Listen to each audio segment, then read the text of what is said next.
In this economy. It was a fabulous bit of a challenging way. Good morning. Preferably with Dollar.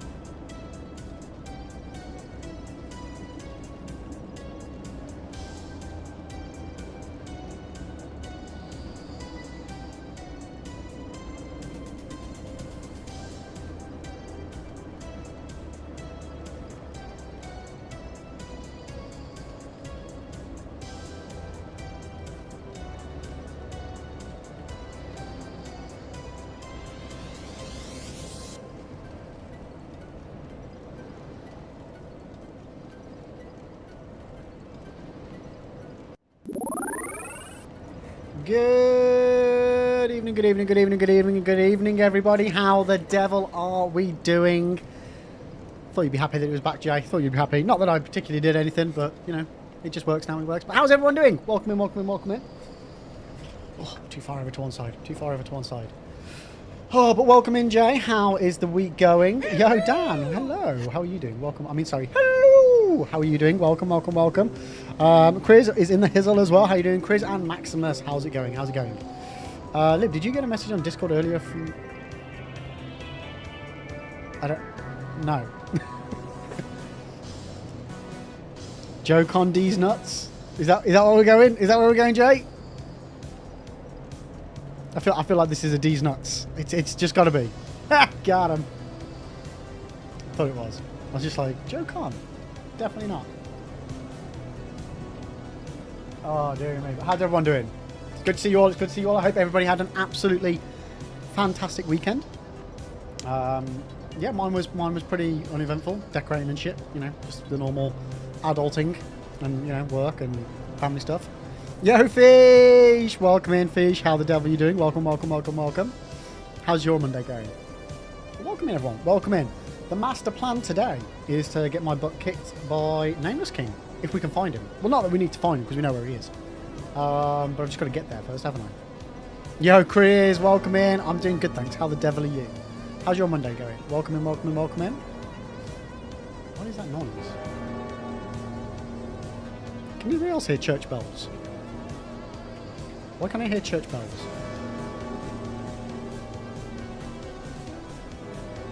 Oh, it's in the game! It's in the game! Wait, you can't hear it? Why can't you hear it? Oh, is the game audio not in this scene? Lone, welcome in, mate. How are you doing? EA Sports, it's in the game! And Tusk is in the house as well. You can beat Nameless, I believe you. Like, I think I can beat Nameless. It's just how long is it going to take us? How many deaths? How many hours? How many streams? How many lives? Oh, shit, Chris. Yes, it's you, Monkey. Monkey! I always forget. Honestly, I need to have, and I've said this before, I need to have a board somewhere where I have Twitch username, associated YouTube username, because I always forget. I always forget. But how you doing, Monkey? How you doing? Jay, 17 streams. I think you might not be far off, dude. Like, Nameless King was one of the hardest bosses that I fought in DS3 on my playthroughs. Yeah, I think it's going to be nigh on impossible. But we're going to give it a go, chat. We've done of the base game. We've done all the bosses, barring Soul of Cinder and Nameless King. So while we don't need to do Nameless King, I mean, it would be nice, wouldn't it, chat? It would be nice to get them down. It would. And then it would kind of take the sting off a little bit if we then don't manage the DLC. Because we were like, yeah, but we did all of the base game. You know. At least we did all the base game. Tusk, Nameless King for me used to be my hardest boss of all. But recently you beat him no problem. Almost hit us. Oh, nice. Damn, you got that pattern down. Like, I really struggle with Nameless King just because in the second phase, if memory, again, it's been a year since I've last played this, but I feel like, is it a combination of delayed attacks that are then super swishy? Like super delayed to then super fast. And the thing is, I'm going to have to do it hitless because we will get destroyed. We will be getting destroyed, chat, off one hit, I reckon.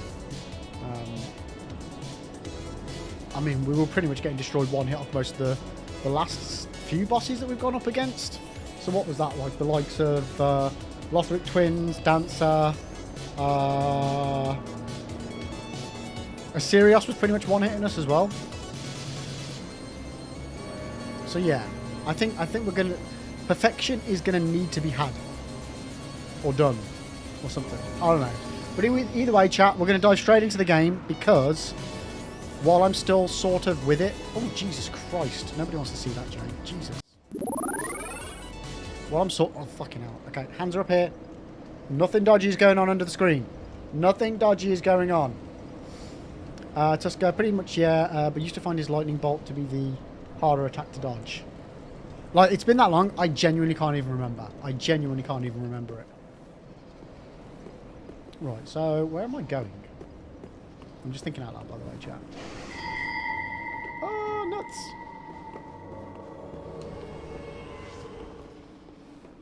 Oosh! Oh shit! What? Why did that almost act like it was going to be a? Yeah, we're dead. I thought that was going to be a visceral then, and it just was not. It just was not. Wow, one death in already, chat. Damn. Damn. Damn. Wait, Chronic, what the fuck? 1 second. Sorry, Jay. This is going to be a wasted fist only because Chronic has just jumped into chat here. Your POV is what I see after mixing Jaeger and painkillers. I just don't even know what to do with that.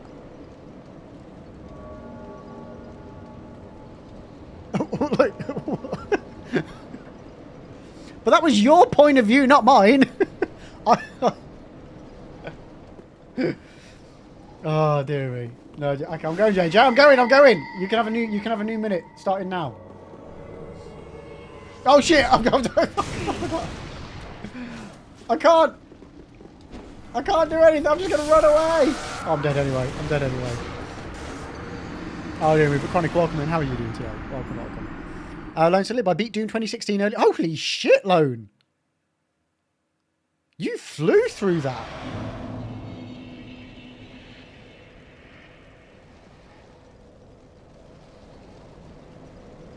What the hell? When did you start? Jesus Christ. You absolutely decimated Doom 2016. Nice. Well, I hope you had a good time with it this time.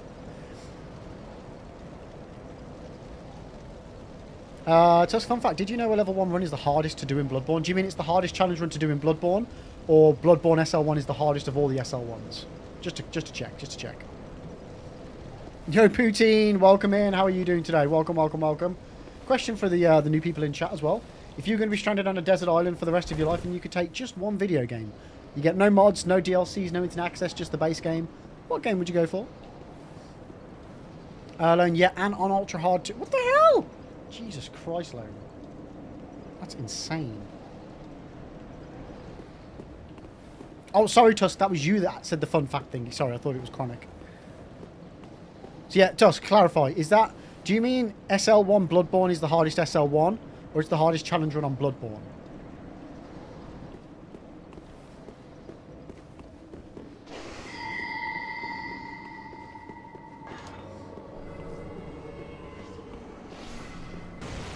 I said, Poutine, I'm not ignoring you. I'm gonna die. Any minute now. Oh, has that person come up? Am I good to read chat for a second?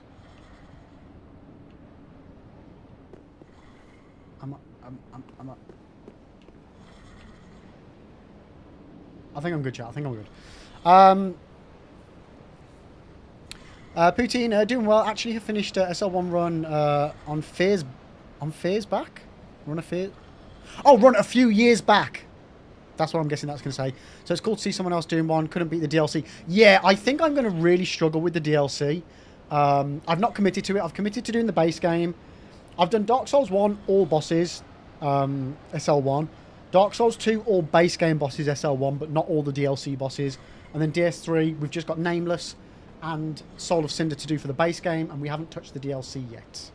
Like, I'll give it a go, but I'm not going to smash my head against a brick wall just to get it done.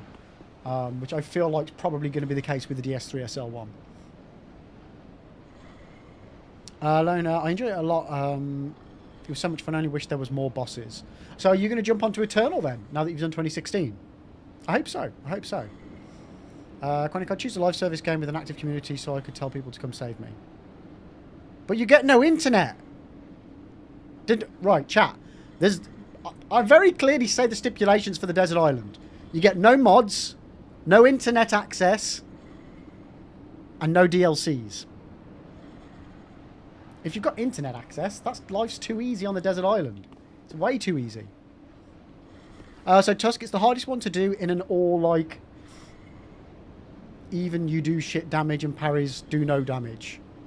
No, but Tusk, what I'm asking you is, are you claiming that either A, the Bloodborne SL1 is the hardest Bloodborne challenge run, or it's the hardest SL1 challenge run of all of the Souls games? That's what I'm trying to clarify. Of all the Souls games. I mean, I've not done the SL1 on Bloodborne, so what makes you say that it's the hardest of all of them? Because I'll be honest with you, from what I've seen, is it like BL4? Or am I getting confused with RFL? When I've watched people do SL1s of Bloodborne, it actually doesn't look that bad. Like, Bloodborne out of all of them is the one that I thought, you know what? Other than DS1, that is. It looks the one that might be the most fun. Again, presuming we're not talking all bosses, because Orphan of Kos can go fuck himself. I hate that boss. I absolutely hate that boss and would dread it on an SL1. Putin, you've only done a DS3 SL1 run thus far. I can highly recommend DS1. It's really fun. You'll find it very easy comparatively to DS3. DS2's a bit of a ball ache, SL1, to be honest with you. Which is why, excuse me, chat, which is why I didn't carry on with the DLC. Unfortunately not straight away because I'm 50p off being able to afford it. Oh shit, yeah, no, you're not on PC, are you? I was going to say because it was free on PC. Have I already been down here? Yes. Bloodborne, you cannot backstab. You do not stagger quickly unless you get off of a visceral or a heavy attack to the back. Sorry, Tusk, what are you on about? You can't backstab. Of course you can. I have stabbed many an enemy in the back. I'm very confused. Is there a limitation on the SL1 that means... Well, Duck, presumably to start off with my character.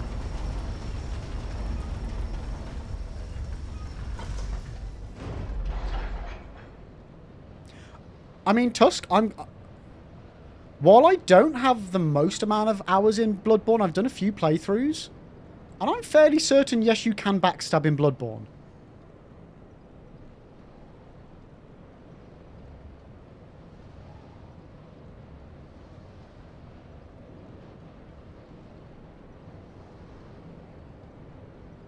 Fuck's sake, Max.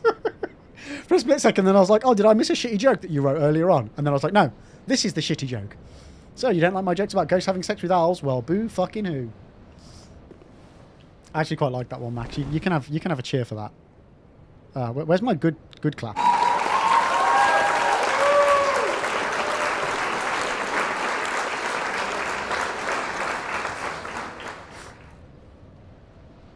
Tusk, yes, you after you hit him with a heavy first. Yeah, but it's still a backstab. You can still do it. Yeah, the big pigs are one of my favourite to backstab. Yeah, very much so. Yeah, right in the arse. It's actually one of my sound commands.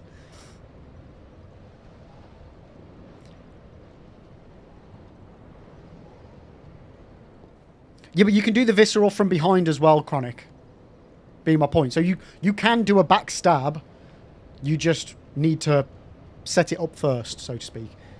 Yo, Night, how you doing on the YouTube? Welcome in, welcome in, welcome in. Right, where am I going? What the hell am I doing? I keep getting distracted by you guys.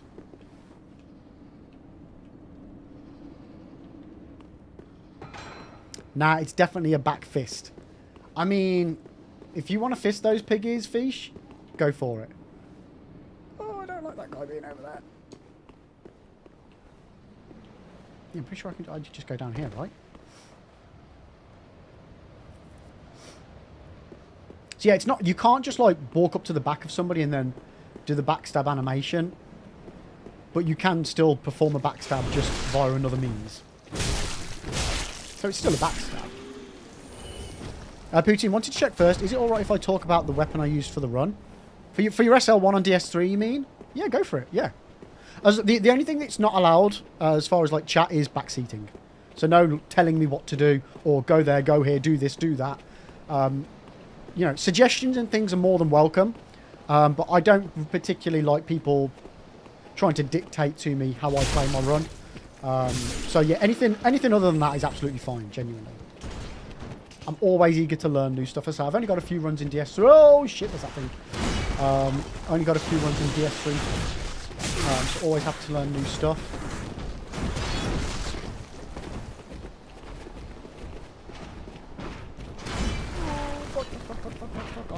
I feel like I'm going the wrong way. I feel like I'm going the wrong way. So you actually use the Dragon Slayer's axe, which you can get from Cyr's questline. Who the fuck is that? Wait, come here. I'm gonna die. Oh, bollocks.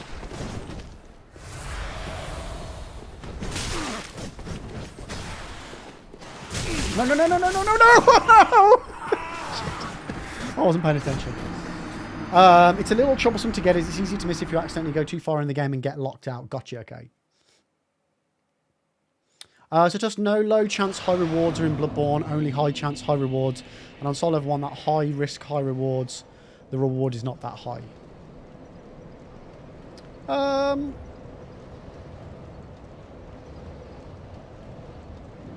I mean, I feel like on an SL1, pretty much everything.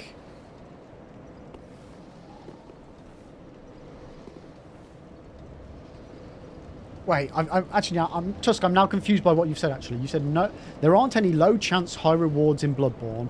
There's only high chance high rewards. Well, a high chance means that it's very likely to happen, which surely means it's easy.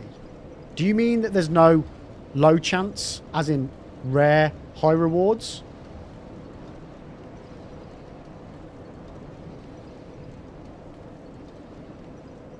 Or is it just the reward aspect of it that you're talking about? Poutine, 273 damage once it's fully upgraded on a raw upgrade path. Nice. I mean, I'm doing 325 with my raw club. So I've definitely got the higher damage weapon. And the club's been it's been working really well for me. I've been really enjoying it.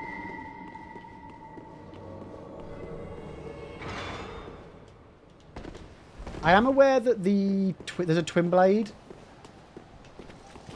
that's I think someone said got a higher damage output, but I'm not a fan of twin blades. It's one I've never got used to. Duck Big Day today. Baby moves into her own bedroom. Hell yes! It's the day you've all been waiting for. So Poutine, yes and no. So if you did they just see me? Wait. Hold. I think we're good. So two-handing, you're fine. Or if you're lucky enough to have this bad boy, where is it? That will add 5 extra levels onto your strength, which means you can still two-hand it if you want. So yeah, once you get the strength ring, it opens up a lot more options. Oh, bollocks. That was not the way I meant to do that. Run!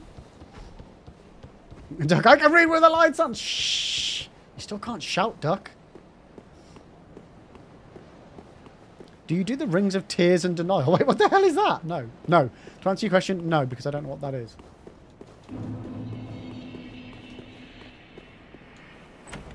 I didn't even check to see if that was going to be a good or bad one. I just blindly opened it, chat. That was fucking lucky. So, Tusk, there are only high risk, high reward. Unlike in Dark Souls, you can just walk around and backstab in the main game. Is already like, oh shit, time to run. And the later you get in game, it's a bullet hell enemies. You should not try to attack, and almost everything can insta kill you. Huh?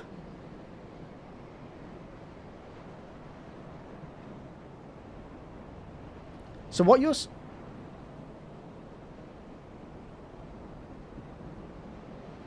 I'll be honest with you, Tusk. I'm not sure at what point you're talking about Bloodborne and what point you're talking about Dark Souls.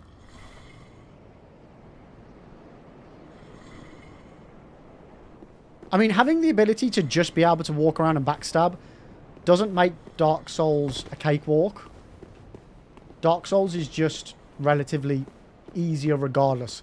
Like the SL1 on Dark Souls is not easy because of backstab. It's easy because of pyromancy. Oh, folks. Oh, fuck. I forgot. Oh, fuck. Oh, God. This is going to be bad. This is going to be bad. Yeah.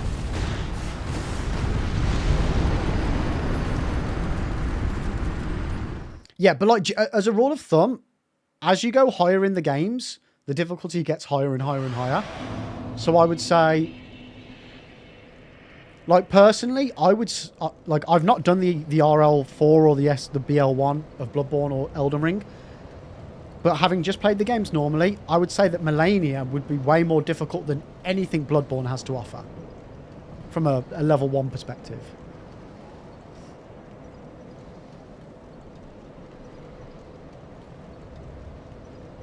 Poutine said, Tears of Denial is a miracle that you need more achievement slots to cast and more faith. 2 rings let you cast it, which will give you the ability to survive a killing blow with 1 health remaining. Oh, shit, sorry. Yeah. No, okay, I'm with you now. No, but what I do have is this one.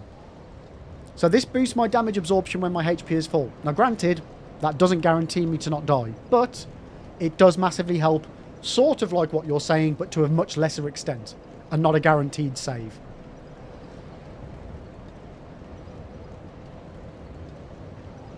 That is a very weird question.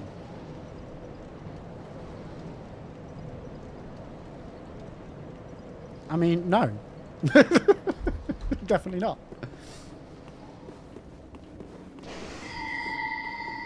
It wouldn't make it worse, but it wouldn't make it better. So, some people like Nameless King to have a bit of something downstairs. You know what I'm saying? You know, it doesn't all need to be tits. Some people like a bit of sausage.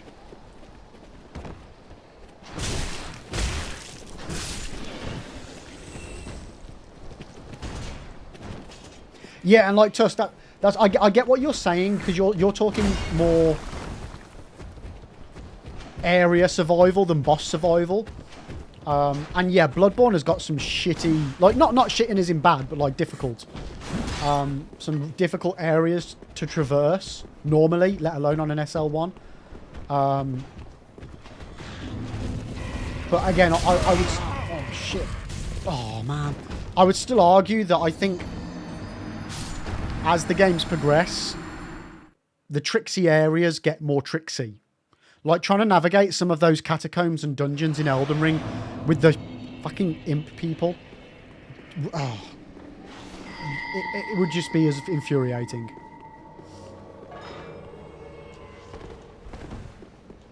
Yeah, Poutine, if it comes to like utilising ring swapping and stuff like that, that's just way too much hassle for me. I legit can't be arsed with that. Yeah, Poutine, thank you for the follow. Okay, well first we're going to go up here.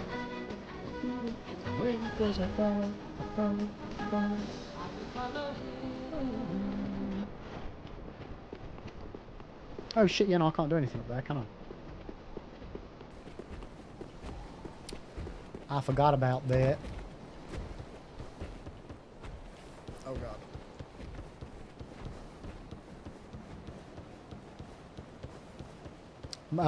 What would I add from Dark Souls to Bloodborne?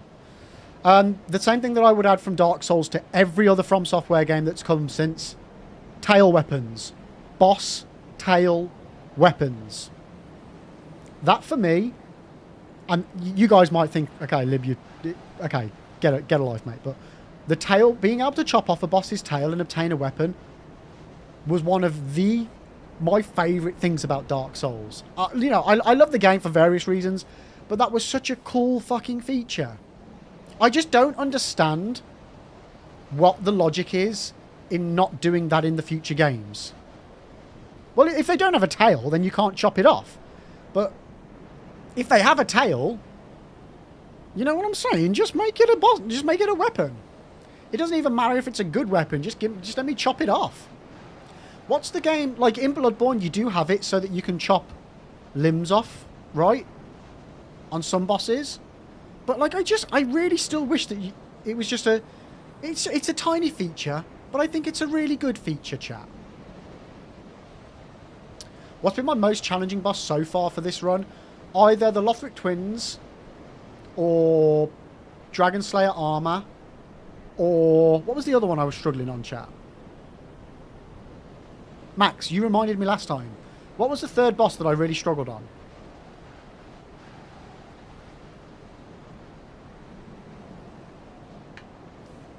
Aldrich. Thank you. Yeah, Aldrich.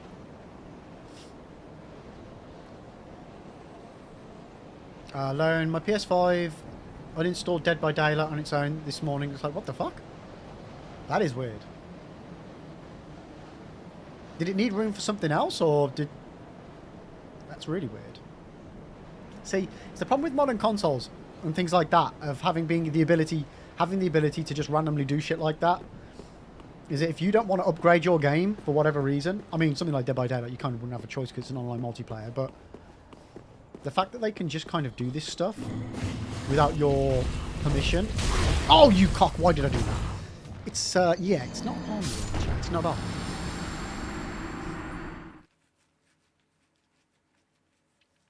Poutine, I'm still sad about my mage run in Dark Souls 1, where I accidentally killed Seath without getting... Oh... Seath is a tricky one to get the tail, though. Seath and Calamite, like Calamite, I've done it once. I don't give a shit about ever trying to do it again. Calamite was the worst. Whether it was just because I was doing it in a really stupid, ineffective way, I savagely struggled to get the tail off of Calamite.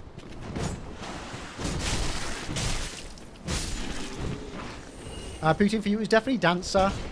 Dancer wasn't too... You know what, Poutine? I did phase 1 with melee. And then phase 2, I soul arrowed the shit out of it. I'm not proud of the fact that I did that. But it's an SL1 and anything goes. So, I did that.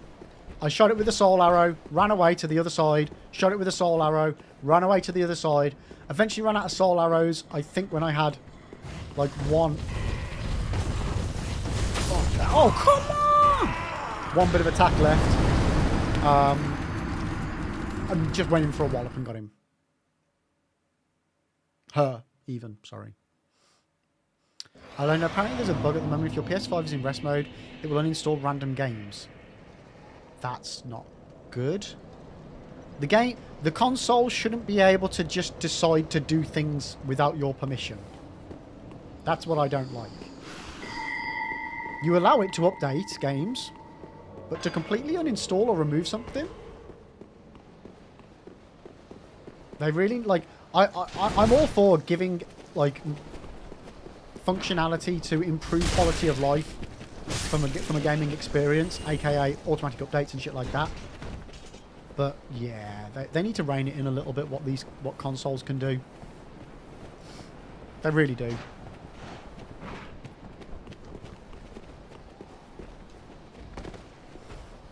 Tusk, I remember calling Dancer the hardest boss ever made.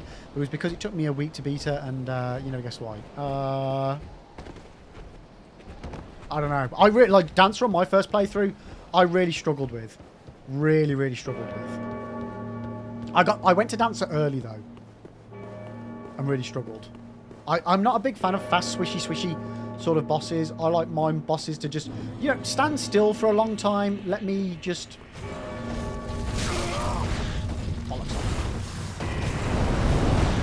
Oh, cock. Just let me chip away at their ankles. That's that's what I like. Poutine, I didn't even try using magic against her. I just mellowed her and committed her moveset to muscle memory and just hoped I wouldn't accidentally get grabbed with her questionable hitbox on that move. Yeah, I didn't want to take that risk.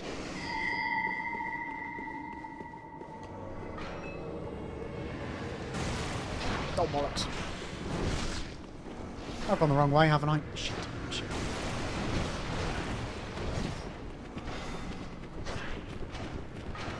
Solar Cinder is also surprisingly hard on the SL1 run, despite feeling like such a free boss on a regular run. You know what? I don't feel like that about Solar Cinder. My first playthrough, he was absolutely savage. Second playthrough was a much smoother experience, but I still felt like it was a nice, challenging boss. I did. I've had a few goes on this one, actually, of Solar Cinder, and didn't manage to get him past phase 1 from like a handful of attempts, I think.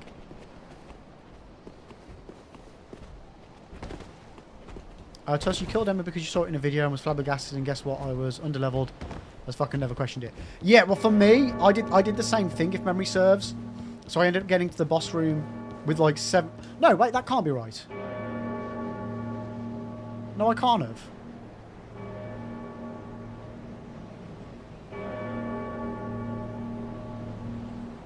No, ignore me. That didn't happen with me. That didn't. It's right. I remember distinctly that on my first playthrough, I got teleported there from Yorm. Had all... Why do I keep doing this, chat? Had all my souls. Couldn't then remember. I knew I'd been to that room before. I recognised the dancer room, but I couldn't work out where from. And then I spent hours. I died just immediately to dancer. And then spent hours wandering around the entire game trying to find the area again. Somehow, which is very unlike me, I managed to survive for several hours without dying. Made it back to the dancer room, got the souls, and boned out of there.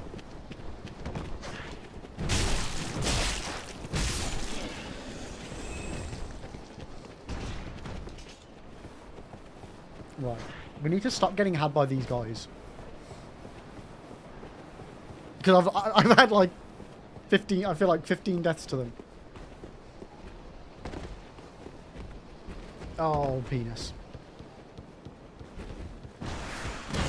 Yeah, that's not good for me. Put that on. Let's try and block it.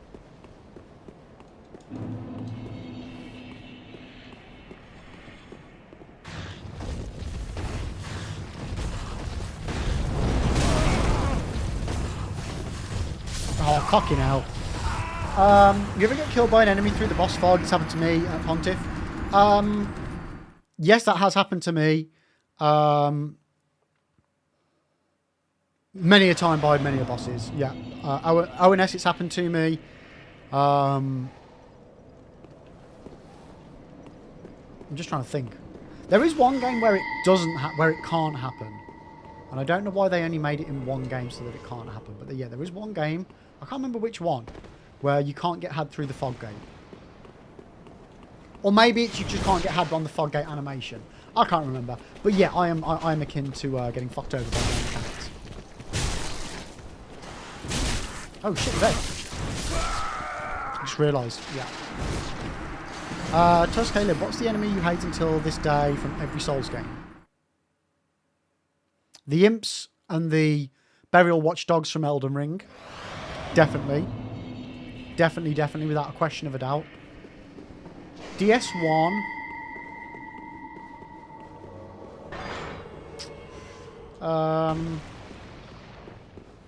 I mean, dogs are always a fucker.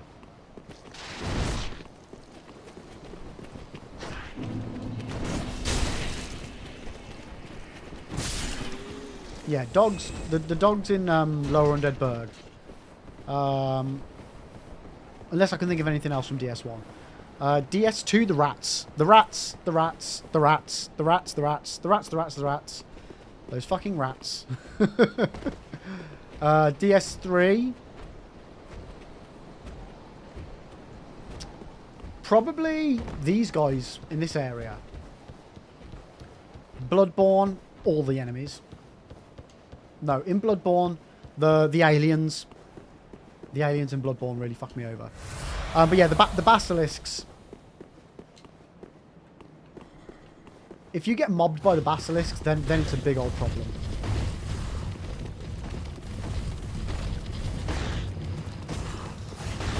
Aha!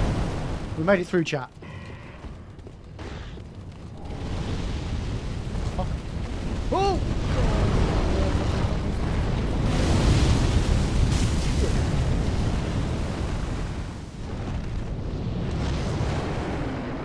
Look at that, chat. Look at that.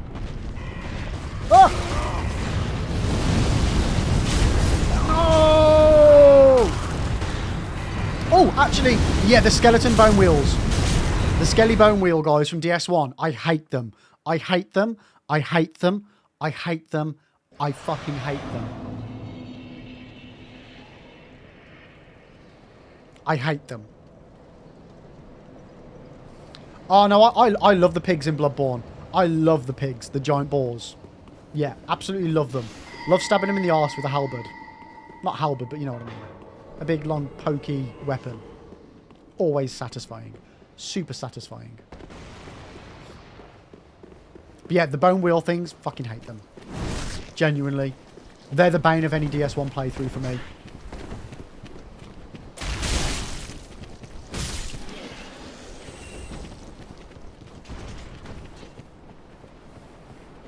Alone, that area rocks. Which area? You're at the Shadows of Yharnam area.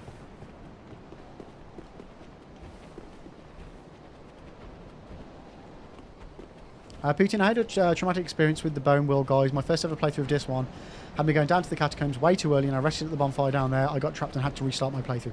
Oh my god. Yo, Putin, you know what? Somebody else, someone of my... I feel like somebody else... Like, Putin! This could just be a very common occurrence that happens to people that play DS1. Did you, by any chance, have you commented that on one of my YouTube videos? I feel like somebody's referenced that, messaged me that very, very recently. No, not you. Yeah, but again, that just must be something that happens to a lot of people then in Dark Souls 1. No!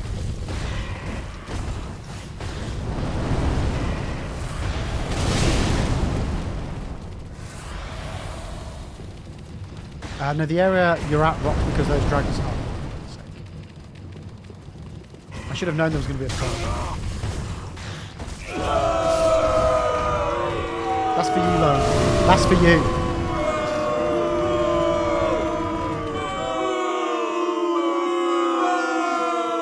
But yeah, so Putin, did you get trapped down at Vamos the blacksmith at that bonfire?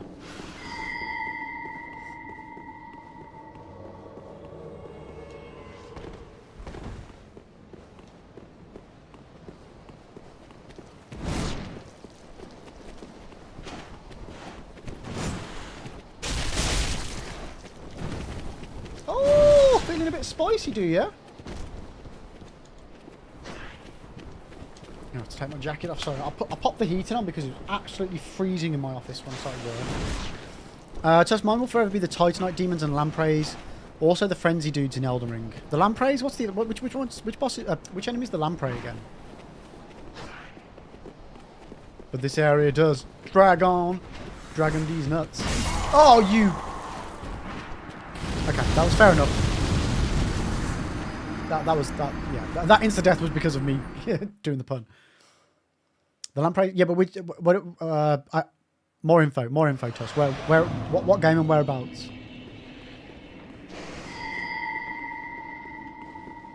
Yeah, I know, that's what I was trying to say. That was 110 million% karma for the D's Nuts joke. Slithery bastards from the Elden Ring DLC. Slithery bastards.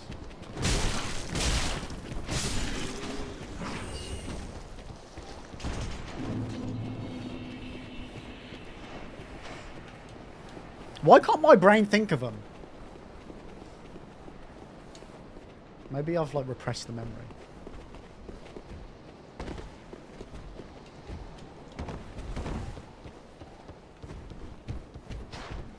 Is he following me? Yeah. Yeah, he is.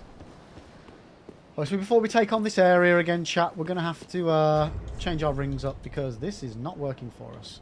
So get rid of attack. We'll put on our fire ring to absorb the fire damage. Yeah, we'll go with that.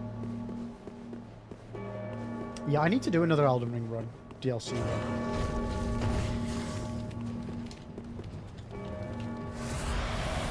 Yo, Nightmare, how you doing? Oh, shit! I'm... Nightmare, thank you. So the lampreys are the guys in the Finger Ruins. Yeah, they shoot the pink shit at you and then you get frozen and then they fly... Yeah, no, you are right. They are horrible.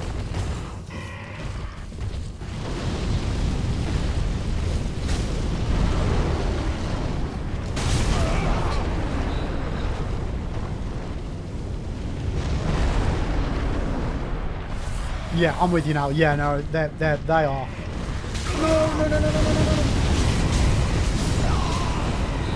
I genuinely don't know how I'm going to get up this hill. Oh, dearie me. 15 deaths. Is that right? 974? We definitely started on 959, so that's only 15 deaths in an hour? I felt like I died way more than that. Putin, I also need to resume my DS2 playthrough at some point, but I won't lie. I'm not really looking forward to it, at least for where I'm currently at. What are we on about? An SL1 DS2 playthrough, or just a generic DS2 run?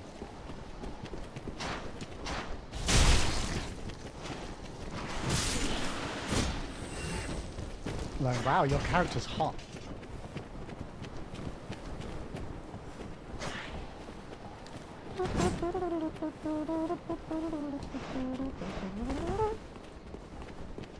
Okay. Wait for you to walk off so I don't have to deal with you chasing after me. But he's still chasing after me. Let's pop that on. Yeah, so I need to get through...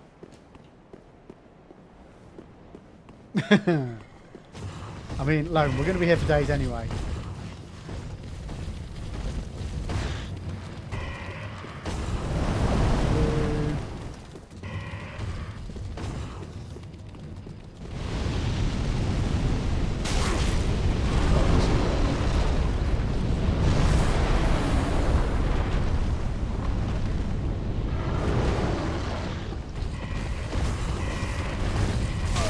No, I almost made it.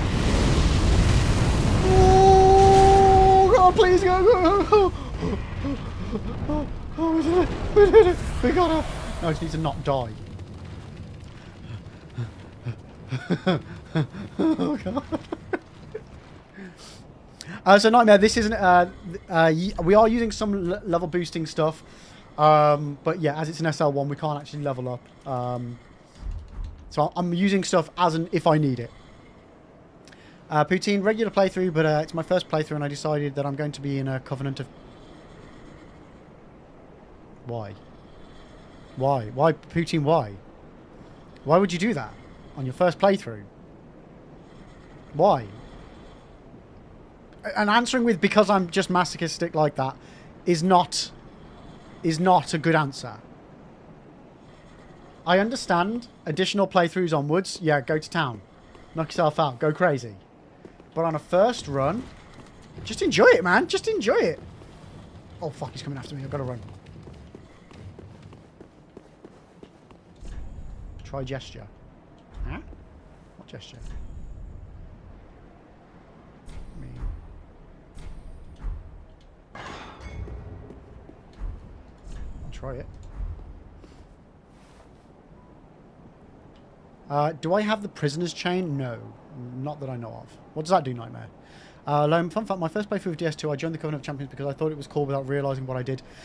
So, yeah, my first playthrough of Sekiro, I rung the demon bell. And because all my playthroughs were blind for my first runs, I had no idea what it did. Yep. Yep. played the game for my first time quite a while like that. That was not fun. That was not fun at all.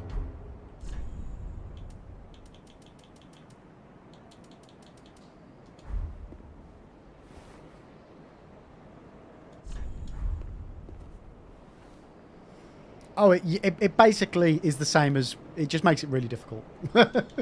I couldn't tell you exactly what it does, because I don't know. But in effect, it's turning Sekiro, which is already a relatively difficult game, even more difficult.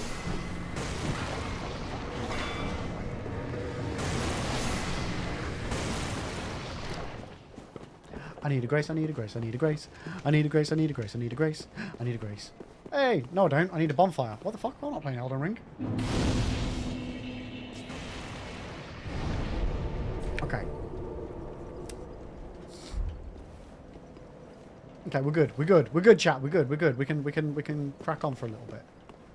Okay, so there's this area down here, which is death. We've got this area back over here, which is more death. Do I want to ring it just yet? Ooh, piece of candy. Can I survive? Hold the line, caller. Yo, Abdullah! Welcome in. How are you doing? Welcome, welcome, welcome. Lone, you probably don't even know what the lever does. I can't remember if I can still access the items if I've pulled the lever. So I want to get the items first before I pull the lever.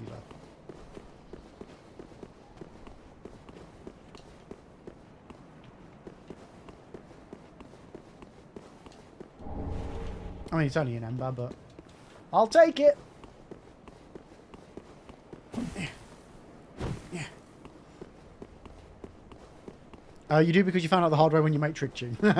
So why would you meme me? Why would you be that person? Why, Lone? Why? Why? Why would you do that?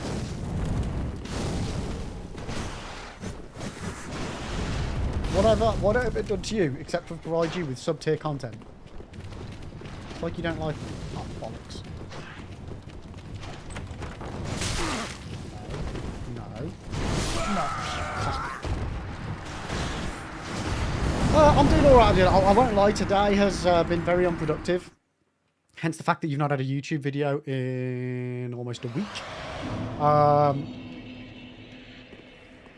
So I was very close to not streaming tonight so I could catch up. And instead of doing the sensible thing and having the night off to catch up on my other work, I decided to stream. So yeah, sorry about that.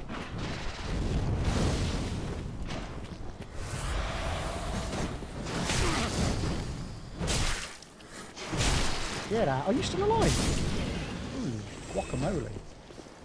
Putin, don't suppose you know of the Might and Magic RPG series? Yeah, I know Might and Magic.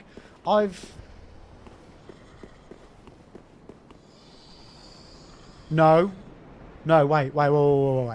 I know of Might and Magic, but I haven't played Might and Magic. That's right. I almost... You little wanker. I almost confused myself then, because there's another game that I've played. Well, two games that sound very similar. There's Magic and Mayhem, and there's the Heroes one. What's it called? But no, I haven't played it. I know of it, though. It's the ring you get from Gunda's Soul. Gunda's? Huh? Who's Gunda's? Then you just realise you're not subbed to the YouTube channel. What the hell? If you're not already subbed to the YouTube channel, chat, click on the link. Go and sub. There's tons of Elden Ring and Dark Souls content. There'd be more if I wasn't streaming right now. I don't know what you're going to do with that piece of information. But go and like and subscribe. If you're watching on YouTube, don't forget to like the stream as well. It all helps. Genuinely.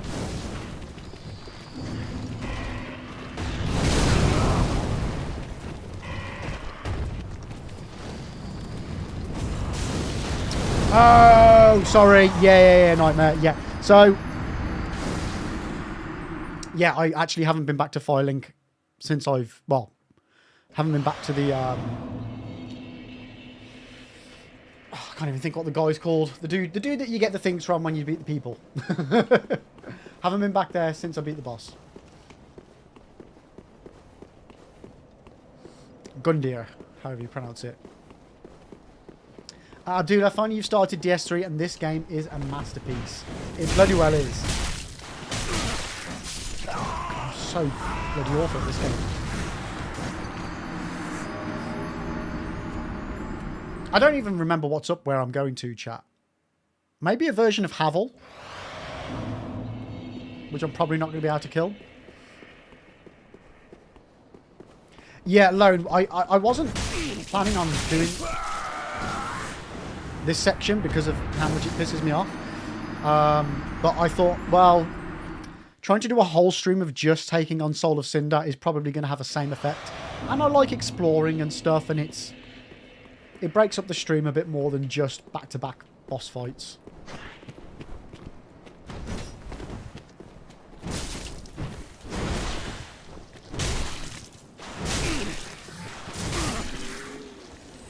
If I think about it a little bit, I don't insta-dive.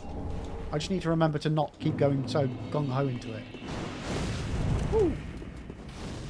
Hat tamale. Come over here, you little bastard. Come on.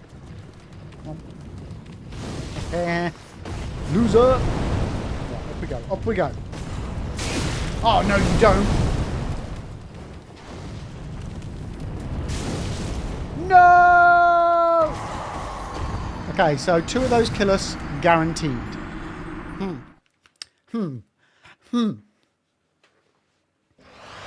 I need to kill that guy down here then, don't I? Basically.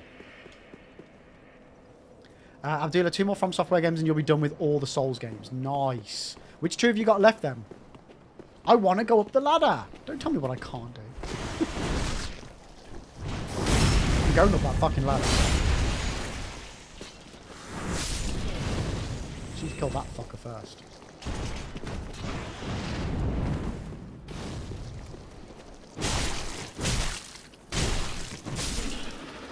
Pretty sure that was the one that caused me the problems. Yeah, we're good. Yeah, so Abdullah, what have you got left? And so far, if you can, give me your tier list for what you've played. Like, Sekiro is an absolutely fantastic game. Just never go into it with any form of inkling that it's going to be a Souls game. It's savage. It's so different, but it's fantastic. Once if you get the knack of it, it is so good. It's so good. I really don't think I can take on Havel, dude.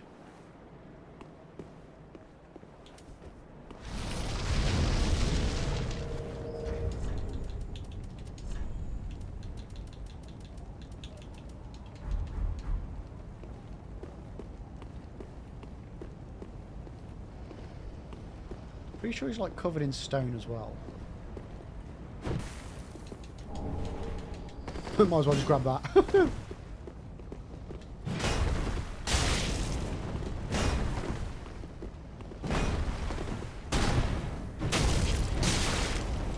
Oh!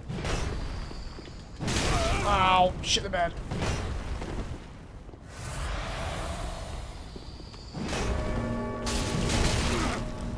At least he's not one-shotting me. But...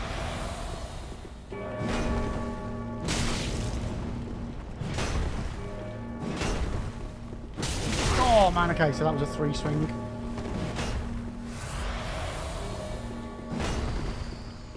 There we go. Backstab's what we need.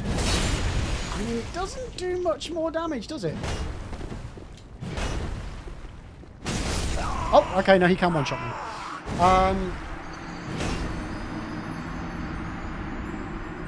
So you've got Demon Souls and Sekiro left. Gotcha. Nice. Have you got access to either of the Demon Souls?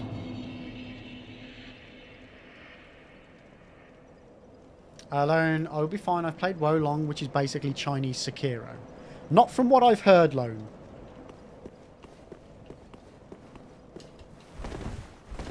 So Abdullah, wait, Dark Souls 1 as in the best or the worst?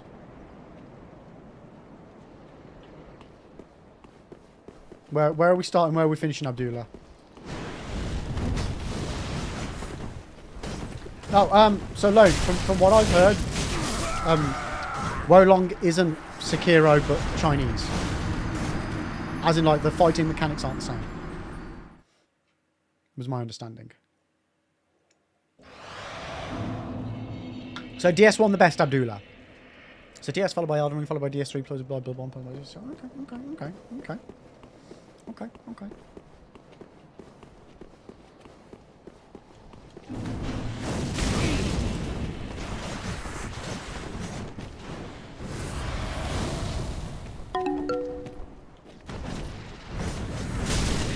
Yeah, no, from what I've heard, Wolong, it's not as precise as Sekiro.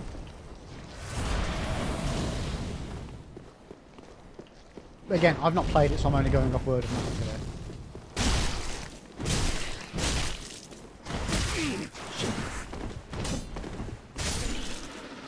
Yeah, that's what I know what you mean, Abdul. I know what you mean. That's my thing as well. Whenever I talk about my tier list for Souls, which is constantly changing, so please don't ask me. There's no worst. There's just not as best as the others. Because they're all cracking games. And I have to, you know, very much so emphasise that because... Oh, shit. People like to jump on DS2 being a bad game. It's not. It's fantastic. See you later, loser! Oh, God. Yo, Yellow! Yellow! How you doing? Yeah, I didn't think I'd make it through that. How you doing, Yellow? Welcome in. How's your Monday going? Had a brain fart. Couldn't remember what day of the week it was. I hope you're doing well today. Could you tell the viewers home what your favourite ladder is in Dark Souls? Yes. Yes. You know what? I very almost made a YouTube video of just climbing ladders. I was so tempted to do it and do it to the music of Metal Gear Solid Snake Eater. Just for the crossover memes.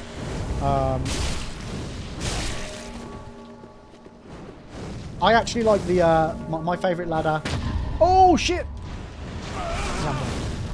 It's the one in Undead Parish. No. Undead Burg that leads up to the Hellkite Wyvern Bridge.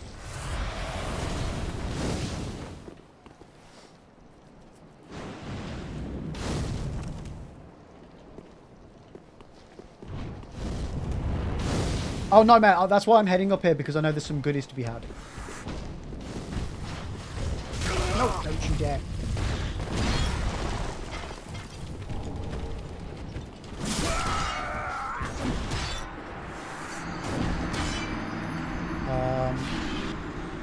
Yeah, I've DS2. I still haven't played vanilla. And I've played Scholars several times now, and I really enjoy it. Don't get me wrong, there's aspects of it which I'm not as in love with. I hear mixed things about the difference between Scholars and vanilla. Some people say Scholars is better, some people say vanilla is better, and I just like. I just don't know. I need to experience it for myself. I genuinely think I'm going to play it and be like, it's not that different at all. I'm very much that unobservant. I could play two versions of the same game and be like, it's the same fucking game.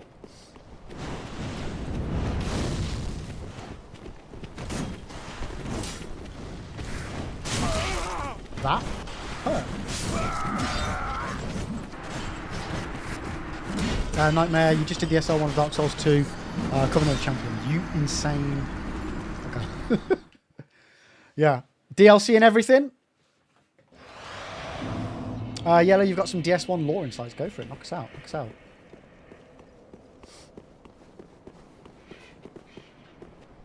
Learn you prefer Scholars since it gives you more lore and a new final boss.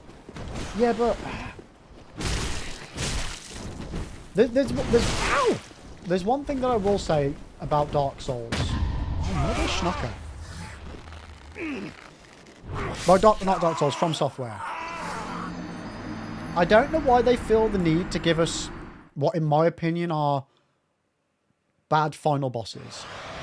Gwyn is arguably okay, but Like, great music, great atmosphere. He's pretty easy to defeat, though. Providing you know how, which... is one of them. But, so Dark Souls is the exception. Demon Souls, yeah, you've got... oh my god, what's his name?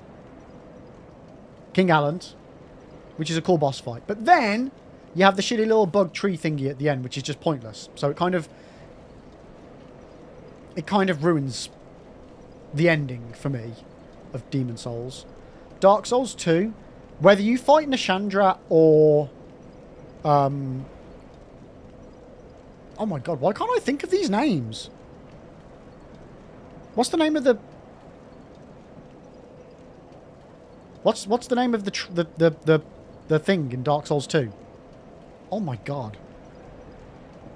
I want to say Aldrich, but it's not Aldrich, is it? Aldrich is the boss in DS3. Aldia, thank you. What's with all the A's? Aldia, yeah. Aldia's then just a bit of a meh. It's okay. But for me, the base game bosses are just a bit... Like DS3, Soul of Cinder. Beautiful. Beautiful. Bloodborne, the Gehrman fight, and again, pretty much all of Bloodborne's bosses, I think, are a bit of a pile of wank. They're just so underwhelming. But then when I got the final boss and did Gehrman, and then had the moon presence, I was just like, what the fuck? And this is the final boss? I was savagely disappointed. And then Elden Ring. Elden Ring, you get Radagon, an absolutely fan-fucking-tastic final boss. And then they go and give you a final phase of Elden Beast. Now, Elden Beast, any other day of the week, any other boss arena, or time in the game, is a phenomenally beautiful boss, and I love it. But as the final boss of the game, it's just a bit of a... It just... The excitement of getting to that final boss, it just stalls the excitement for me of these games.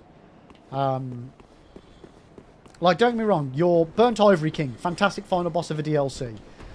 Manus, fantastic... Oh my god, oh my god. Manus, great end of DLC boss. Sister Frida or Gale, great end bosses. Shit.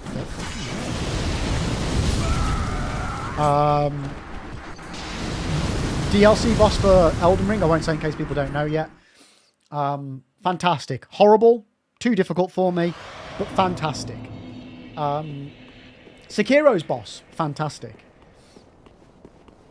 Why they just every now and then in some of the games feel the need to put little rubbish bosses that they don't... they just don't feel in place as a final boss of the game, for me. Anyway. Again, I'm not saying that they're necessarily bad, they're just ill-placed, ill-suited for their place in the game. Seen alone for me, all of Bloodborne's bosses, barring a couple, I found just really underwhelming. The Gehrman boss fight's okay, but for me as well, and I'm not particularly good, it didn't take me that long, like that many attempts to do Gehrman, and then after defeating Gehrman relatively easily, having Moonlight Presence, which again was relatively easy to kill, it just... Yeah, it just... For me with Bloodborne specifically, it just made the end a bit boring.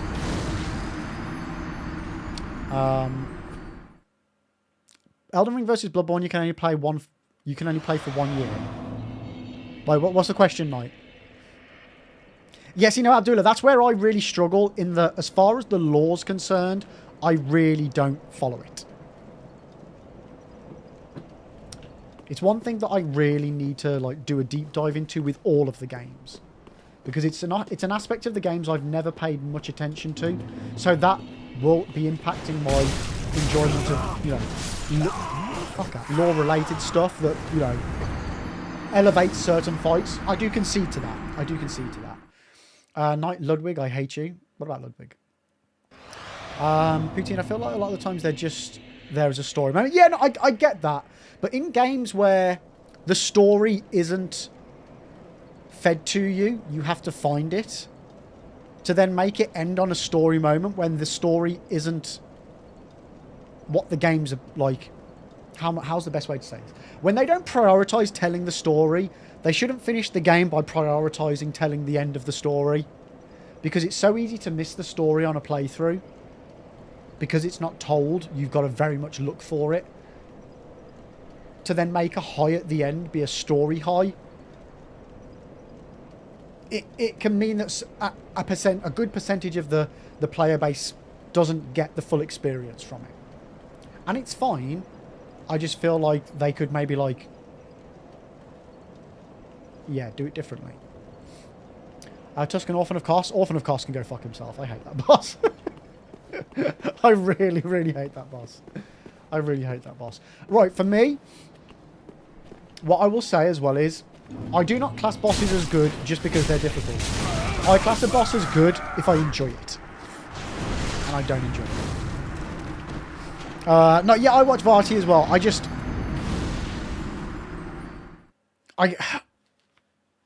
I haven't watched any of Varty's like full lore videos, mainly because I was hoping to learn it myself via playing the games, but then the more I play them, the less I seem to learn.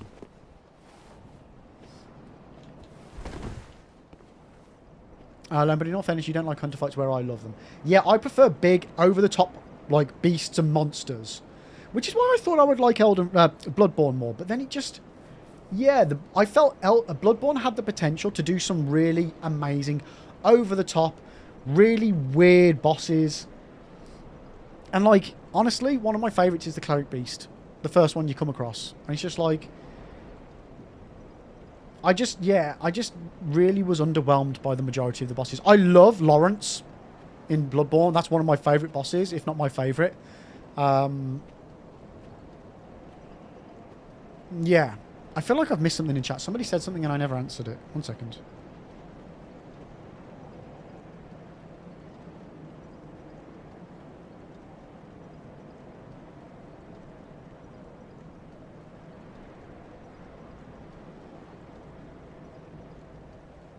Sorry, chat. I'm just double checking. I've not missed something. I feel like I missed something. No, Dilma, welcome in. We've not even got to Nameless yet. I'm just exploring a little bit. We've not had any attempts on him. How are you doing today? We've mainly been chatting.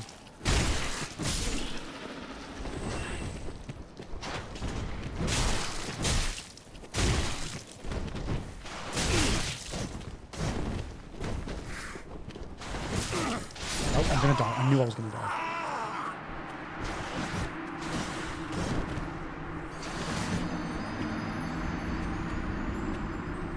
So, fun fact, from Radahn's fight at Rue Festival, his second phase was meant to be him getting killed by Aslan, him to be his second... ooh, interesting. I like that. Cos, or some say Cosm. That's nice. Poutine, they've definitely never been direct with story. If you want the story, you have to read the items, and good luck figuring out the right order. Yeah, and that's the other thing as well. And it's, again, I don't have a problem with them telling the story that way at all. I don't. I genuinely don't. It's not a problem. I love the way that they make the games. I'm not, like, saying that it's bad the way they do it. I'm fine with it. I'm fine with the games having no story. The only issue that I've got is if they're going to do story-centric endings that are only important if you know the story, or are only going to give you that, you know, schnucker, are only going to give you that really cool ending feeling of, oh my god, this is because of X, Y, and Z. Well, they need to make sure that under every circumstance, everybody knows X, Y, and Z, so that the final boss does feel important. If it's going to be a story boss, you know what I mean? That's my only take on that. That's my only take on that. What I like with Hunter fights is like it's a dance between two skilled opponents. See, yes, I get that. And if you want that, play Sekiro. Because in Sekiro, that is that perfected. Like, absolutely perfected. That's such a Skibbity Ohio take. That's Riz, man. That's Riz. Like Lady Maria is still one of my favorites. You know what? I do actually like Lady Maria. I do like that fight. But only because I backed her into a corner and then parried the shit out of her. Yeah, like, I'm not one for overly difficult games for the sake of it. Which is why I wasn't a big fan of the Elden Ring DLC boss, because it just felt like it was overly difficult. And for me, the enjoyment factor wasn't there. Obviously, there's plenty of players out there who will play that fight, not struggle at all, and just love it. Like, it's just a me thing. It's a me thing. Come on, follow me. Follow me. Oh, no, not you! Not you! You are not who I was talking about. Motherfucker.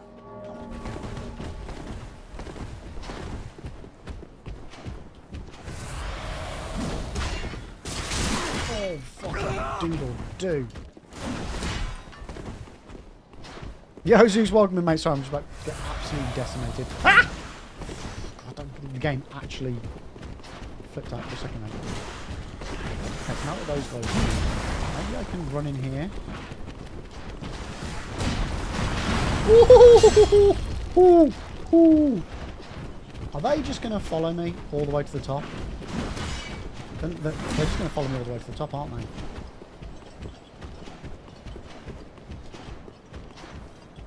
Well, fudge me. Yeah, I'm never going to be able to get those items from up there. I can't remember. Chat, feel free to answer this. What are the items that you get from up here? Yo, Sidon. Get good, nerd. How you doing, Sidon? Welcome in, welcome in. Don't exploring the different ways to die to the same combat. Yeah, pretty much. That's what I do. Some people do deathless runs. I do every death run. Abdullah, what do I think From Software's next game is? Well, I'm biased in that we had that leak a while ago called Spellbound. And ever since then, even though it's not true and it's turned out to be fake, I would love a completely magic-based Souls game.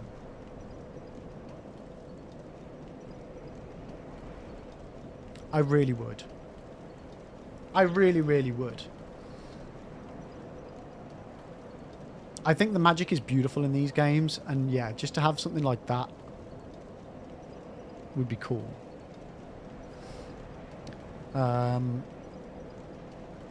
What I would like, though, is I don't want another big Elden Ring, like, open world game. I think Elden Ring did that, and it did it really, really good.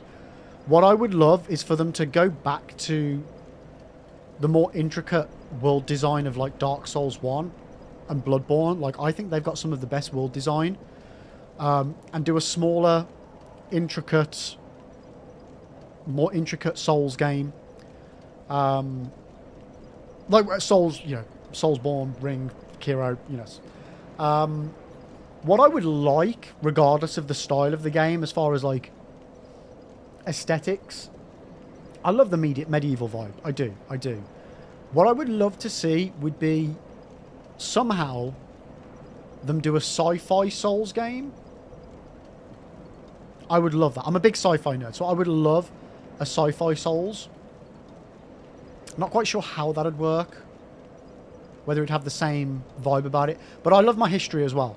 So, like, I would love anything, you know, ancient history vibes. Whether it's, like, you know... I've always said I wanted a Chinese mythology Souls game. And then Wukong got made, so I've got that now. But I would like, you know... We've talked about this in, like, some maybe ancient Egyptian sort of vibed... or Aztecs, something like that. You know what I mean? I'm just happy with whatever they want to make. I will play it, and I'm sure I will enjoy it. Yeah, I would love a Bloodborne 2. Yeah, I would love a Sekiro 2. A Demon Souls 2, if they wanted to go down that route. Not sure whether that would work with, like, the limited scope of what Demon Souls was. Whether to make it to do a follow-on from that story or a prequel or something. As much as I think Dark Souls is perfect, I don't think they would ever make a fourth Dark Souls. I would play it, and I'm sure I would love it, but we all know Miyazaki doesn't like making sequels. But whether he means he doesn't directly like making sequels is one thing, because now that they're expanding From Software, Miyazaki is like, he's not going to be in direct control of the games anymore. He's going to be overseeing other people that are going to be in charge of the games. So that's going to give the scope for more variation and more like trying different things and making more games. That was their aim. That they said in the interviews they're expanding because they want to make more games quicker, but still keep the same quality. So yeah, I think we're going to be seeing some different stuff from Software, but at the same time we're still going to get some stuff that we know and love. But I genuinely think we're going to get brand new IP. I think the next game that we get from Software will be a brand new IP Souls game. Caveat, the next thing I think we're going to get from Software is going to be the Armored Core DLC. And then we will get a brand new IP. I think Elden Ring 2 would be like a no-brainer from a business perspective, but from a creative perspective, I don't know if they would do it, because again, they don't like making sequels, and once you've already told the story, how do you make it again but better without people just turning around and going, oh, Elden Ring was better, Elden Ring 2 shit? Whereas if they just keep doing new IPs, it's much more difficult for people to compare them, and like you can go into it as this is a fresh experience and enjoy it for that fresh experience. Lone, you want a Souls game with a Celtic mythology? I'd take that. I would take that.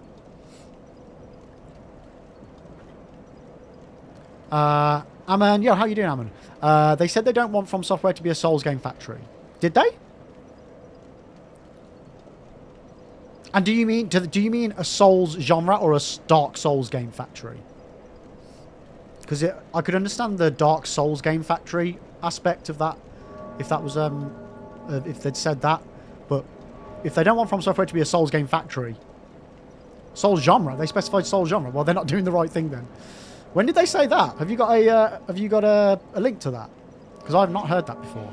Because that goes against literally everything that they've been doing for the past 15 years. Abdullah, but the problem is that the man himself said that he will be focusing on open world. No, he didn't.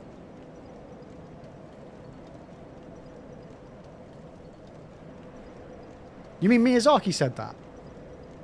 Because the last thing that I read that he said was basically the polar opposite of that. Is that they don't want to do that again. I mean, you saw a YouTube video. But was it... Okay, just to clarify, just because something's on YouTube doesn't mean it's true. I should know. But was that an interview with Miyazaki directly or with one of the other... like the game creators? Or was that just like an opinion of somebody off of YouTube? Sidon, I really need to play Armored Core 6. It's really good. Sidon, it is a really good mech game. Like, genuinely, you should give it a bash. Zeus, for me, Soulsborne games have been overdone. Move on to something else, please. I mean, I don't think they have. I don't think they have. They've inspired a lot of other people to make them. But for me, nothing... The only thing that's even come close was Lies of P. Everything else has kind of felt like enough far... Like, not as polished as the Souls games are to feel like they're treading too much on their toes. Lies of P definitely felt like the most Soulsiest Souls-like. But at the same time, it still very much so had its own identity.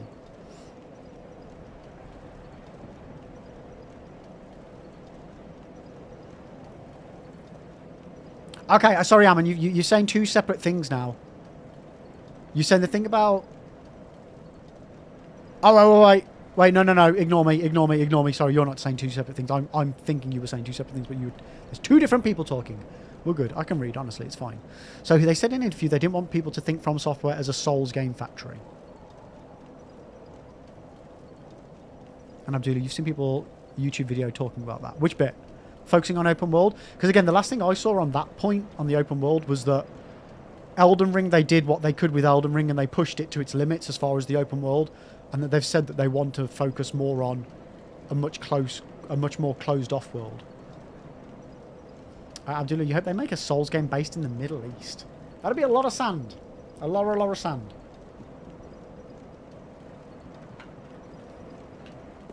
Right.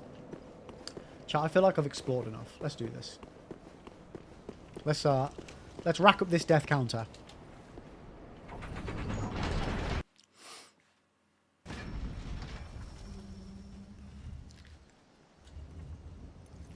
Nightmare, you want a new Shadow Tower? I've never played Shadow Tower. Is it any good?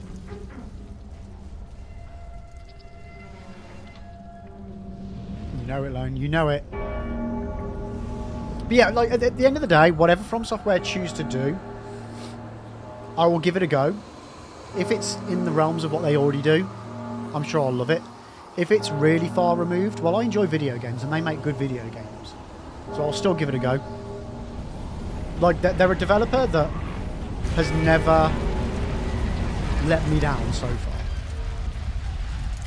So I have faith in them, I have trust in them to make good video games and give me a good experience.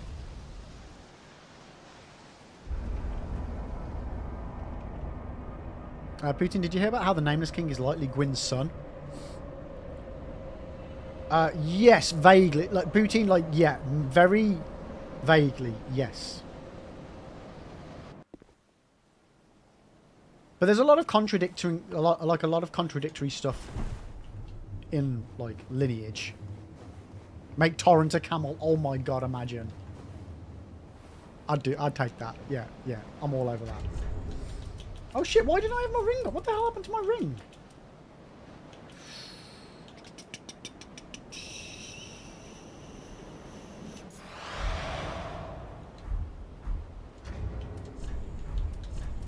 Okay, so we have got 5 of those on. Let's just see what happens.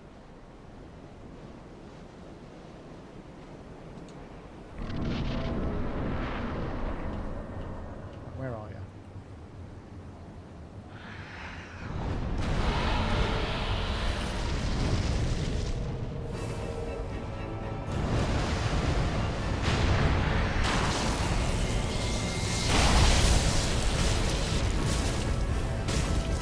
Okay, we're actually doing alright damage. Motherfucker. Okay, we die straight away. Okay, the damage was okay. I know you can't see it, but 3 hits, 500 a pop. Was it 500 a pop or was it 250 a pop? Either way, that... Where the fuck? I can't see a shitting thing. The damage output was okay. Even with fire, which I wasn't expecting.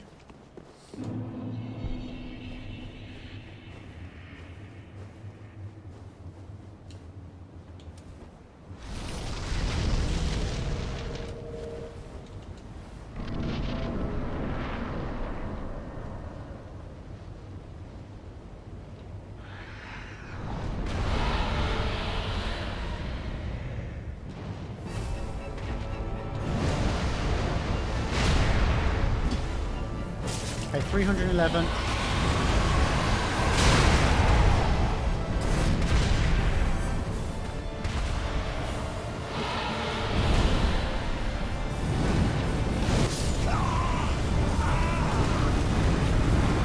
Okay. It's like that, chat. It's like that. I mean, I did say I don't think we're going to be able to do this. Granted, I was talking about phase 2. Yo, Spectral!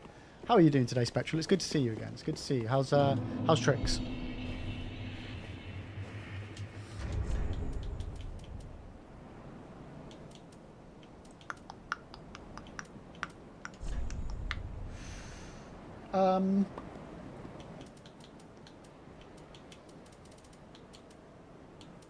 I mean, he's using fire and lightning. I'm fucked either way.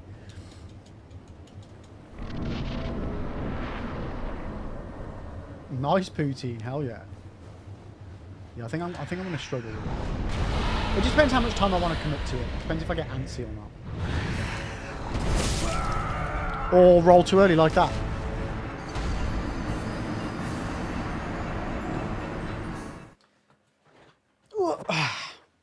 Doesn't help that I popped the old heating on before I started streaming because it was getting a bit cold. And now it's getting a little bit warm.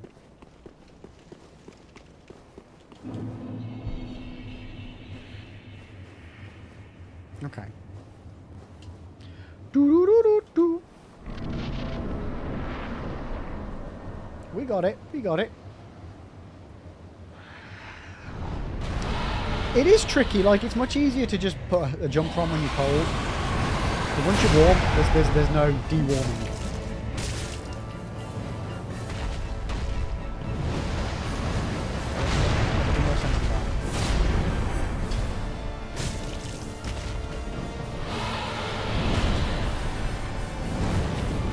Fire! Yeah, had a feeling like that. So when the fire comes, I can't remember what I'm supposed to do. Whether I'm supposed to run away or try and run under it. I felt like running far, like, adjacent up, no. You know what I mean? Away from it is a bad idea.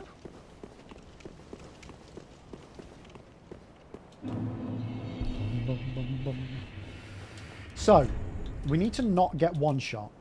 So let's take the attack boost off. Let's put our absorption on. More life. I mean, I don't want to get rid of the Chloranthy ring. Ooh. I mean, we're not getting hit by that yet.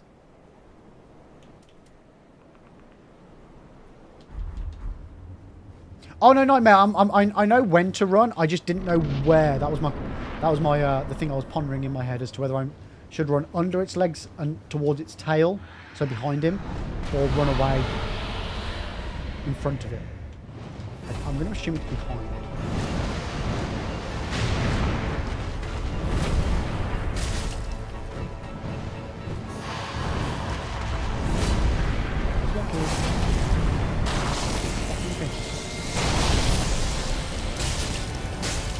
Yeah, let's just attack his feet for 39 damage at a pop.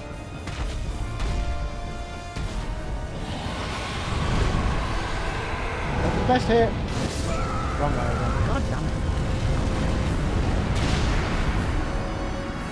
No, I think the Calamity Ring would help you. There's a movie he does later on in his second phase, which I always found... I don't know what you're saying there. Curious. How you can just entirely cancel it out. Interesting.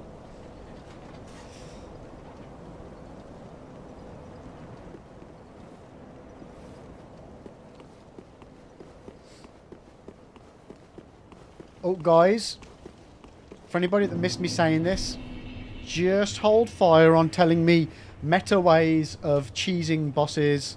I don't want to know, because then it will massively influence how I take on the boss. I like to give it a go first. If I then want hints and tips on how to take on a boss, or, you know, negate it, move entirely, I'll ask. Try and keep that out of chat.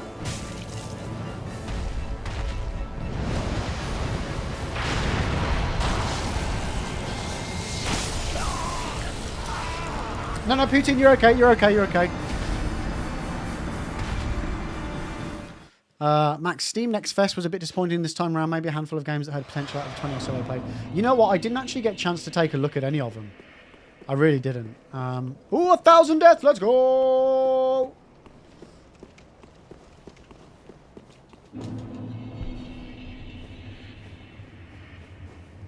You think the Drake is Ornstein? What the fuck are you on about life? How you doing? Okay, so we're still getting one shot.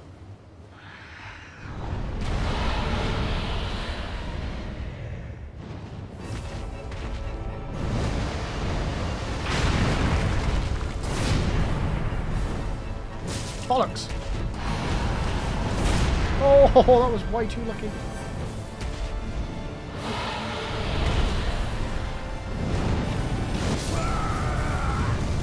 The problem that I've got is that every time he jumps in the air, he keeps doing the loop, so I'm never sure which way is forwards and which way backwards.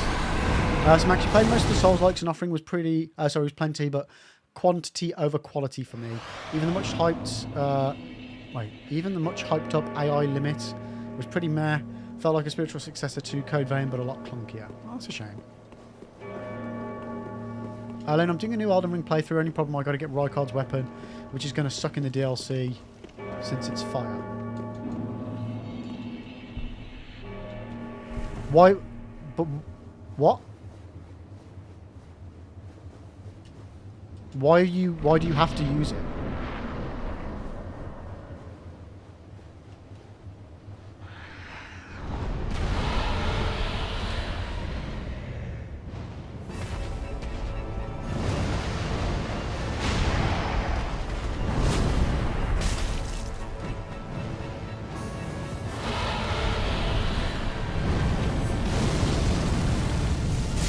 Oh, got way too close. My favourite kind of mechanic there is 1 second delayed animation. Can you imagine what a nightmare that will be with fast bosses? Oh my god. Like, a second's a long time.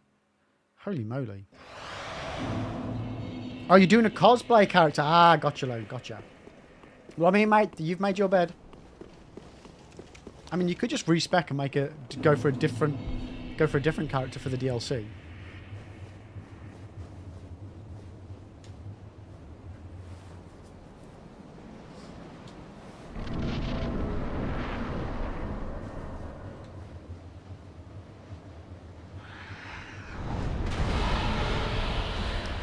Okay.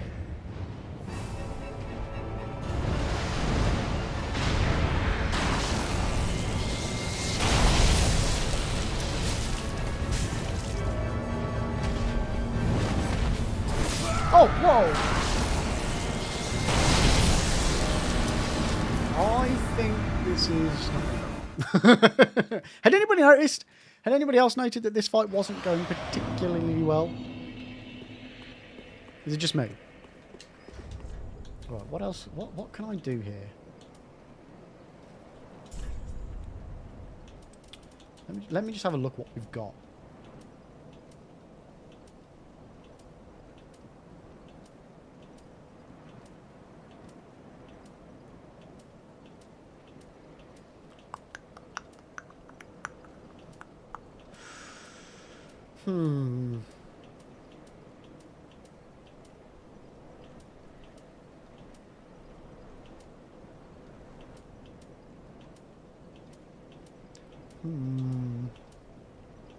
Ooh.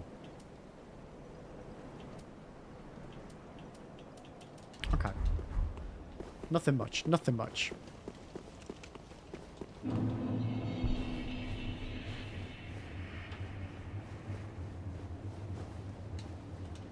Just need to not get hit, chat. Simples. Simples. Hitless Nameless King. No problem.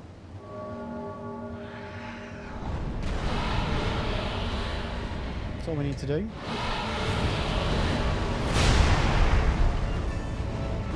Oh, come on.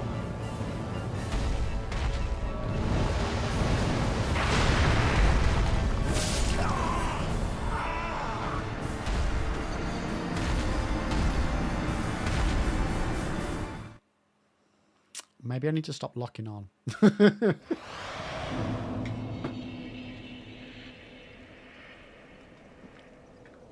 See, this is why I liked exploring around for a bit, chat. So at least I got to do some stuff for a bit.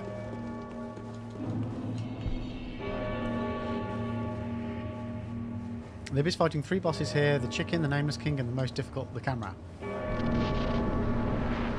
I mean, and if the option was there, gravity as well. I can't remember if I can walk off the edge or not. I don't want to go anywhere near it just to be on the safe side.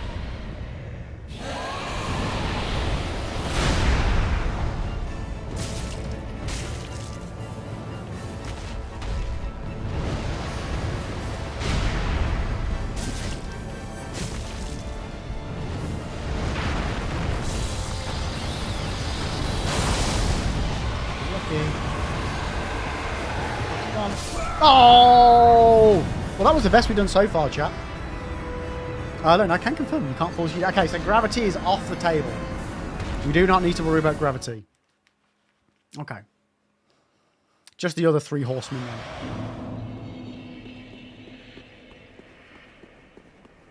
then. Yeah, I mean, it's not very often that you can say that in a Souls game. No worrying about gravity.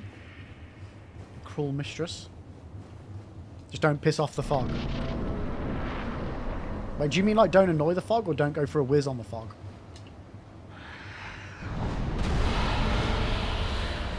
Okay, we need to work out how we did... Oh, you're going straight into that.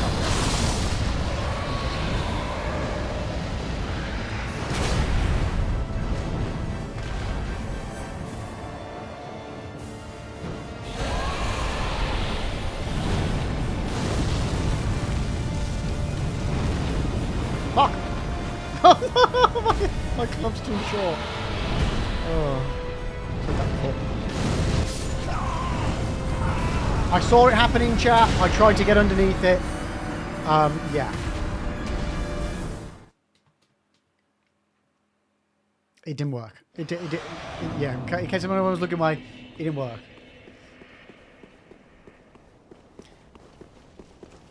Look, for someone that's used to playing longsword, playing with stubby club, I mean, it doesn't look that much shorter than a sword. But yeah, just having that, being used to the length, and then not having it, it's tricksy.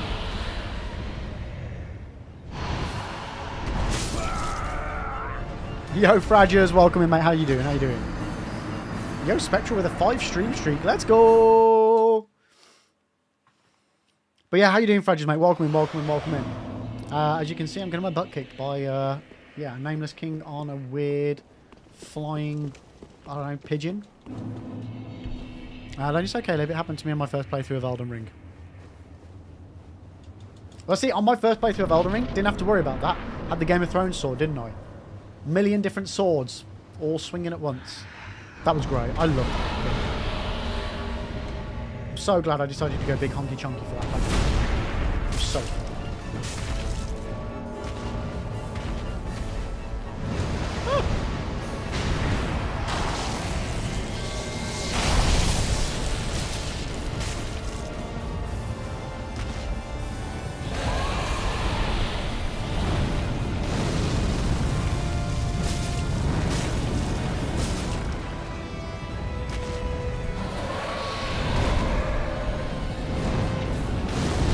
Oh, come on, like, where do I go? Wait, I went straight for under the legs after it decided which way it was going to be round. Holy shit. Freddy, you're all good. You and the family? Yeah, we're all good, thanks, mate. We're all good. Plodding along, plodding along. I'm glad to hear that you're doing well, though, mate. It's good to hear. It's good to hear.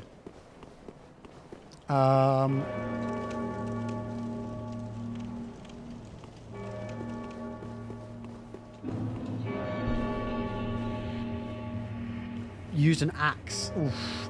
Yeah, I remember first time I played... God damn it. I hate you. Thanks for that, Spectral. Genuinely surprised that wasn't Jay that activated fists only. Oh, 1 minute fists only, chat. Eh. Fucking have it. 5 HP. Love it.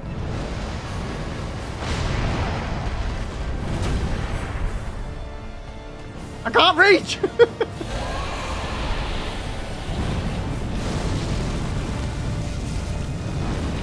Yeah, 4 HP! Wait, was it bleeding? Did it actually just bleed then? Have it! Oh, I can't reach.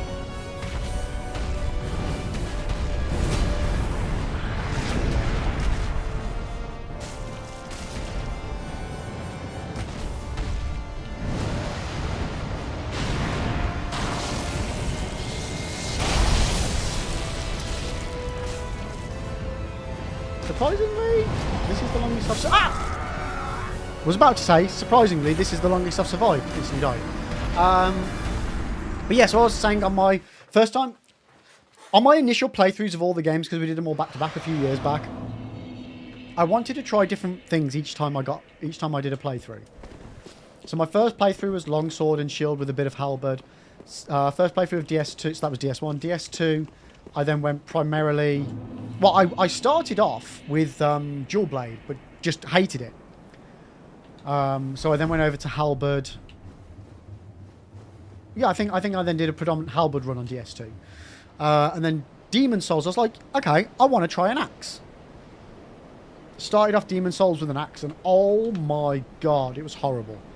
It was horrible. Like, I really wasn't enjoying the game. It felt... It just... yeah, I just... And again, I think it was because of the reach. I then switched over to... I want to say I had a Crystal Falchion? Or Magic one? Or whatever. A Crescent... No, Crescent Falchion. Falchion. However you pronounce it. And then I loved it. And then, yeah, for Elden Ring, my first playthrough, I then decided to go... No, DS3, sorry. I then went for an Ultra Great Sword, working my way up to the bigger weapons here. Really enjoyed that. And then, yeah, Elden Ring did the big honker-chonker of the grafted... What is it called? The grafted Great Blade or something like that? Grafted Blade Great Sword. Loved it. Absolutely loved it.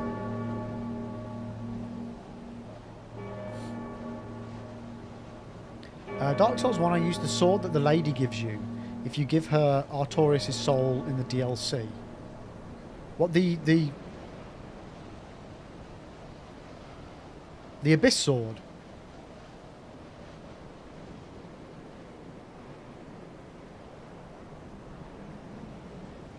Which version? The normal one or the cursed one? Because it depends what weapon, which sword you give her as to which one you get. If it's the one I'm thinking of anyway. I might be thinking of the wrong one, but...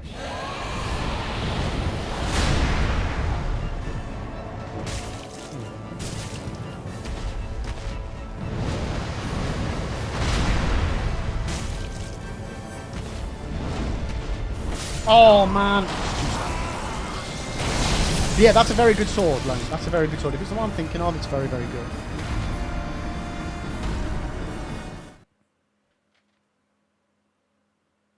Where's my phone? It's in chat. One sec.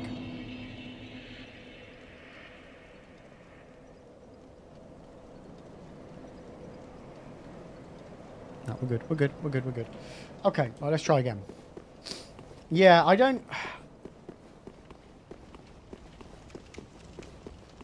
I'm kind of having a bit of a Four Kings situation here, chat, where I feel like I'm stood right next to its head, and then I'm swinging and just being absolutely nowhere near it. I don't like it. I need to come up with a new plan.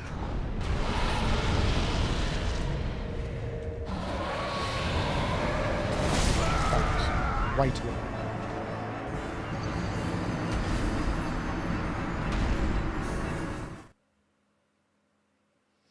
We need a big nude plan. Big nude plan. I mean, I have now got another slab. So we have currently got a fire sword, a +6 fire sword, a +9 blessed sword. What else have I done up? Have I done up anything else? I mean, we have got Storm Ruler.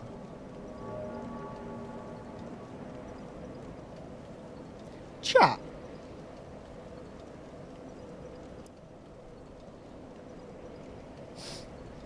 My understanding is that the bosses where you get boss weapons, those weapons are normally pretty shit. I've never properly tried using one in any other circumstance other than with the boss.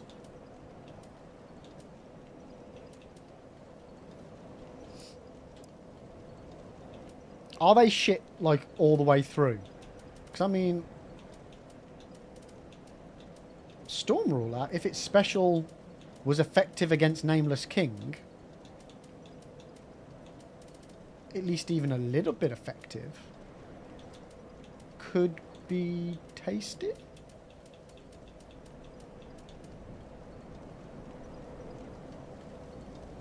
I genuinely don't know.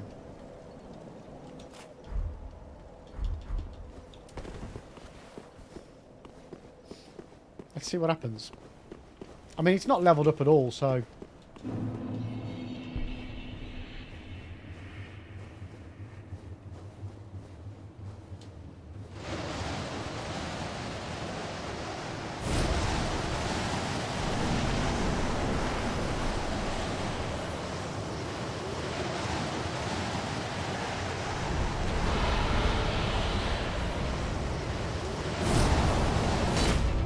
Missed!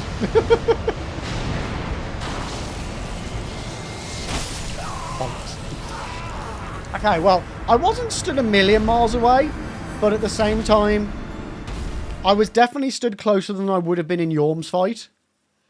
And, yeah, we just didn't even hit it at all. I'll give it another shot, though, chat. I feel it's worth a few deaths just to test something that might actually be a nice little fun weapon that we can use. I mean, I'm going to very much go with that it's going to be completely useless.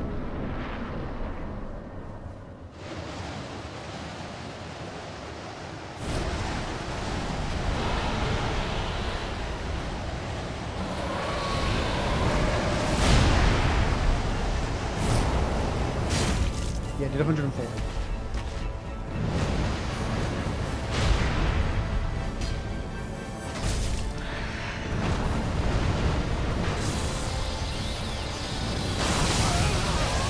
Oh my god, I can't go for that. How am I surviving these, Okay,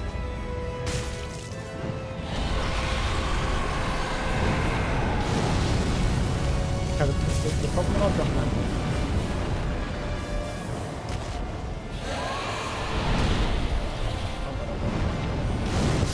Where do I go? Genuinely, where... I can't run away from it quick enough, chat. Sorry, my mic's being a little bitch right now. There we go. Sorry, chat, 1 second. Man, I really hate this mic stand that I've got. It's just awkward as hell.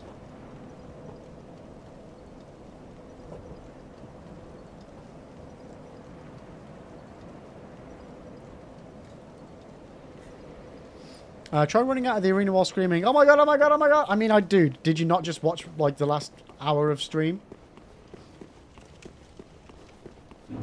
Try jumping on the dragon with the names. I mean, that might work. Oh, I don't have a jump button. So running, it is definitely running away.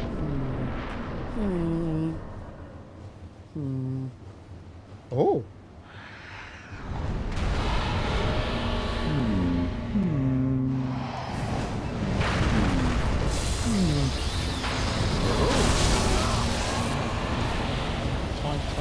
Just don't die. I said, just don't die. In the words of Scary Movie, run, bitch, run! Oh, I need to watch Scary Movie this Halloween. I need to watch a load, like, genuinely, I need to make a point of, first of all, A, getting a shitload of work done during the day so that I can have some evenings off. And then, B, watching a shitload of different movies over, like, scary-ish movies over the Halloween period. Because I always, like I was saying last stream, I always forget to watch seasonal movies and then really regret that I've not watched anything.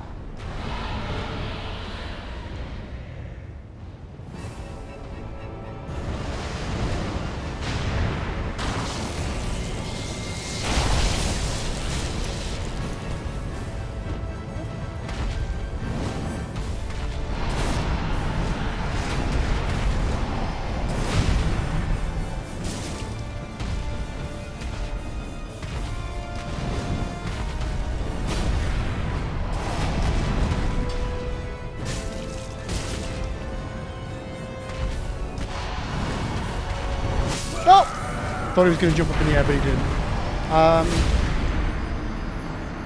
Yeah, scary movies. I genuinely think the first one or the second one was my favourite of scary movies.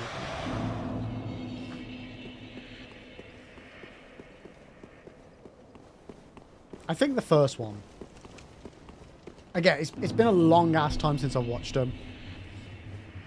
I think I've got the first 4 in a box set on DVD.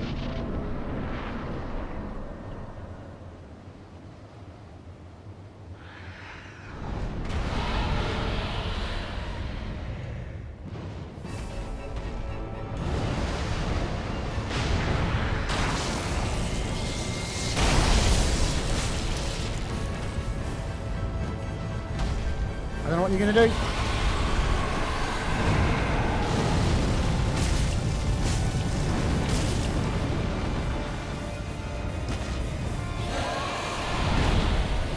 Okay, we're going for running away.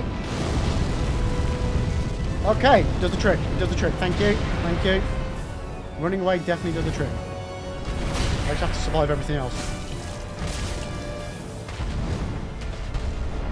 Oh, shit bad. I can't see a shit.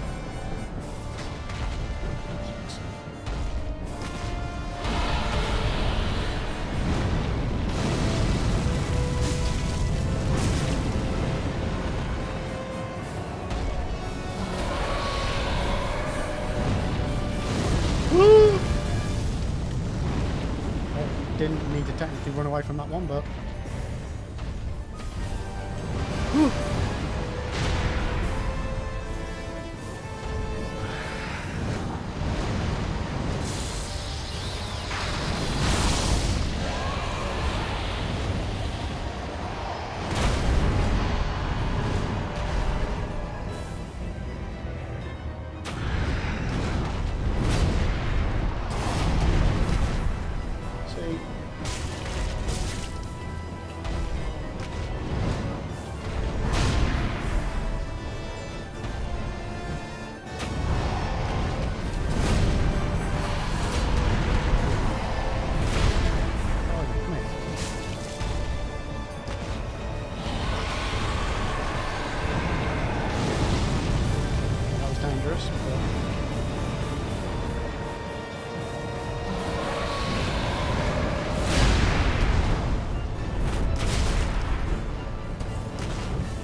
Oh no! Oh man, I didn't see it. God damn it, chat.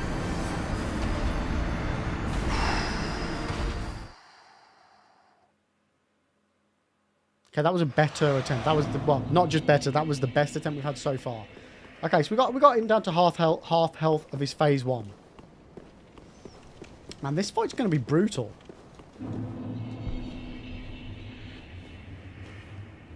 Like, legit brutal, isn't it?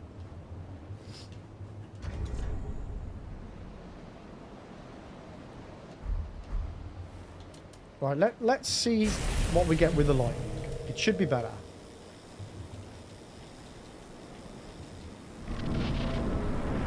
A yellow! This is meant to be the easy phase. Yeah. Go figure, mate. Go figure.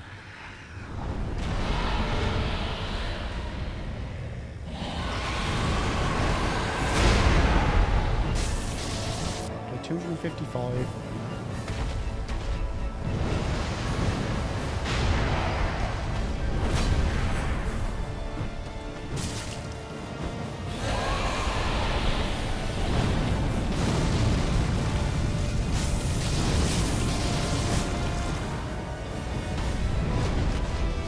Oh, fuck.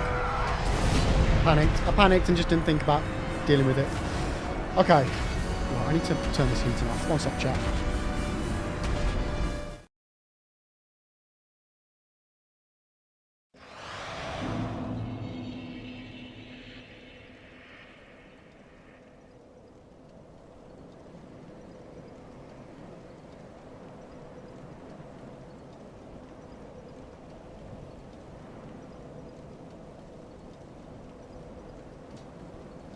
Okay, we're good. We're good.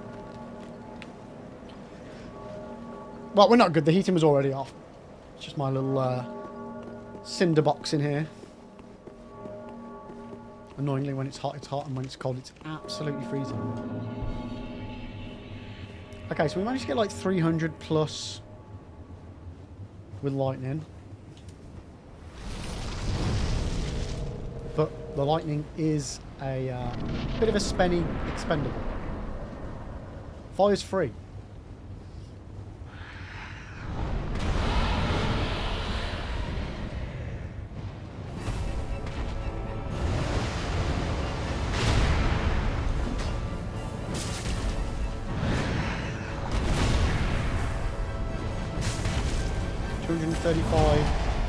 Oh! I learned no crashing the gym in this time. Thank God. Nice, mate. See, dude, I'm so glad you gave it another shot. And I'm glad that it went the way you were hoping it would as well. I would have been gutted if you'd, you know, tried it again and it had been shitty for you. It's really difficult though not to allow a game save crash. No, a game crash. What the fuck am I trying to say? A save data game crash. Save data losing game crash from affecting your want to play a game. It's like genuinely good. So I'm glad it all worked out, mate. I'm glad it all worked out.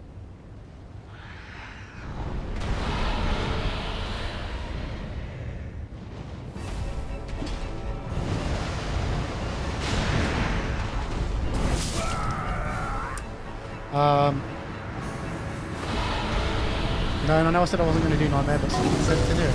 Yeah. Mate, I think you meant to. I do. I really, really do. I can't, like, I struggle to do classic Doom on Ultra Violence. There's no way I'd be able to do something like Doom 2016 on Nightmare. There's just none. There's just none.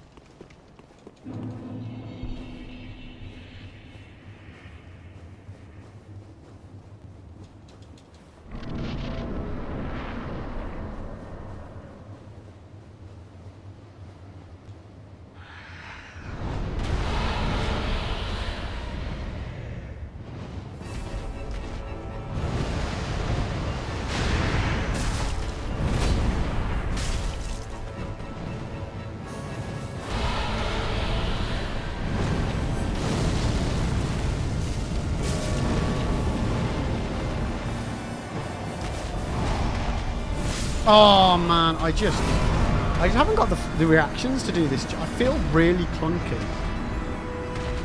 I feel really, really clunky.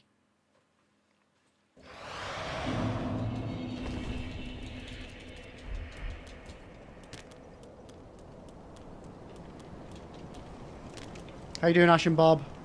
You good, mate? You good? He's good, chat. He's good. You know, I keep forgetting to do my attack boosty thing as well.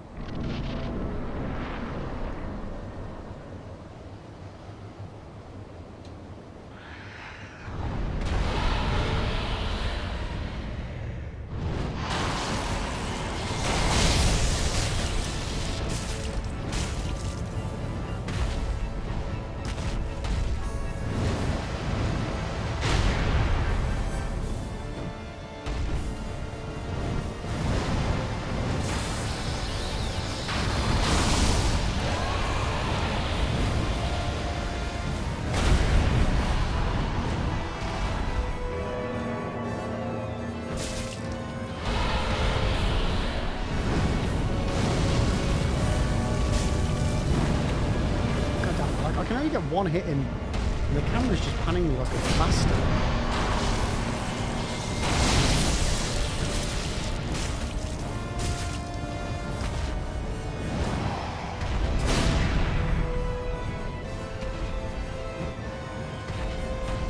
What are you doing?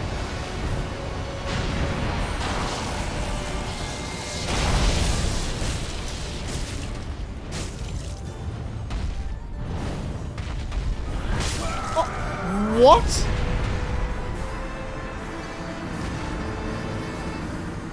Okay, I don't even know. I didn't even see what hit me then. Is this what KFC employees have to do to make the chicken? Yep. That's why the turnover rate's so high for KFC employees, mate. Makes them die, innit? Okay, well, on the plus side, lightening up Ash and Bob's helped a little bit. I think I got had by the back end of the spear, maybe.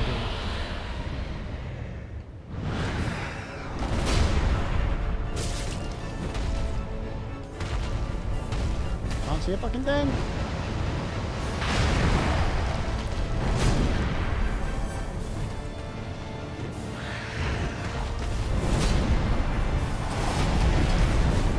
So,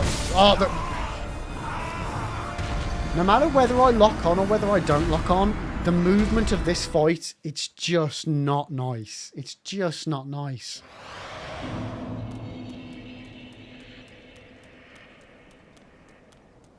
I don't like it, chat. I don't like it.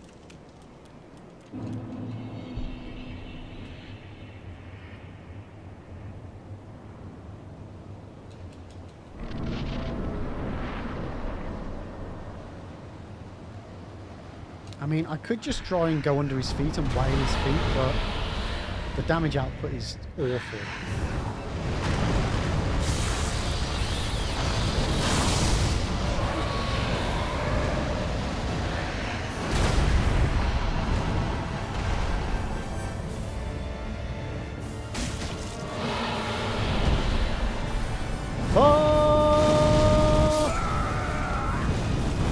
I don't know, you know what else I played for the first time? Far Cry 5, and oh my god, it was so good. The main villain is one of my favourites in any game. Ooh. Big props there. Big props for Far Cry 5. I've not played the Far Cries. I think I've got a lot of them. No, that's not true. No, I've got a lot of the Fallouts. I've not got any Far Cries. Yes, no. I've never played Far Cry. Don't have any. But I've heard good things.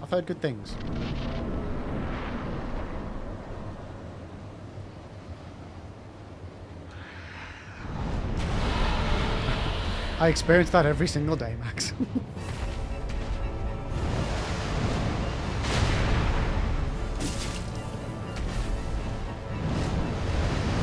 I like it.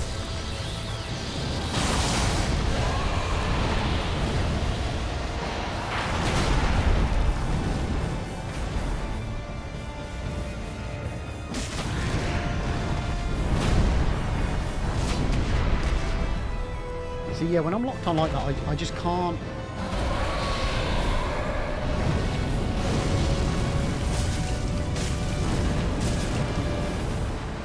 I can't see enough to.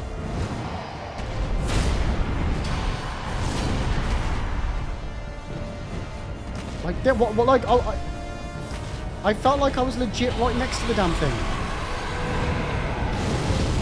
Woo. Spicy chicken.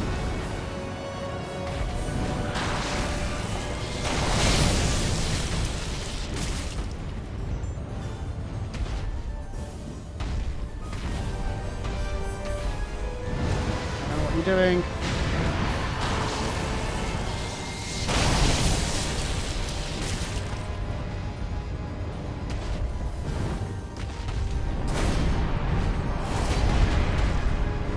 Can't see. Can't hit it.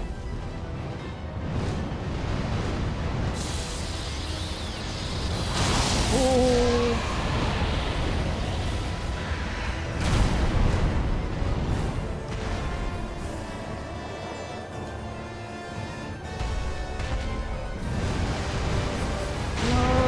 Oh, okay. I thought you were going to do the fire. I was fucked.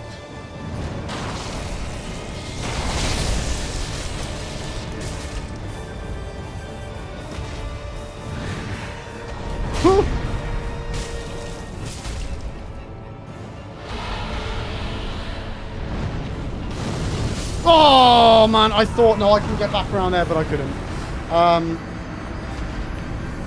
Shit. That wasn't a bad attempt, chat. That wasn't a bad attempt. I mean, it wasn't great either, but... Okay, we've had a couple, 2 or 3 now, where we've got halfway. Lone, I'm not playing any more new games until Dragon Age releases next week. Oh, is that next week already? Bloody hell. Barbecue. Hey, it's not me, it's Ash and Bob. Don't do Ash and Bob the disservice of pretending that it's me. Yo, Bradley! How the devil are you doing, you beautiful bastard? Find some guys on the video games again, I see. Yep. Mainly myself and my own inabilities. But how are you doing, mate? How's your week kicking off? I hope you're well, mate. I hope you're well. Look, just because me and Ash and Bob look the same, we are our own individuals. We've got our own thoughts and feelings. Oh, motherfucker. We're both equally bad at Dark Souls 3, though. That's the only comparison. It's anywhere remotely the same. You think I'm more pale? Brad, your day's going well. Beat up the big bad fella on The Witcher and finished the main game, which was nifty. Oh, nice! Hell yes! What did you think overall of the base? We're talking base game, yeah? What did you think of the base game story?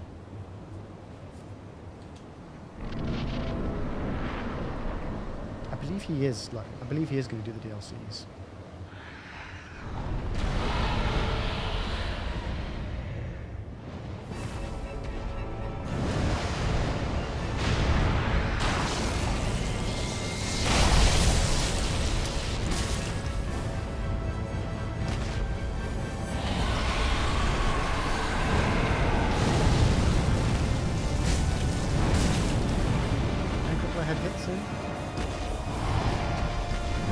Bollocks.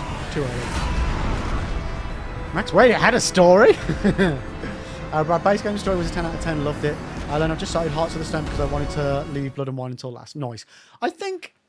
Is that what I did?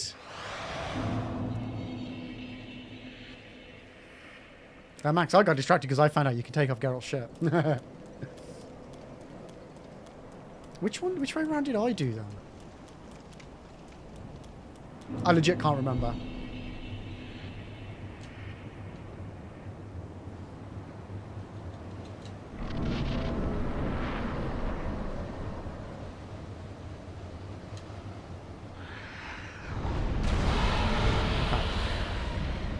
Come on, we need to focus now, Brad's here. We can't disappoint that. Oh, you're going straight in for the attack, are you? I'm right next to you, just fucking it.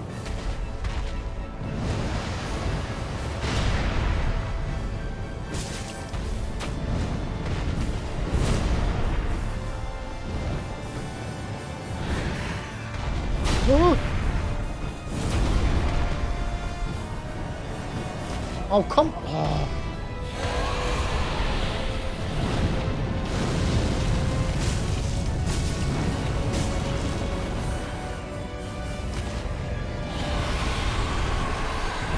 Oh, you do that again. Whoa, okay, you.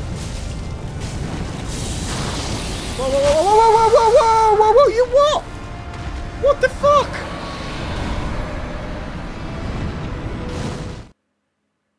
What? How did... He started another move while doing another move. What? Did it... That just happened, right? What? Or is my brain processing that slowly? That the fire breath had legit finished and then he did the lightning attack? Because from my perspective, I was still attacking him doing the fire breath when Nameless King then decided to lightning me from above at the same time. Like, on the tail end, yeah. But not one finished and another started. Did I? What?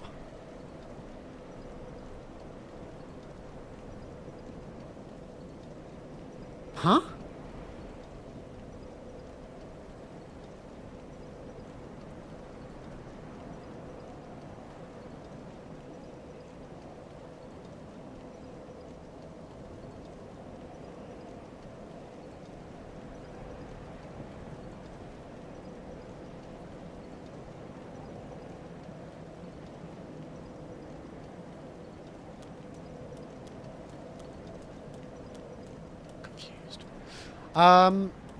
Brad also successfully carried out my Triss waifu mission, so the ending was nice.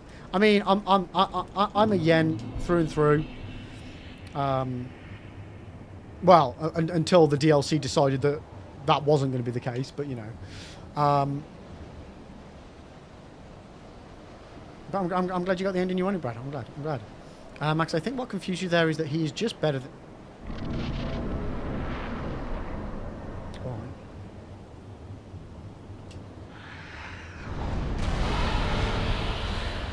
I mean, if the boss is going to start doing multiple moves at once, I mean, I feel like it's a lost cause. It's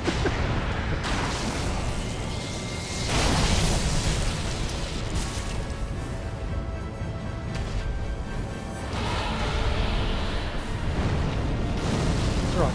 Dragon was doing the dragony thing, and I went for my third hit. Yes, he did that! And he did it really quick. What the hell? He did it again, but like super quick.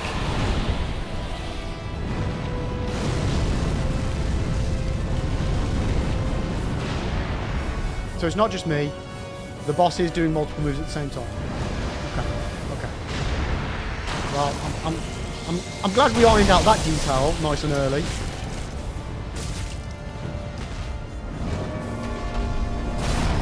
Oh shit! I thought I died. Oh no, there we go. It's just a premonition.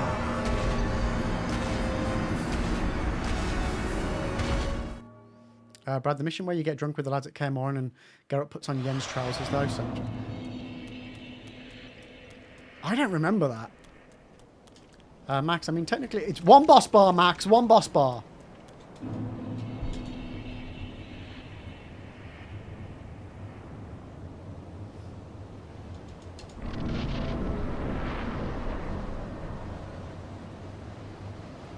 Yo, Pate, how you doing? Welcome in. I'm getting my ass kicked. So if you're here for to see bosses going down, you're probably going to be disappointed. How are you doing? Welcome to the channel. Hope you're good. Too early. Yeah, I knew it. I knew it as soon as I went. I knew it.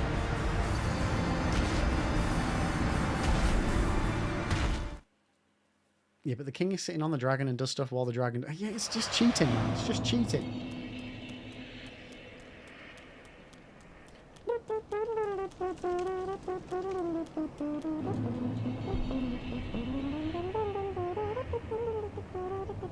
No, Triss is not the best. If Triss was the best, then she'd have her own unicorn. Does Triss have a unicorn, Brad? Does Triss have a unicorn, Lauren? Max? No. But Yen...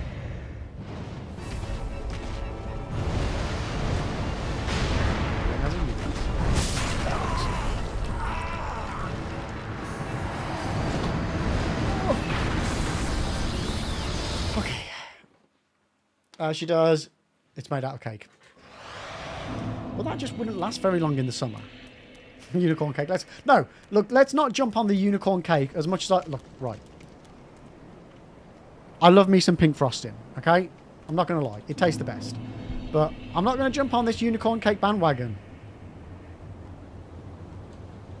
Max, who do I care? I picked no one so I could have my Syrian. Oh, fair enough. I mean...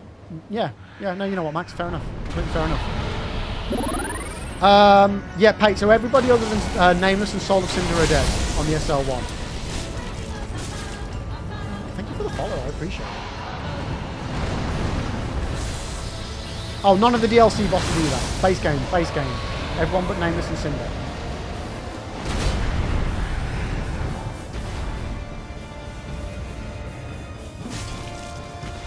How do you like them apple, bitch?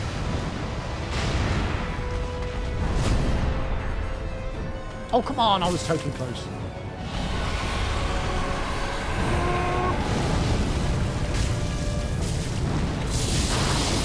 He really likes doing that now, doesn't he? This is like his now go-to move. Oh, you're gonna counter-attack the fact that he's breathing fire. Oh, you know what? I'm just gonna every single time use my electric attack from above now. Yep.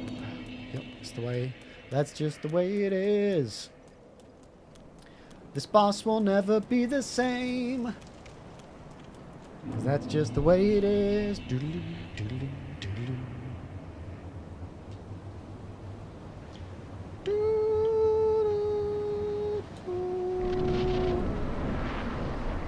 Yeah, I'm really worried about the DLC. I've not committed to it.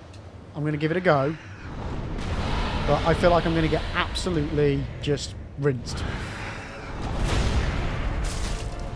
I think it's a lost cause. I feel it's above my caliber on an SL1. I've done them like normally, but too early.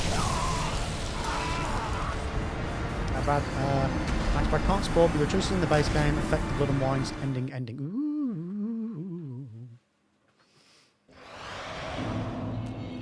More than a feeling. How have I gone from... What?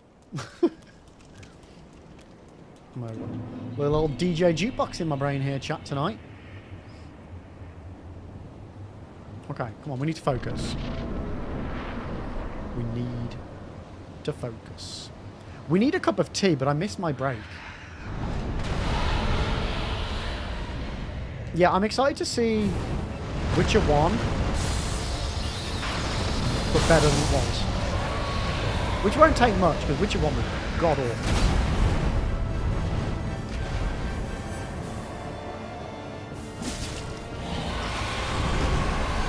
Oh, bollocks.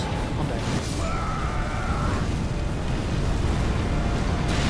Its codename is The Edge of the World. Wait, is that the Witcher 1 remake or Witcher 4? Witcher 1, right? Or have I got confuddled and Witcher 4's coming out first?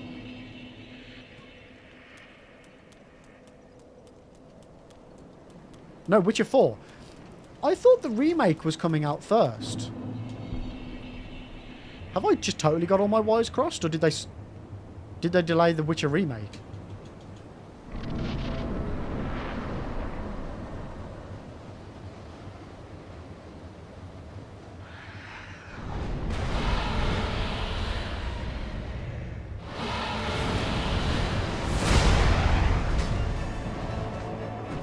Oh, come on.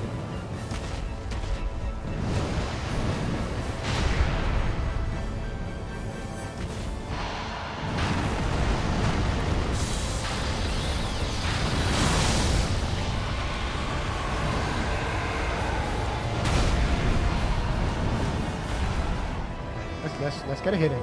Oosh, there we go. First hit, let's go!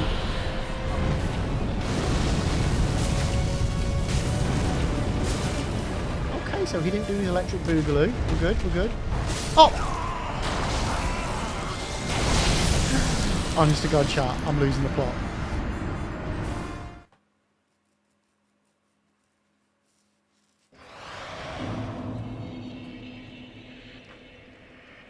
So, Pay, I played all of the Witchers for the first time a couple of years back, and I did them back to back on stream. And I'm the sort of person that predominantly likes to see games from the beginning, like, from the beginning of their, you know, tenure, so to speak, all the way through, so I can see the progression in them. I would very much so say don't play Witcher 1. It depends. It was very janky, and the more I played it, the worse it got. And it's dated, and it feels dated. Witcher 2 was much better. And I would say if you're really invested, then play Witcher 2. But Witcher 3, by gosh, it's fantastic. It is just absolute perfection. Witcher 3 was exactly what I was hoping Witcher 1 and 2 were going to be. Like, genuinely. And I'm not the sort of person to say, don't play a game. But the last thing I would want would be for you to play the first one and then think that the others were going to be the same caliber, because they're not. Witcher 2 is 1,000,000 times better than Witcher 1. Witcher 3 is 1,000,000,000 times better than Witcher 1. Like, it's staggering how much better they make them each one they make. So, feel free to play Witcher 1 so that you can. And you get, like, the background and introduced to the story and stuff. If that sort of thing matters to you. But don't let it... If you don't like it, just move on to the next one. Don't let it stop you. If you think it's going to stop you from how you're experiencing it, just play Witcher 2. And likewise, if you then don't like Witcher 2, don't force yourself through it hating it and then prevent you from playing Witcher 3. Because the objective here is to make sure you play Witcher 3. Because Witcher 3 is fantastic.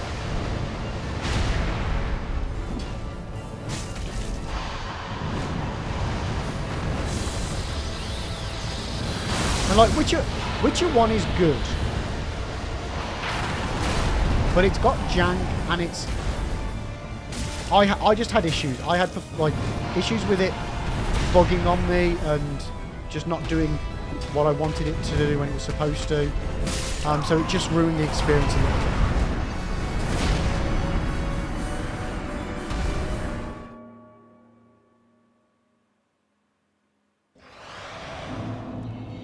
But yeah, Witcher 3, you need to play.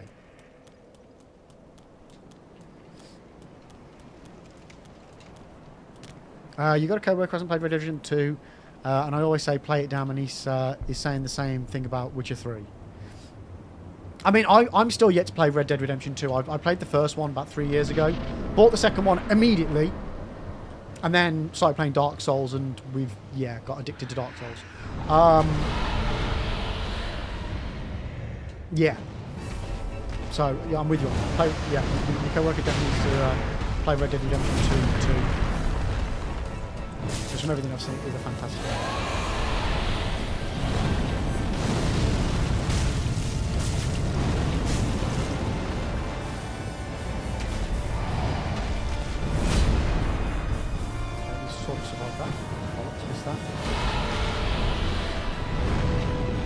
fire on, mate.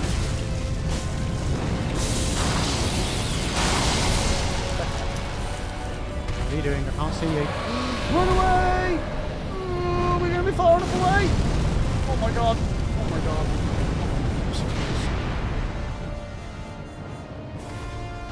What are you doing? Ah! Jesus Christ. Get back there. Oh, that's a good job we were far enough away then.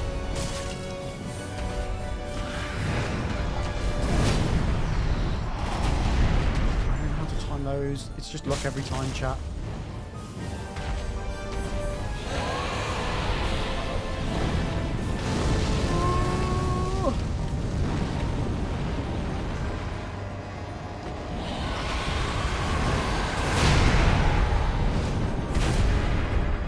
This is annoying me now. We're gonna die. Yeah. God damn it. Hate that attack. Yo, Lukey, how you doing? Welcome in, welcome in, welcome in, welcome in. Oh, is Geralt still not playing ball? Yeah. Spectral, you need to beat Witcher 3. Base game or DLCs as well, Spectral? Yeah, I really enjoy... Like, I can play some shit as well, chat. So, hey, just for comparison here, I'm not the sort of person that will take a game that is globally considered as being bad and then just shit on it. I loved Gollum, right? I had a real good time with Gollum when it came out, so much so I played it back to back twice. I loved it. So, I can find the good in games. So I'm not saying that my opinion is gospel, because 99.99% of the fan base hated Gollum and I enjoyed it. But what I'm saying is I can find the good in games. And while there is good in Witcher 1, it has the potential to ruin what could be a fantastic experience on Witcher 3 and potentially 2.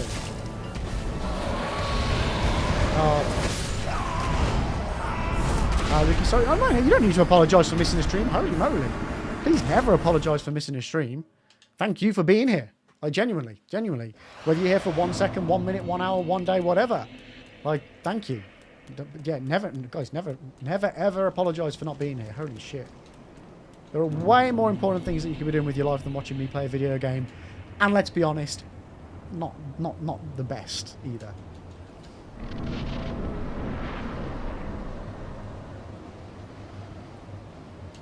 I've still got several side missions to do on Witcher 3. And I keep wanting to just go back and mop up.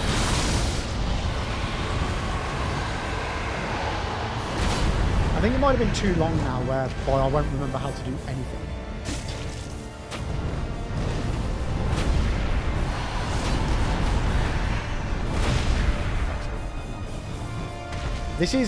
This distance thing becoming a real issue in chat.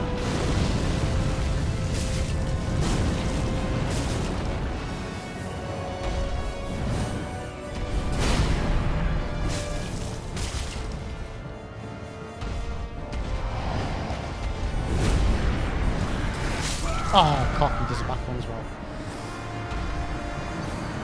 Paper, like DS1 is so janky compared to DS3, but it's still good. But if you play first DS3 and then DS1, I don't blame people if say DS1 sucks, right? I mean, I slightly disagree with that. In that, objectively, DS1 doesn't suck. Even by today's standards. DS1 is still a really good game. The Witcher 3 really hasn't aged the best, in my opinion. Like for me, I did DS1, then DS2, and then I went back and did OG Demon Souls. And even after doing DS1 and DS2, I still thought that OG Demon Souls held up quite well, comparatively. So, just because something's older doesn't mean that it sucks just because you play a more modern one first. But that being said, that is why I don't like playing the modern versions of games first. I would always prefer to play the first iteration and then work my way through them, because then you get to experience the improvements as opposed to the improvements being the default and then everything else being just jank because it's not there. But yeah, I played Witcher 1 first, and it just doesn't hold up. It's not bad, but it's just... And again, I only played it a couple of years ago, so maybe if I'd have played it when it first came out, it wouldn't have been as bad comparatively to, you know, the time. And I'd just come off the back end of playing all the Souls games. So, I don't know, it probably wasn't the best experience for me to play it. No, Lone. Witcher 1 is not decent. It's bearable. It's just bearable. Yo, Jakumo, how you doing? Welcome in. And like, maybe I just made a rod for my own back with it. Like, I read all the books and things, and I tried to scour everything because I didn't know what was going on. I wanted to make sure I didn't miss anything. So maybe I did more than I probably should have on the playthrough. Oh, for its time. Okay, fair enough. I'll allow that.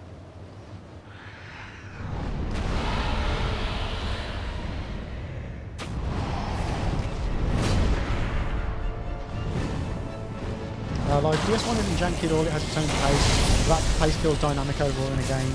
Witcher 3 feels more janky. Oh no, I disagree. I would say Witcher 3 is way more optimized than Dark Souls 1. Personally.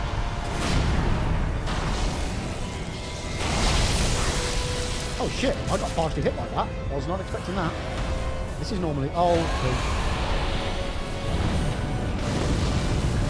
I was too close to the front. Luke, the hitboxes in this box... Nah, I mean... The hitboxes aren't bad in respect of them being too big. I think the hitboxes are too small, if that makes sense. I don't think I've ever complained about the hitboxes being too small on a boss before. I feel like I feel like it's Four Kings. I can't judge. I feel like I'm right next to it, and then I swing and just completely miss.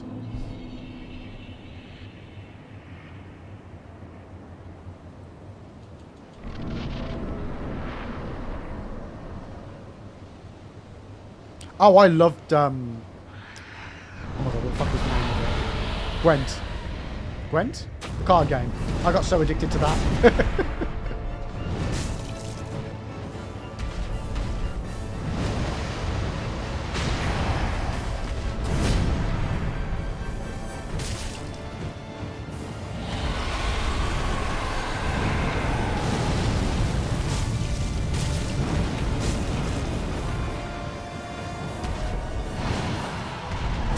Oh, I thought I rolled. Yeah, what? Again, this isn't to say anything bad about Witcher 3 because it's a fantastic game, but genuinely, and anybody that's played it will agree, hopefully, but one of the best things about Witcher is a little mini game. Witcher 3 is a little mini game, and it's called Gwent, where you play cards. It's amazing. It's so much fun. I never actually played the game Gwent, like the standalone game. I felt like if I started, I'd never stop.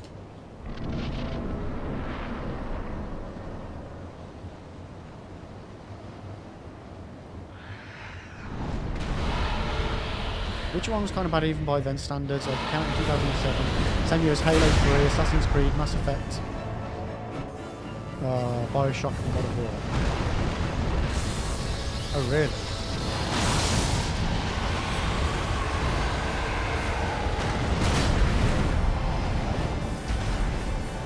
I mean, of all those games that I have played, I would say they're better than Witcher 1. As far as like the gameplay experience.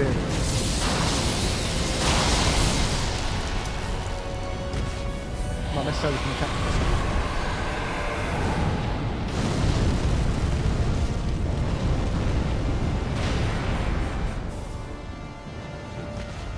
What are you doing?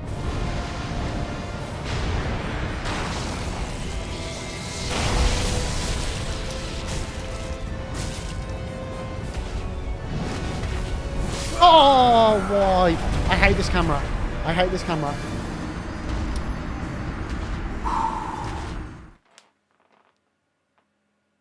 Okay, so almost 50 deaths to Nameless today, chat. And the best we've done, I think, is just over half health. This does not bode well. We've not even got into the difficult part of the boss. What the hell am I going to do? I'm fucked, chat. I'm literally fucked. Figuratively, even. I'm literally figuratively fucked.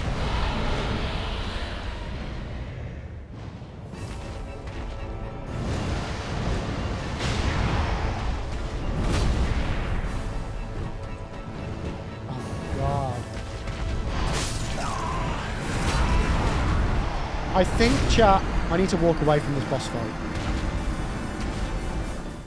Right this moment, we're going to have a break. We're going to have a break from the boss. I'm just going to, we're going to be crazy, chat. And we're going to go explore the DLC for a little bit. I mean, we could do some Soul of Cinder, but I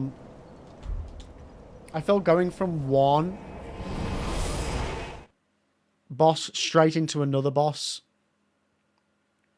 is a bad idea.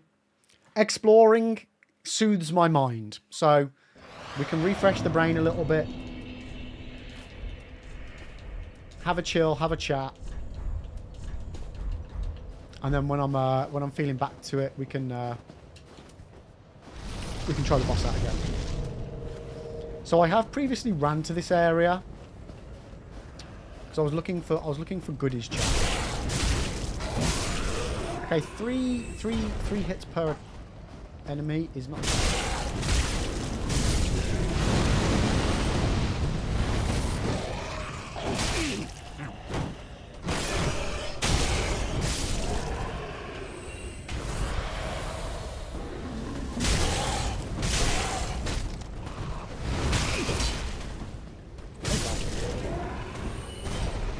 I've only got 2 playthroughs of it before. My first blind playthrough, second playthrough I did with crowd control active, so that's where like you guys can interact with it, you know, change my stats around and make me go super fast or have infinite stamina or take on my weapons off me sort of thing. I've also done Arch Thrones, which is technically Dark Souls 3, but at the same time not, so I don't know whether we'd necessarily count that one. So yeah, as far as normal playthroughs are concerned, once.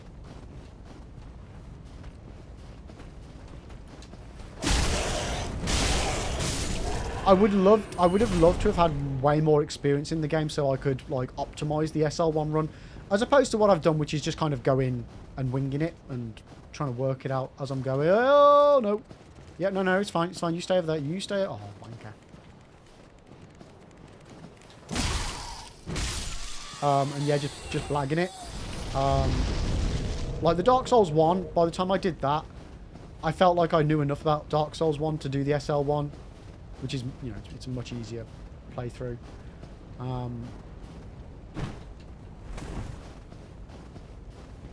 Yeah, the DS2 one, even though I knew it more than... Oh, hello. Hello, how do I get up there? Even though I knew DS2 more than I know Dark Souls 3 going into this, the DS2 SL1 was that one was hard. That was tough, man. That was tough. Oh,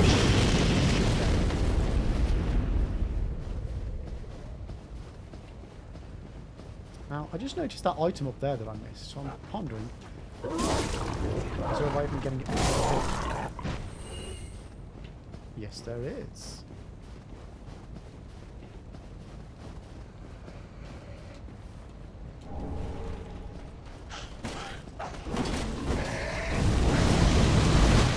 Oh, shoot. Yeah, bollocks. I would have loved, like, I really enjoy Dark Souls 3. It was one of my favourites after my first playthrough. And it's only because I just didn't get round to playing it more. I would have loved to have done so many more builds and playthroughs of this game. I just never got round to it. I played DS3 like 20 times, 10 of them were speedruns. Nice. Yeah, no worries, mate. You take care, buddy. You take care. Enjoy the rest of your... well, it feels like a Friday. Enjoy the rest of your Monday, mate. You take care.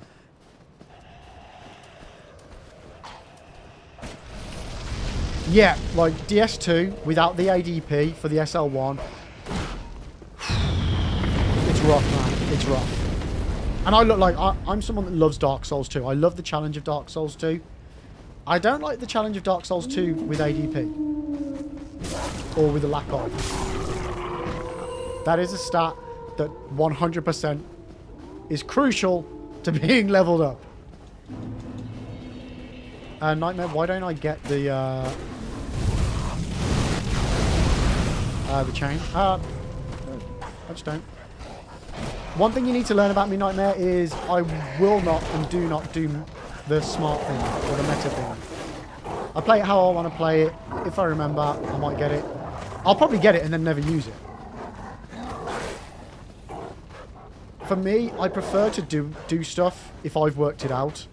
If I haven't worked out how to do something, I'm less inclined to want to do it because it doesn't feel like my playthrough then.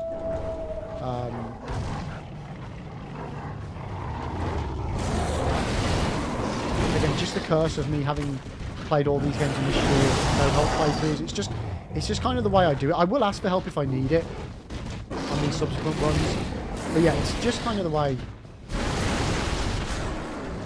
I'm hardwired into Souls now. I just do my own thing. Hope for the best.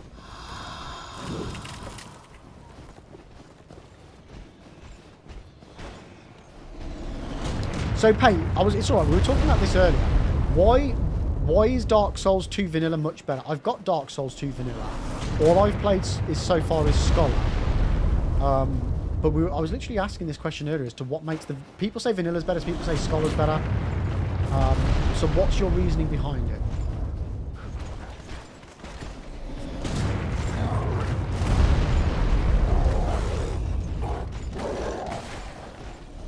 That's the thing, enemy placements. That's the answer I keep getting. Oh, fuck, I forgot about that guy. That was such a lucky dodge.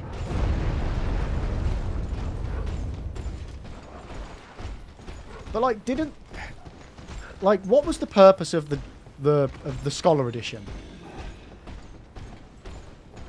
Like, isn't the whole point of making like an improved version that it's better? Oh shit.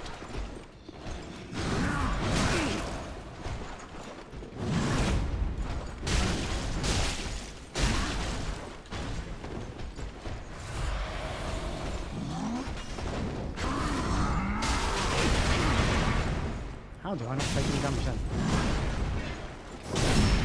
Did I stab him in the back? Oh, yes, we did.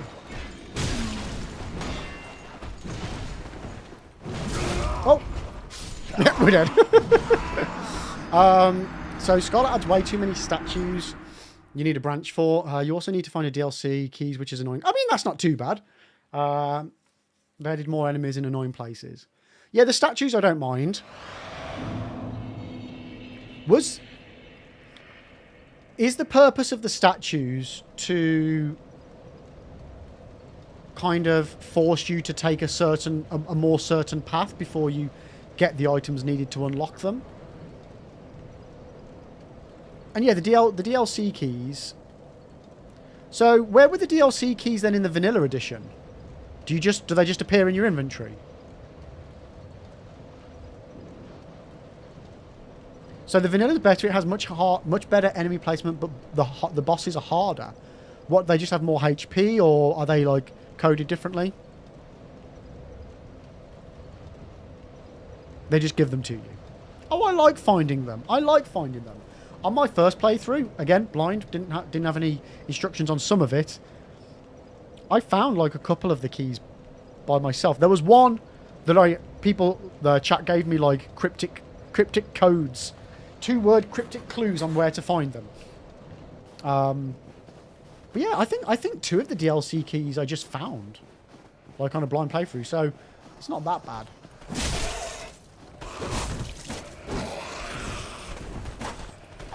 Vanilla does have DLCs.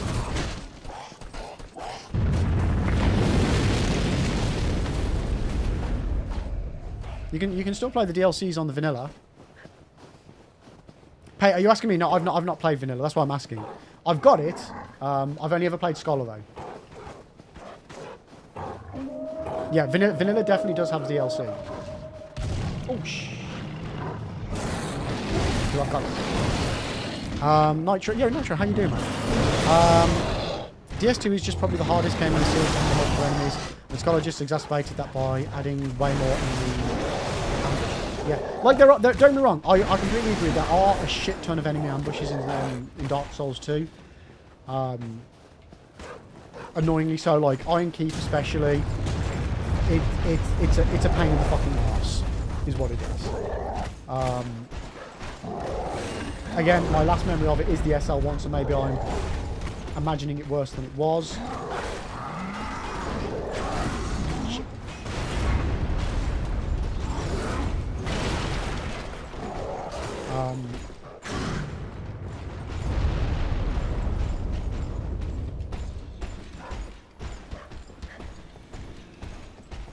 So the bosses deal more damage in vanilla and have more HP. Okay, so it's not that like they're aggroed up. They're just longer fights. Okay.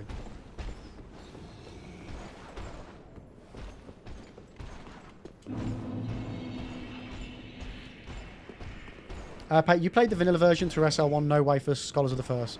I did Scholars for my SL1. I didn't do the DLC though, or at least I didn't do all of the DLC. I can't remember what I finished and what I didn't finish, but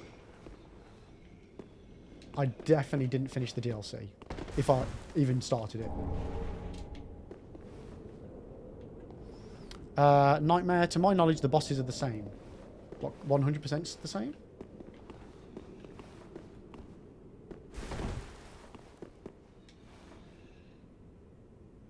Yeah, the run back. So, Night Alone's run back. Smelter Demons, both Smelter Demons run back. Yeah, they're all horrible.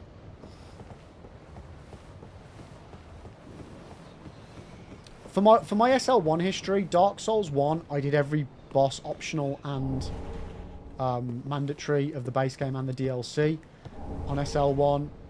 DS2, I did all of the base game bosses on Scholars.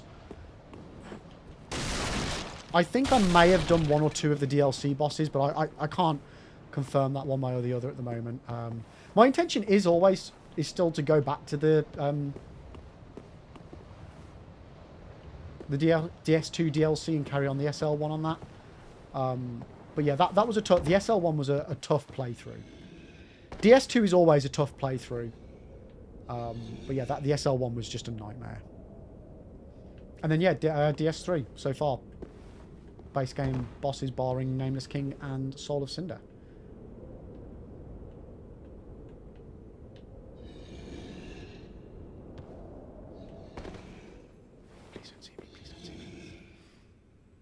Nitro, the dull ember for upgrading weapons is also harder to procure in vanilla, making infusion weapons feel a bit more like you worked for that reward. Right, okay. I feel like you just saw me, didn't you? Don't you fucking dare. I'm warning you. No! I mean, I probably didn't need that item, whatever it was going to be, but... It always annoys me when I don't get them. The only boss that I know is different is the Skeleton Lords. It has less bone wheels. What, in the vanilla version? Or in the Scholar edition?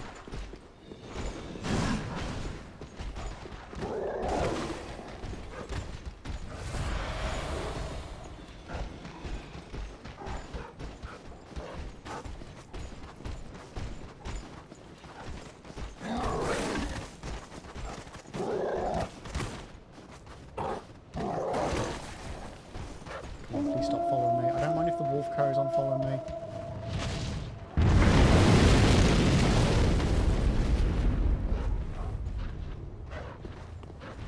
You're gonna drop down. What the fuck is that noise? I don't like it, chat. I can't look up high enough. Pate DS3 is the go. Every Souls game is still awesome. Love them all. Like I love them all for various different reasons. Like Dark Souls 1 will always be like my cozy, chill playthrough Souls game. DS2 is the one that if I want a real challenge, and then DS3 is just the fully optimized. This is just, yeah, awesome.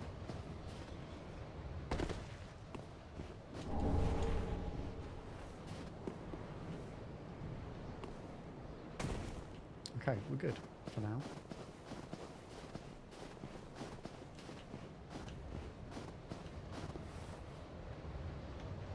Okay, I think I've been up there. I think I came down here this way initially, but I think there was something that I missed.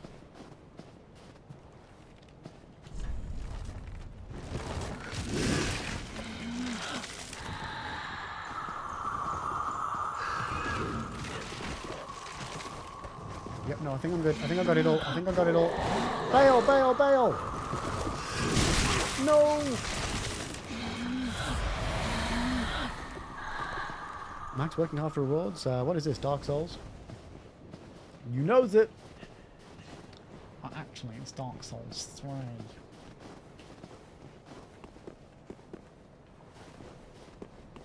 Where's my bonfire? There it is. There it is. We survived! Yeah, so I played, when I first played them all a few years ago, I did DS1, so all blind playthroughs, DS1, DS2, OG Demon Souls, DS3, Bloodborne, Sekiro, then Elden Ring. Since then we've gone on to play through loads of, do them all loads of times, doing DS1, I've done SL1, I've done Boss and Enemy Randomizer, I've even done a dance pad playthrough of Dark Souls 1 that we did June this year. We've done DS2 several times. One of which was an SL1. We've done DS3 with crowd control, and now we're doing the SL1. Bloodborne and Sekiro we've done a couple of times each. I've done Elden Ring a couple of times plus the DLC. No SL1 as yet on Elden Ring. But I love Elden Ring. Elden Ring's like my favourite. For different reasons. They're all my favourites, chat, but for different reasons.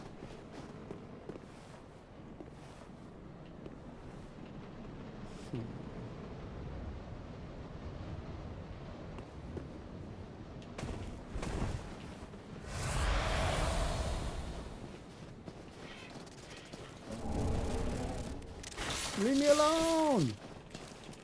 Yeah, I'm going to need to get rid of them because they're going to scupper me in a minute.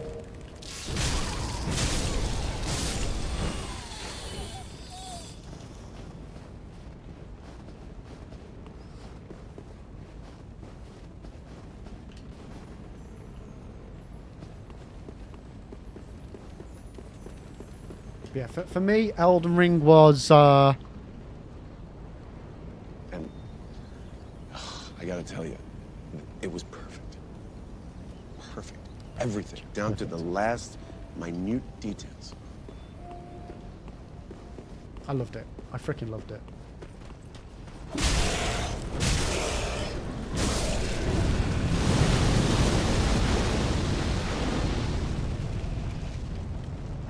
Elden Ring was very good, but the same enemies and dungeons were just getting a little boring. Freaking cool weapon art. See, for me, I finished Elden Ring, my first playthrough of Elden Ring, and I was like, I just wanted more.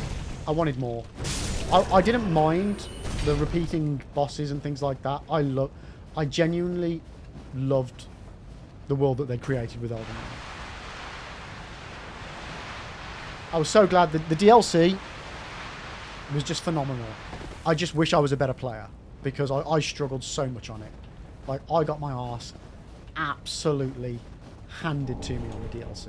Which, again, is par for the course of the DLCs. I have no problems with it being as difficult as it is. I know what games I'm playing. But for me, it was... Yeah, the final boss especially was just... insane. Absolutely insane.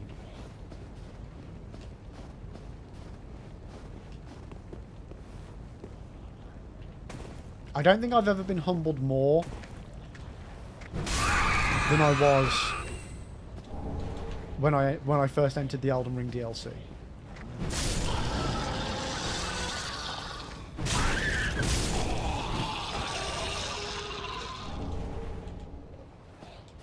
Yeah, the DLC fucked me right up. Like I planned when it was released that I was gonna, like, I streamed all weekend in the hope that we'd get through the DLC over the weekend, and then I could do another playthrough the following week. It took me forever. I can't even remember how many days of playthroughs it was. But, like, I was hoping to get loads of guides done for the YouTube channel. And I just, yeah, because I was struggling so much, I couldn't do any of the content that I wanted to do for it. It was a nightmare. It was a fucking nightmare.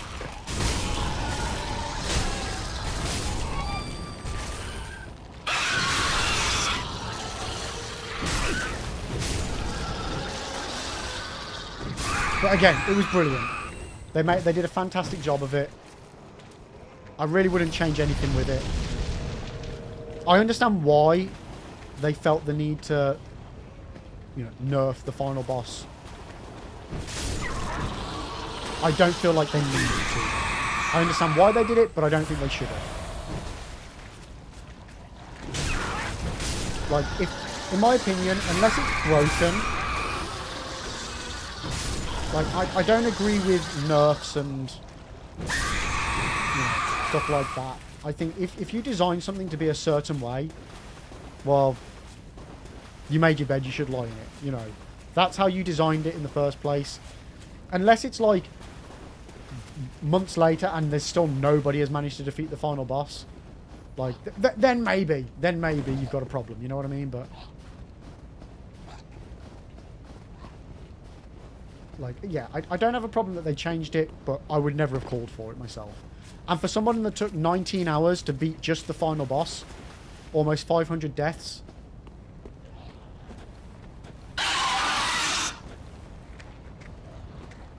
Where are you? Like, you know, it's not because I found it easy. I hated that final boss. From a personal perspective, I fucking hated the final boss of the DLC. It was horrible. It was beautiful. From a viewer perspective, I loved watching people fight. From a player perspective, I couldn't stand that fight. I struggled so much. And, like, genuinely, I say that, you know, some things are just past my skill level, and that was a million times past my skill level.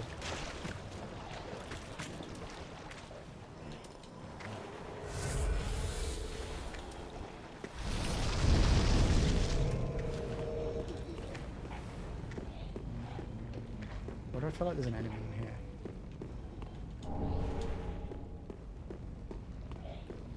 Okay, you're a friend.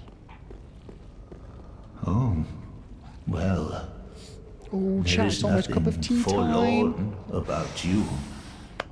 You must be the other Ash, I suppose. Oh no, Pate, like, I'm finally, fine with who the boss you have was. I'm come. fine with how they designed the boss.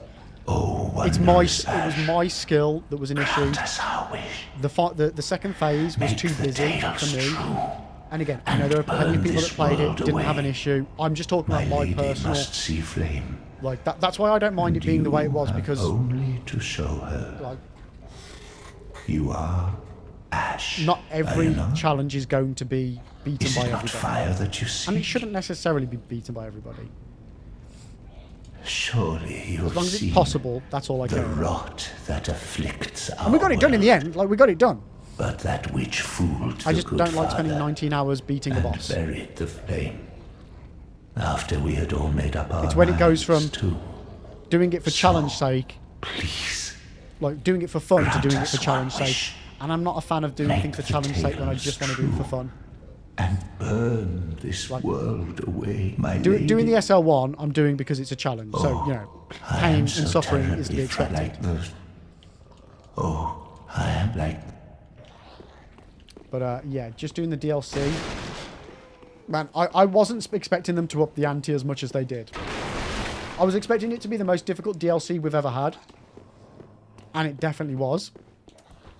But, man, I didn't think they'd turn it up to 13. I really didn't.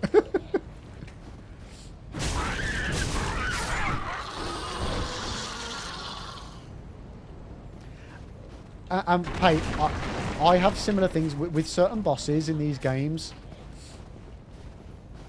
Especially on the challenge runs, but I don't really feel it's fair to compare it with the challenge run perspective. Is that I'm just waiting for good RNG sometimes. And I don't like that. It's not fun.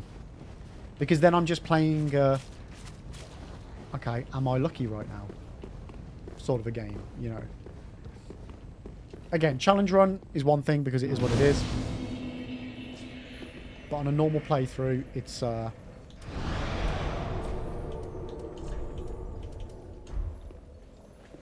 yeah, it's not fun. And the final DLC boss just wasn't fun for me. To be honest with you, most of the DLC bosses I really, really struggled with. Especially at the very beginning. Oh my god, the NPC that you would fight, like Bear Claw or something like that. that humbled me. Straight into the DLC. I was like, okay, there's an NPC invader sort style thing that we can fight. Absolutely got my arse handed to me. Had to do proper one attack, run away, wait for an opening, one attack, run away. It was a nightmare. I couldn't believe how hard it was. It was insane. But guys, we're just about to go into an ad over here on Twitch. So for 3 minutes, well, it might be a little bit longer, but I'm just going to go make a cup of tea. Guys, I always suggest you all go make a cup of tea or whatever beverage of your choice, stretch your legs, have a toilet break, and we will be back in a few moments. Do a bit of Souls admin in Firelink Shrine, and then we'll go back and carry on exploring the DLC. And if you haven't already checked out my YouTube channel, there's a link right there for you, or you can join the Discord, or you can do both. But there's plenty of Souls content on the YouTube. I predominantly do guides for Dark Souls and Elden Ring, and there will be plenty of other Souls games coming soon as well. So yeah, please check it out. It'd be, like, genuinely, every single like and subscribe massively helps me out. And I will be right back. Don't go anywhere. Just, like, logistically, how this could even get me anywhere near it. Are you shitting me?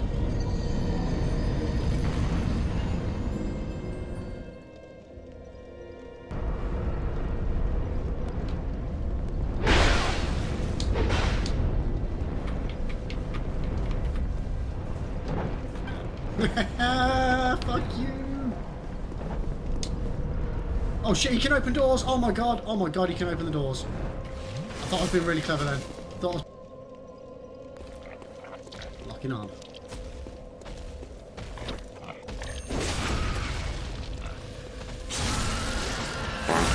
Yes! Nice done. Nicely done. Right on the exit, mate. Right on the exit. Love it. Love it. Sorry, I got a little bit excited by that. That was perfect. I needed to be more nonchalant about that to make the clip seem like we hadn't planned it.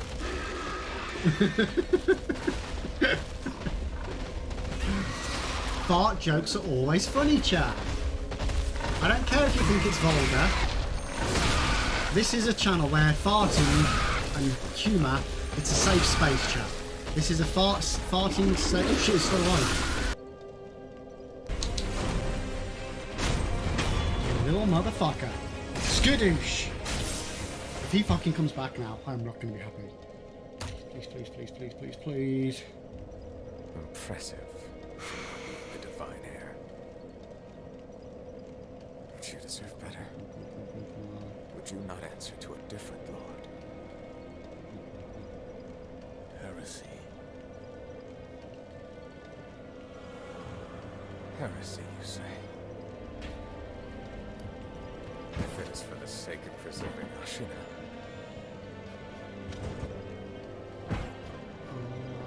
I will seize any political strength.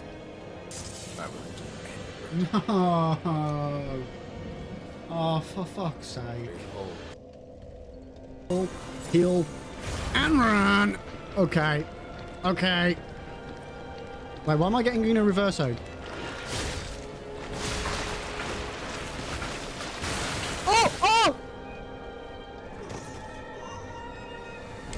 My weapon! Whap.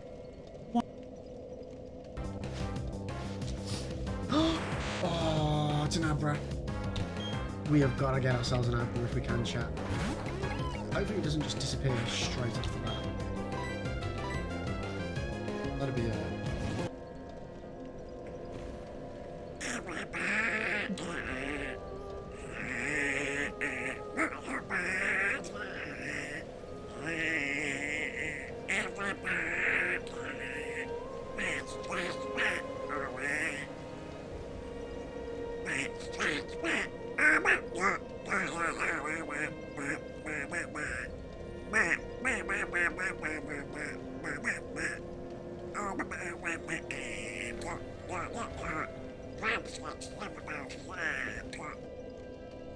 like, what is wrong with my balls?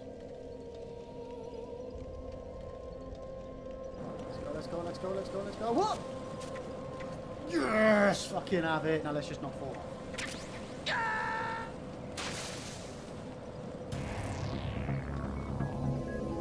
Raiden!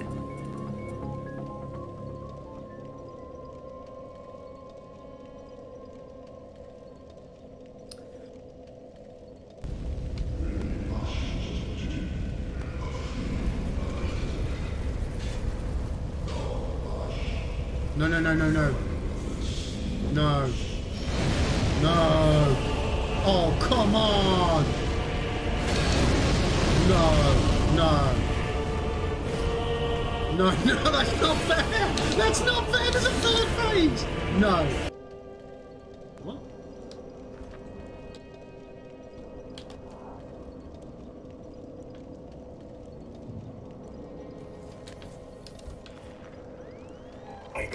Fucking. Fuck me. Fuck's sake. Fuck.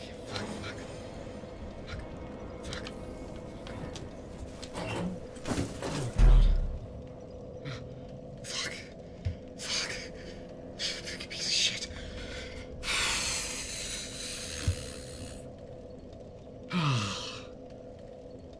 Shit. Oh my god, I don't know if I can do this, guys. Oh god. I thought he was dead on the floor.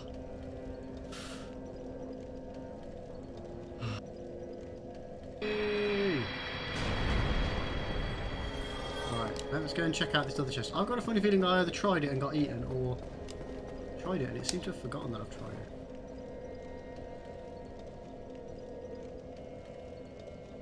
Okay, we're good. Oh no, we're not! It wasn't real! Oh no!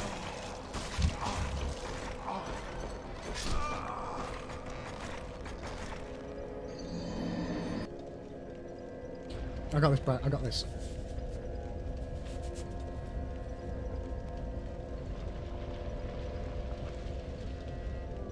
I am the knight. I am the bat. I am Bad Egg. What do you reckon? What do you reckon, chat? Am I Batman? Huh?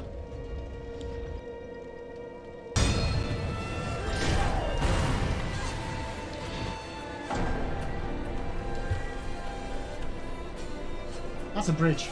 Okay. Don't jump off the bridge. Don't. Okay, it's fine. It's fine. Whoa! Oh god! Okay, yeah, you can't stand still. It's fine. We got him. We got him, chat. Oh god! No! No! That's so unfair! What the hell? God damn it. Okay, I'm back. Thanks for waiting, guys. I appreciate it. Right, let me just catch up on chat here. Yo, Ian, welcome in. Shalom. How are you doing today, mate? Welcome. Right, so what was the bit that happened just before I left? So, Spectral, speaking of nerfing things, I've stopped playing a couple of games when they nerf things. When they have nerf things that I use that made it more enjoyable / accessible for me. Because people complained they couldn't hack anymore with it against me. Yet without admitting they were cheap. Wait, what?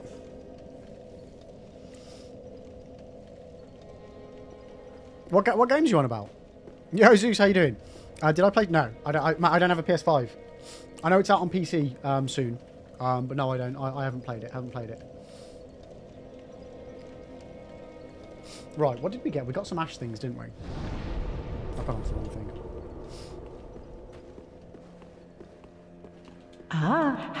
Yeah, I don't even know if... Gracious, I only hope these... I don't know if my PC will be able to... Pardon me, will be able to handle it. Gracious, I only hope... Okay, so what goodies did you just... Ooh! Yeah, Zeus, so... I was meaning to ask and do some Googling, and then I completely forgot. Yo, Johnny, how you doing? I've discovered chai latte. Holy fuck. Holy fuck. I don't like, I don't like coffee, mate. So, yeah, wrong crowd. Wrong crowd. But I'm glad you enjoy it. So, yeah, my question was going to be, Zeus. From what I've heard, whether it was just a correlation that they said these two things at the same time or not, but it was made out that the reason they were cancelling the DLCs for the Spider-Man 2 was because of the Insomniac leak. Right? That's what I've heard, but whether it's just false reporting that they're making a link there when there isn't a link there. No, but Max, it was announced, wasn't it? There was like a thing that there was 3 different DLCs. There was one that was a Spider-Verse tie-in, one that was a Carnage tie-in, and one that was something else. Oh, was that just what was on the leak?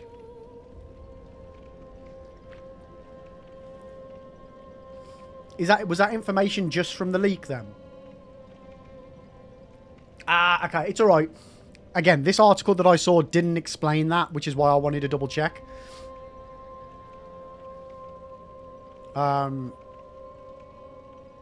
They said the leak was fake.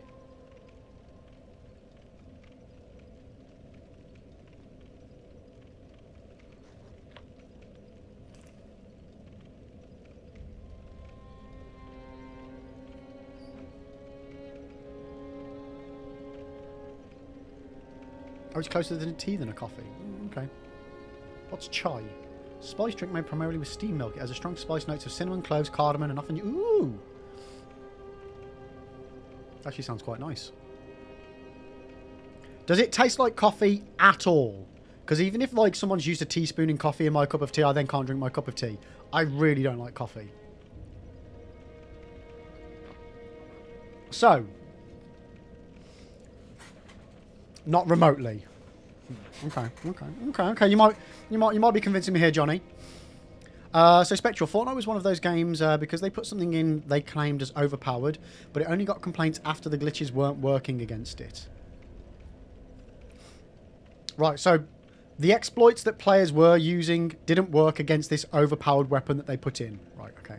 Like, I get that games need to be balanced, but the way that they should balance a game is then just release something that, like, counters it.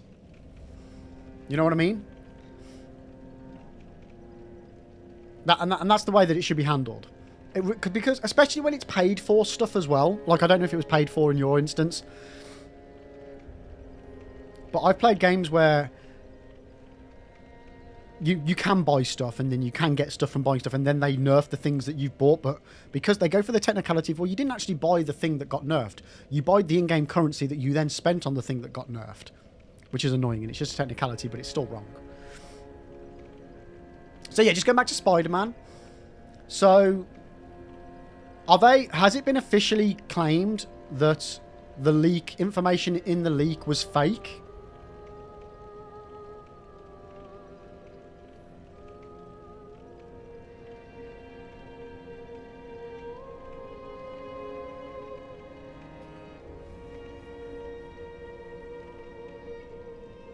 Because again, that was the thing that the thing that confused me initially, before you guys have just clarified that for me, was that, well, just because it got leaked, why does that then mean they were cancelling it? But if it's a case of it was never there to begin with, that makes total sense that they've now clarified that no, you're not getting anything else. Yeah, exactly, Max. So that's what I mean. What you're saying makes 100%. They can't cancel a DLC for any reason if it never existed in the first place. Yeah. Yo, Marshall, dude, how the devil are you doing, mate? Welcome in. How's your Monday going, mate? How's your Monday going? By the way, in DS2, did you beat the 2 Pursuer boss fight? 2 Pursuers? In Drangleic Castle? Huh?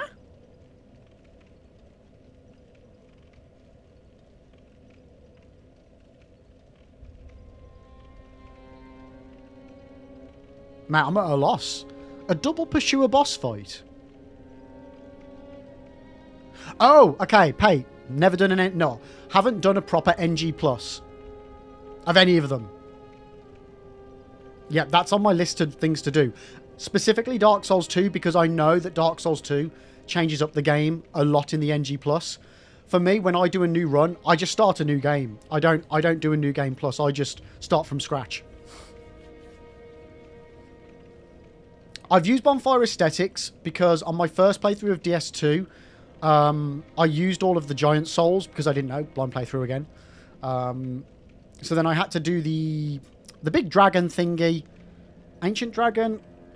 Guardian Dragon, whichever one it is that gives the boss soul, the giant boss soul. Had to refight that over and over again in order to get the boss souls. I also used the bonfire aesthetic for...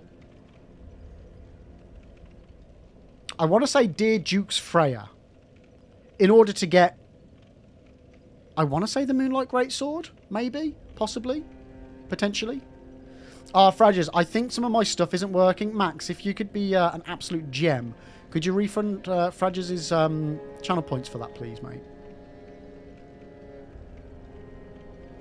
One other thing that's confusing... Oh, and sorry, Pay, another thing. The only time I've done NG Plus is when I did my first playthrough of Dark Souls 1.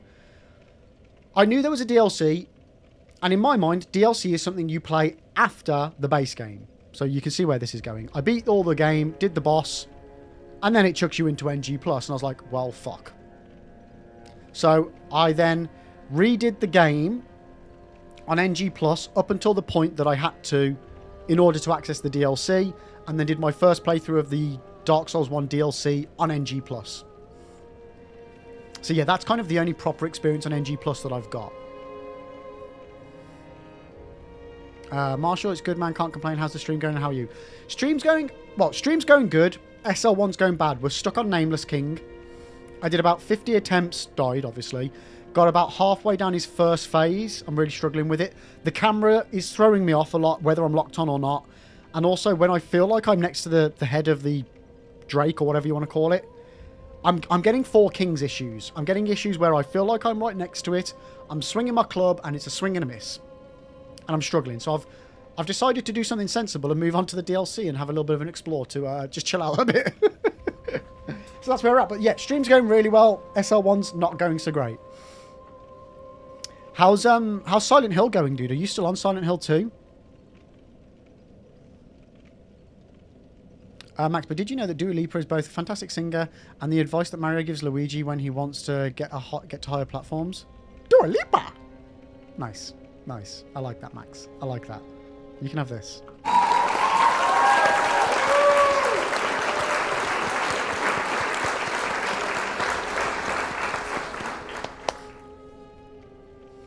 Johnny, the word chai is taken from the Hindi language and translates to English to tea, while the word latte comes from the Italian word for milk. When combined, we get milk tea. Oh, that does make sense. I was going to say, I knew chai was a tea, like chai tea, and I knew latte was the milk. I don't know why I didn't. Yeah. So Marshall, we have beaten Silent Hill 2 remake. Really happy with it. It generally feels like a love letter to the game made by people who loved it. Mate, that's awesome. That's amazing. And again, other than a few like technical gripes, the overall vibe and feedback that I'm getting on that game is that it's just fantastic. And that's great to hear. Pardon me, chat. Like, given how the gaming industry has been over, like, what, the last... Like, specifically the last 2 years, with games being released, them not being up to standard as far as polished and finished and, let's be honest, working. It's nice to get a game that is resonating with the community, that people are enjoying, and people are actually like... love's the wrong word, but you know what I mean? Like you say, it's a love letter to the game. Yeah, like there's passion in a game. That's nice, man. I'm really glad. Like, again, I've not played the Silent Hills. It's not one I've delved into yet. So I can't speak for that community, but it's really, really nice that it's gone down the way it has. Marshall, really hope this shows that Konami that we want Silent Hill and other series that they create. Well, again, and that's the thing, positive feedback. So, guys, if you play a game, don't just feedback when you hate it. Give good feedback as well if you enjoy a game. You know, go on Steam if you play on Steam. Go on the internet and, you know, tweet people or, you know, whatever, or Blue Sky, whatever people are on now. Make your voices heard in a positive manner as well.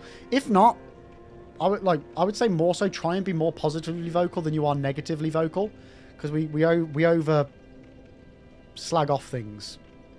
Because, you know, we're pissed off, we're not happy. We get a bit irate sometimes, chat, as human beings. But we need to make sure that we're there promoting things that are good as well. So yeah, go out in your hordes and if you like something, shout out about it, because then you're more likely to get more of it.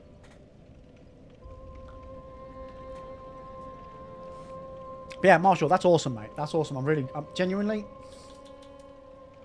chuffed. Chat, I'm somebody that likes video games. I enjoy games that are fun that people can enjoy. So it really pleases me when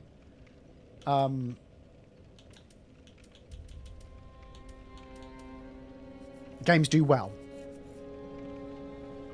Hey, by the way, if you play normally, strength, dex, or quality, or magic or faith.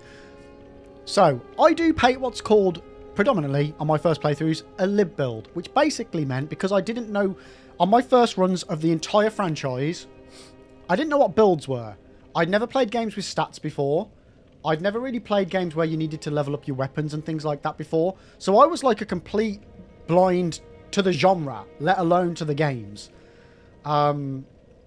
So I was just like, oh, okay, I want to use a bit of magic right now. I'm going to put some points in magic. Oh, yeah, I like the look of that spell. I'll put them up to that.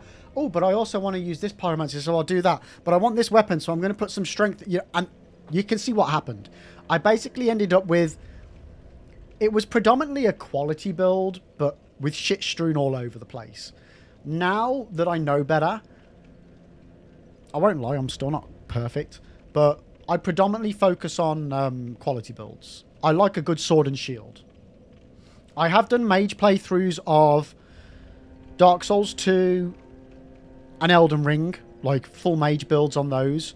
I haven't done any faith builds, which is something I need to remedy. Something I really, really, really need to remedy. Yeah. I've done pyro builds on SL1 for DS1, as you do. I think I did a bit of pyro on my first playthrough of DS3 as well, if memory serves. Yeah, DS2 first playthrough was a bit of magic as well, chucked in there. But yeah, I really want to do faith playthroughs on all of them, to be honest with you. I want to do everything on all of them, which makes it tricky when I don't get through them that quickly. Ashen One. Yeah, I know. You love me. Marshall, yeah, absolutely stoked about it. It's good to see passion poured into a project, like you said. Today's gaming is an age about monetary value, and you don't get... And don't get me wrong, this probably was as well. They chose Silent Hill 2 because even if it flopped, it would still be bought and enjoyed. Yeah, and that's... The thing is, though, as much as we don't want gaming to be a business, it is. And it's a good thing it is, because if it wasn't, well, we wouldn't get anywhere near the games that we get. So it's a good thing that there is as much money in the industry as there is. We just need to make sure that the people making the games understand why we buy them. And that they've got to stop taking liberties with fan bases. Because if they don't make good games, we've got to stop buying them. Because otherwise they'll keep making games that are unfinished, that are broke in some respects. And that's not okay. Like, I'm all on board for... Games get released, and yeah, there's bugs sometimes because they don't have enough time to do testing, or they can't... You know, the scope of games nowadays, there's a lot more bugs and things that could go wrong that couldn't necessarily go wrong in a PS1 game or an N64 game where, you know, it had to work on release because there was no internet. Games now are much bigger, there's more to go, they're more intricate. So there's a lot more interactions and things that could go wrong. So yeah. But I feel that maybe get the gaming community involved a bit more. Make sure you always do like betas so that people can test stuff out. Do bigger pools of testing so we can test stuff out so that on release it is working perfectly or as near as damn it. So there's always going to be bugs. That I'm fine with. But all these performance issues that we've been having over the last couple of years with new games, that's the whole reason you have sliders on PC anyway. You can you can customize the performance of the game so that it works with your, you know, your spec of hardware, whether it's a console or whether it's a PC. And it just feels like that sometimes no matter what setting you put it on a slider, the game still's just fucking... The performance of some of the rendering is just janky as fuck. And it's annoying. And it just ruins the immersion. I don't mind playing a game on low graphics if it then still runs fine. But if it doesn't run fine, even on the lowest of the low, and I have to run stuff on low a lot because I'm streaming, my PC's not the best. It's not the worst, but it's not the best either. And, yeah, like, the prime example for me is Star Wars Jedi Survivor. I love the Jedi Knight series. I love Star Wars. I love most Star Wars games. I loved Fallen Order. Fallen Order is one of my favourite games. Survivor came along and I brute forced my way through all the issues, and then every patch just made it worse and worse and worse. And the further I got through the game, made it worse and worse and worse.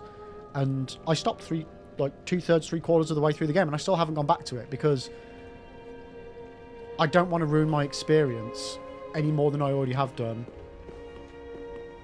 by all of the visual issues that I keep seeing. And again, I'm not a perfectionist. I don't care. If the game runs fine, I'm fine. But with stutters and then all of the other stuff on top of the stutters, it just made it unplayable for me. And I didn't want to ruin that experience by brute forcing any more than I already had. And it's got to stop. It's got to stop in the gaming industry. It really has.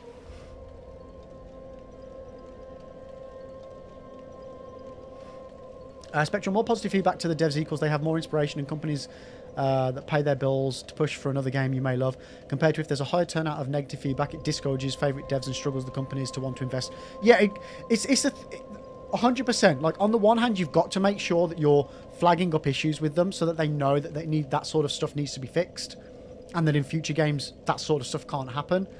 But you also need to be, yeah, we love this about the game. We love that. Like, Star Wars Survivor, there were so many things that I loved about it, which is why I never got a refund for it, chat.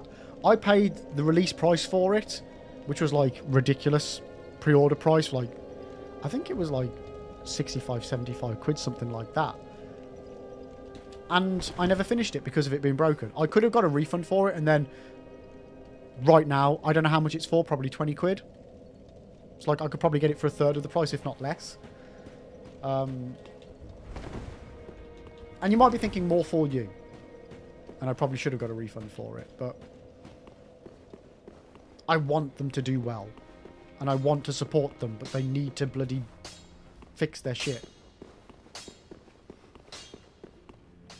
Marshall, I agree with you. It's about standing our ground as well. It's a win-win situation in a perfect world. But absolutely, you talk with your wallet. Yeah.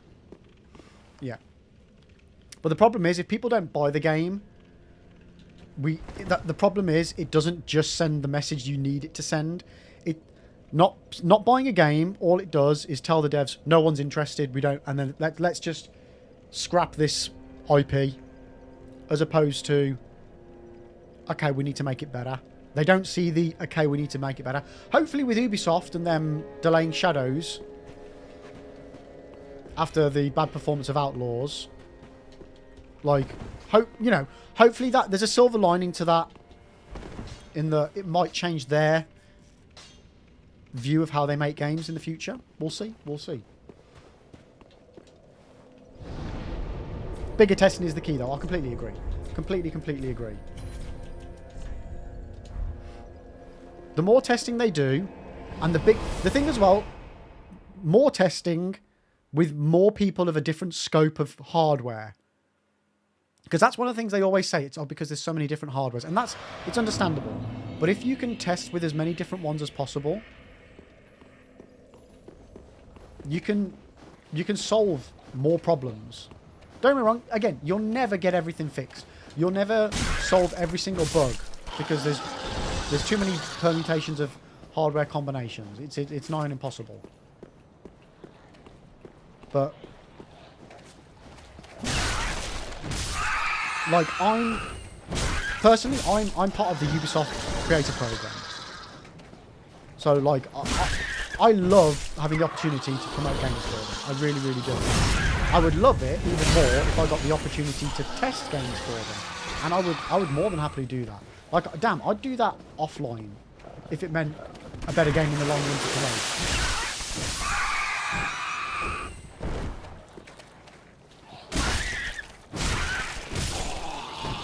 Like, genuinely, I'd be well up for that. Why do I feel like there's someone walking behind me? Oh, hello.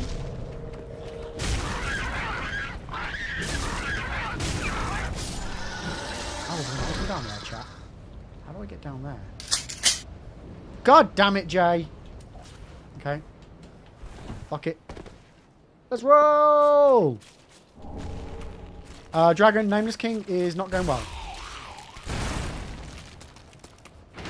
We're taking a break from it. Let me out of here!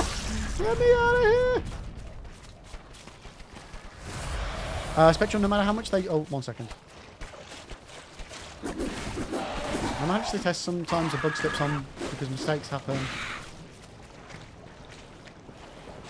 But more testing means they can catch it faster after release date. They can update to make it run faster for different... Yeah, exactly. There is no... I was about to say there is no negative side to more testing. Other than people getting to see the game, more people getting to see it before it's finished. But I genuinely think that the devs need to work with the customer base and with creators more. Because we're an untapped resource that can really help them. Like, just make like a 1 hour demo of the game that like represents a good portion. You know what I mean? Like, it'd be better than not doing it at all, which is where they're currently at. And I think that could be an area that massively that could be utilized.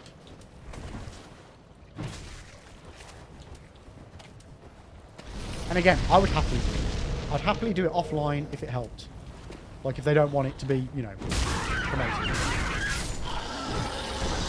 Which I'd understand why they wouldn't want to go to creators to do it. Because then you're kind of almost promoting how bad the game... Well, not necessarily how bad it is, but if you're looking for problems, you're going to find problems, aren't you?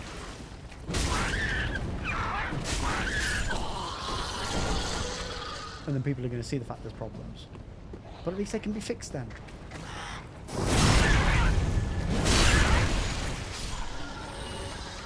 Whoa, what the hell happened there?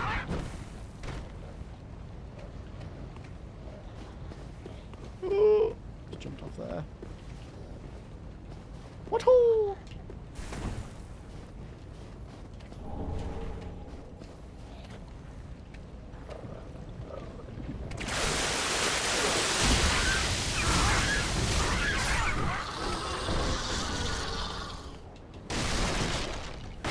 Item over there. Okay, I think that's a running jump jobby. Ah, but then there's this over here as well, isn't there? Where is... Come here, you little bastard. Don't you dare. Geronimo! Totally worth it, chap. Totally worth it. 2 Titanite shards that I'm never going to need. Okay.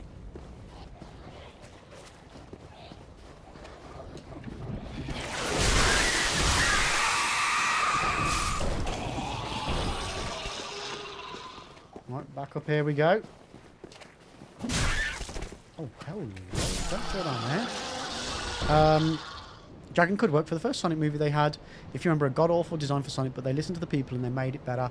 I love that movie for it. Of course, there needs to be a line drawn between constructive criticism to make things good and straight-up bullying the studio into doing what you want. Yeah. That's what I mean. Like, it's why I was saying earlier about the Elden Ring DLC, the final boss, got nerfed because of the criticism. And on the one hand, I understand why they did it. But on the other hand, I feel like they didn't need to do it. They did it purely because of the outcry. In my opinion.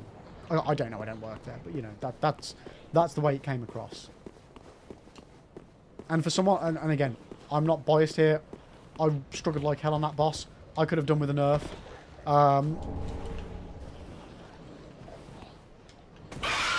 So yeah, it's not me being on a hurry to go, I managed to do it. I didn't need to nerf it. It's yeah, I fucking struggled like hell and I still didn't nerf it.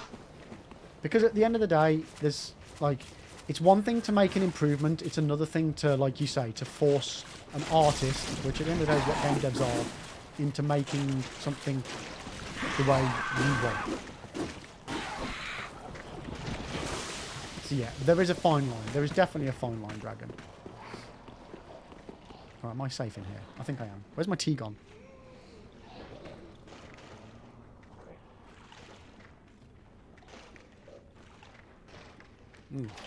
Good tea. Right, what have I missed? Yeah, I've done that. Done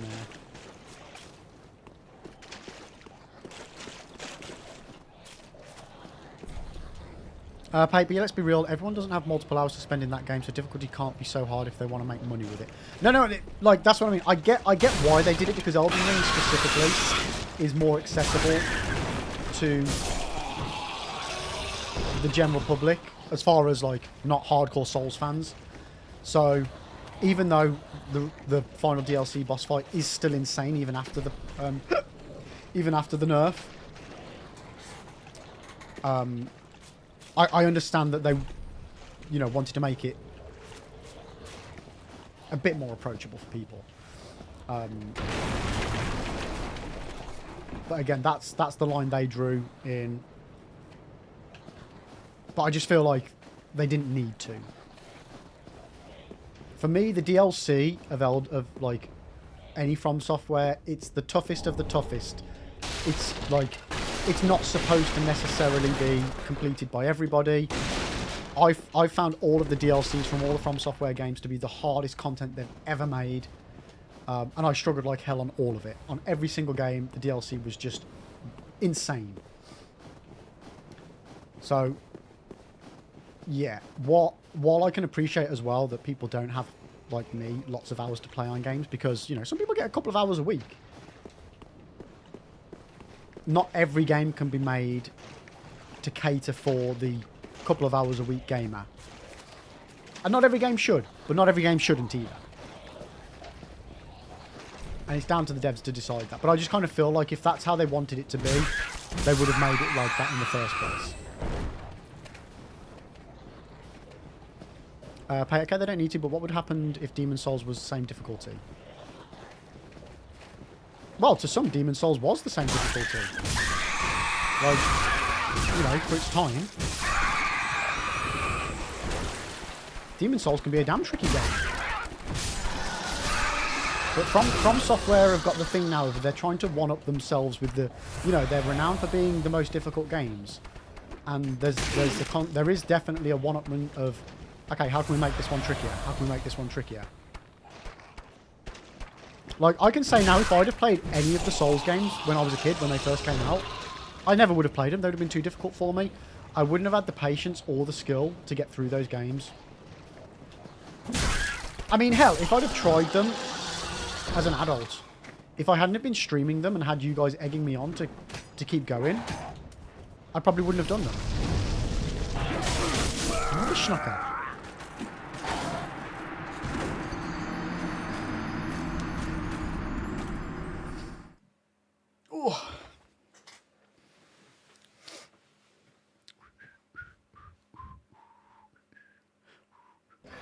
But I get your point. The point being is that if they're really difficult, people won't buy them.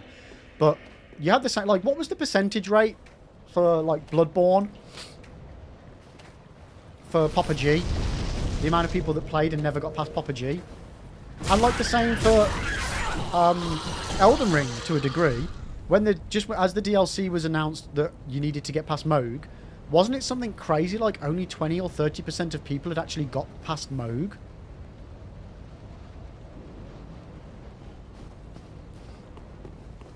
Like, the difficulty of the game doesn't dictate how many people buy it.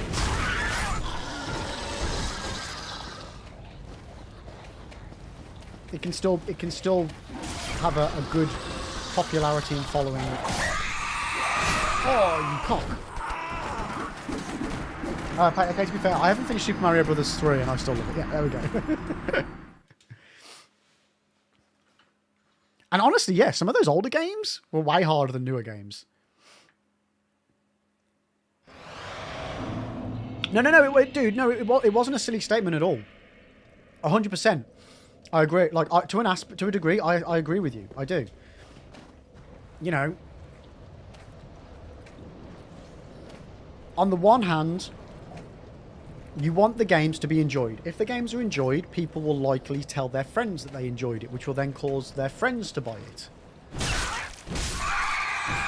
I think a game is more likely to get sales from a positive, yeah, it's really good, I had loads of fun, it was awesome, than, man, this game's fucking, like, really difficult, I'm really, really struggling.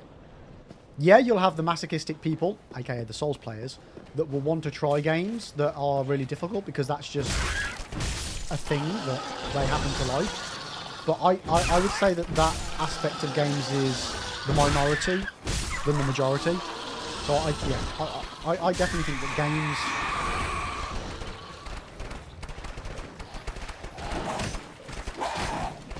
Let me get the fucking gate open. Oh no! Okay, I've gone the wrong way. It's not this way. It's not this way. Oh bollocks! Oh bollocks! Oh bollocks! Oh bollocks! Oh bollocks! Oh bollocks! Oh bollocks! Oh bollocks! Hold the line, call. I've gone the wrong way. I've savagely gone the wrong way. Fuck! I forgot where to go. Okay, so that doesn't open from this side. That doesn't open from this side. Oh fudge! Oh, I remember. I remember. Okay, so I have to go up here. And then I go up there, but then I need to go somewhere else. Where do I go? There's somewhere else I need to go. Yo, Ram, how you doing? Ram with the big brain. Huh?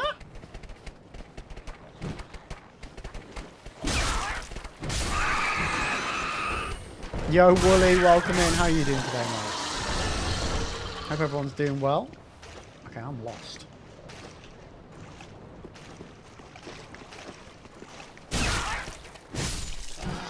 In my mind, I know where I need to go. I've got to get up on top of the building. Oh! I think I go left at the end here, not right. Nope, that was wrong. That was wrong. Fuck. Oh, Ram, you having a shit day, mate? I'm sorry to hear that. Well, I hope the rest of the day goes better for you, dude. Especially, everyone has different levels of what they consider difficult. And Souls-likes, they are testing what the audience likes and what the level of difficulty is too much for the average Souls player, not the majority in the end. Yeah. And like I say, like not every game needs to be for every player. And while I think most game companies make games to cater to the mass, I think on the whole, From Software is not one of those developers. Yeah, they made Elden Ring more accessible than they've ever made any other From Software game. Any other Souls game, specifically, I should say. But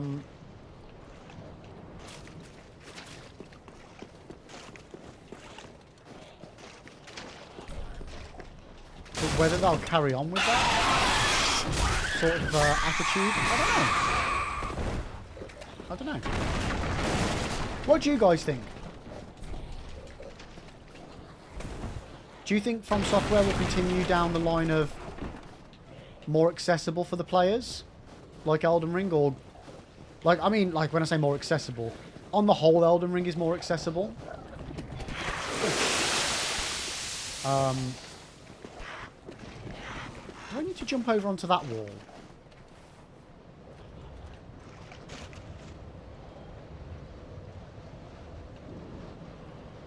I feel like I need to go up there. But also I need to get up there. But I feel like I go up there to get up there. But then I know I can go all the way up there to get round and open that gate up there. I could have sworn... I'm losing the plot.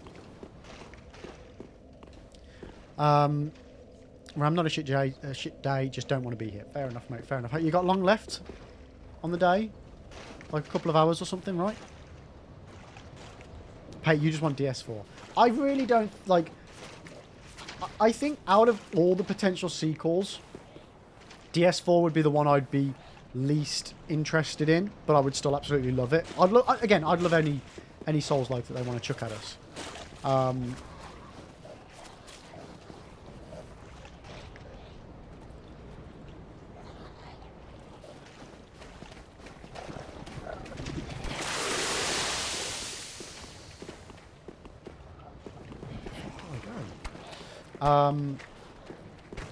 Yeah, I really don't think we'll get sequels. But I think we'd be more likely to get a sequel for literally every other one of the games in the genre than we would for Dark Souls 4.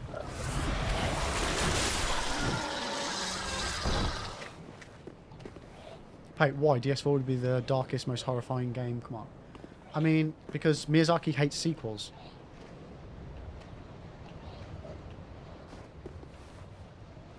Willie, I think Elden Ring is a fantastic blend of styles. It's more accessible if you use all the mechanics the game presents you with, but the most difficult if you play without summons and treat it like a challenger. Yeah. I like a more linear experience. And that's what I hope we get on our next game, Willie, which I had heard off of a Miyazaki interview that they were going to go more down like a more linear style again with the world building, but then someone else has contradicted me on that in chat today, so I'm not sure what the most recent thing they've said is.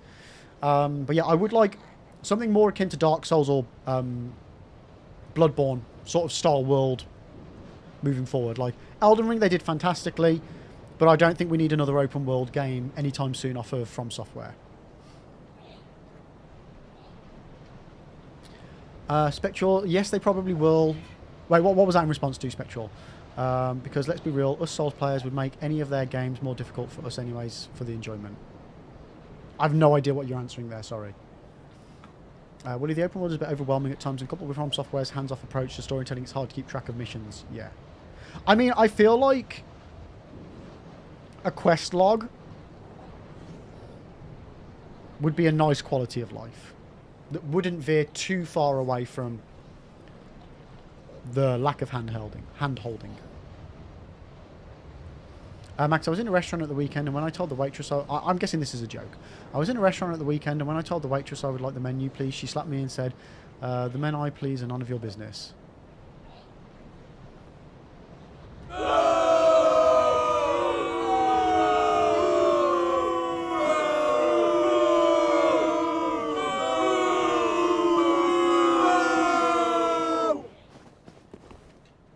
Do better, Max. That one was terrible. Uh-oh. Nitro, my biggest gripe about the open world was only exacerbated in the DLC. It's just not very fun to explore in co-op. Seamless mod makes it a bit more enjoyable, but still the open world feels mostly empty, and like the rewards I got for exploring were 90% useless. But that's the Souls experience, Nitro. I played them all back to back. From Dark Souls 1 through to Elden Ring, the things that I would spend the longest trying to acquire in the weirdest corners of the map on any of the games were always the most useless item. Don't get me wrong, Elden Ring's the biggest game, so there are more items. So there will be more useless things, but percentage-wise, I would say that it's still the same. I genuinely would. As far as the world feeling empty, like, personally, I didn't feel that. Like, I very much so... At no point in the Elden Ring game, not the DLC, the base game, I'm just talking specifically here, I never felt like, oh, what can I do now? There was always something to do, whether I looked left, right, backwards, forwards, up or down. Like, I never had a moment of, what am I supposed to do here? The DLC, on the other hand, while the world was beautiful and fantastic, and I think the best world that they've ever created, there were far too many areas in that DLC that were just completely empty. Just like, with maybe something to do, like both of the Finger Ruins, barring one thing that you can do there, technically two in each one, are empty. Like, two of the most beautiful areas that they create, the Hinterlands and the Cerulean Coast, is just a big open expanse with very little to do. The DLC was, for an open world, if you condense the open world into the world building of, like, the level design of Dark Souls 1, man, it was so clever in the DLC. The way things linked up, yeah, they made no fucking sense, because the map doesn't make any sense when you look at it. But, like, I've been doing a lot of videos recently where I've been built, like, so in my mind, the map is very well built up, and it is so clever. It is so clever how certain things link up together in the same way that Dark Souls 1 was, but because of it being open world, it's much bigger scope. It's not like this path in this building leads back to there, the beginning area. It's like whole areas link back to big other areas that you don't expect them to. So the DLC, in retrospect, I didn't feel it at the time of playing, but now that I'm doing a lot of content for it, I see it so much more. I see it so much more, and they did a fantastic job of it. But the DLC was fucking empty. It was way too empty. Yeah, the DLC was just way too empty. Oh, can you not use your horse on co-op? Yeah, that must suck. Yeah, I don't do co-op, so I don't know. Oh, Spectral, so you meant that they'd keep it accessible, maybe with a few tweaks of what we didn't like in Elden Ring. Gotcha. Okay, yeah. Peyton, I dislike open world concepts in Elden Ring, but I'm a minority, I know that. Weird, but, well, anyone has their own... Yeah, exactly. Everyone's entitled to their own taste. What I liked about Elden Ring, and which is why I don't want them to do another open world, is, for me, an open world Souls-like is Elden Ring. If we want to play an open world Souls-like, we should play Elden Ring. I don't feel like we would get any benefit from them making another Souls-like that's a big scope open world like Elden Ring. I just don't. I don't see the benefit of it. There's nothing necessarily to be gained.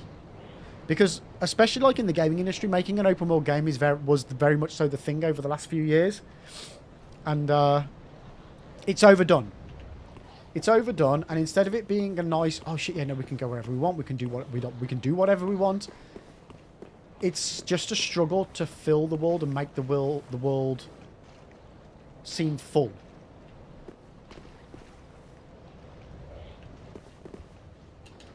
Bollocks. No! Oh, fucking hell.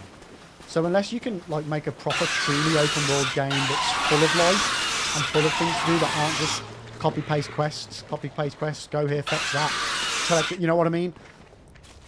And make it fully true world where everything's different wherever you go. I don't think there's any point in it. It's just... it's a tick box that doesn't benefit the game.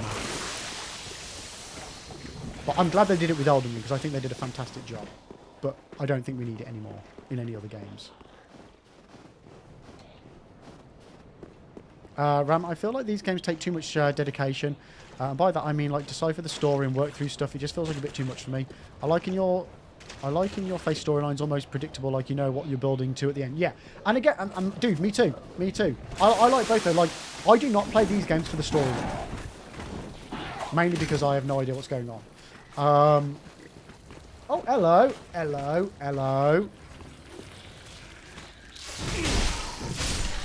there was somewhere else for me to go.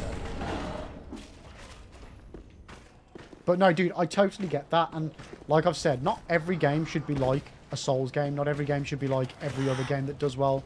Like, there's plenty of room for games to be unique and to have different audiences. And like, again, I love Souls-likes, but sometimes I just want to play a nice linear game that holds my hand and tells me exactly what to do, where to go, what buttons to press. It depends on the experience that you want to have at any one time. There we go, chat. I knew that.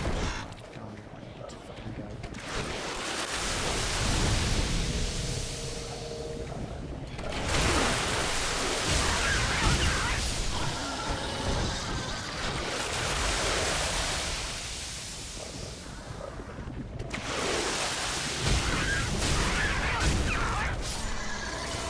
I need to calm down a second. Spectral, they tried something to see how we'd feel about it, and they will go off of that in their next one.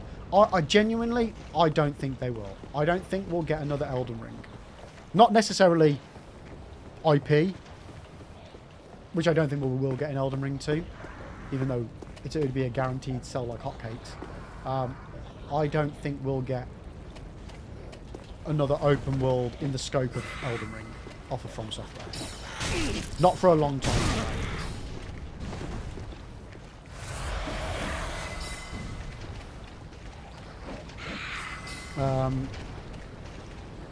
Hey, maybe if there would be more playable side quests, it would be fun to discover.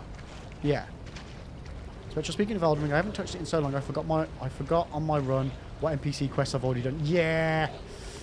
That, like, I could never play these games over a long period of time. I don't know how you guys do it. Like, being able to stream them means that I get to play through them. And on my first playthroughs of them all, I used to do 9 till 5 every day, Monday to Friday. I stream 9 till 5, so I got like lots of time in to like not forget stuff, and even then I forgot a shitload of stuff. I don't know how people play these games over months and months and months and months and months.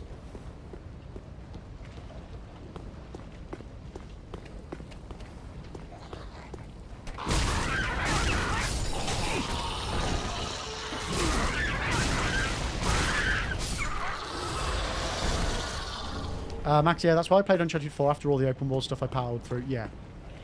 It's not... that's the thing. And I think, again, the gaming industry needs to understand that we don't just like one type of game. We are not a single-minded gamer. We like playing different shit. Like, variety is the spice of life and all that. Wait, where am I now? I'm so lost. Oh, nice little shortcut.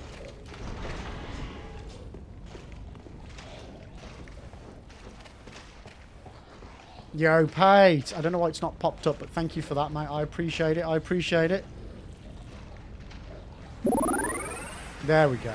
There we go. Let me just get somewhere safe for a second. But Pate, thank you so much for the sub on a tier 1 sub, mate. I really appreciate it. On this channel, Pate, what we do is we have a good egg board where I write down everybody's name that subs to the channel. So first of all, enjoy the emotes. Type in ! Sub alerts and you'll see all of the alerts that you can utilise. But what colour would you like your name to be written on the good egg board? You've got purple, orange, yellow, blue, white, red, green, pink. Pick away, pick away. Or even bronze. Wooly, that's where you're at with Hollow Knight. Yeah, I need to play Hollow Knight. Yeah. My problem with open world games is once you beat them and you have full access to do that, you want the little side quests. Wait, what? My problem with open world games is that once you beat and have them full access to do that, you won't... Oh, shit. Chat's moved too quick for me.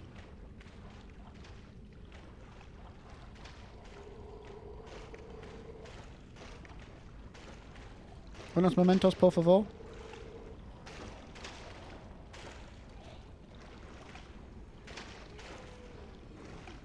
You don't have any meaning to them at that point. I get it's a story, has to end, but the timing of the side quest should have either a direct reflection of what you did already or what's about to happen next. Yeah, I think that would be great. Genuinely, that would be great. Max just needed a nice linear game that took me from A to B in a spectacular fashion without any details. Yeah, detours, sorry, yeah.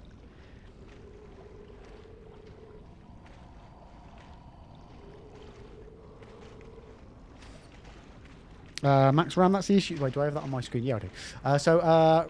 RAM, that's an issue I have with the new God of War game right now. I was excited for my NG Plus playthrough because of the new reward, but most of them are only able to be earned after I beat the main story, at which point, why bother?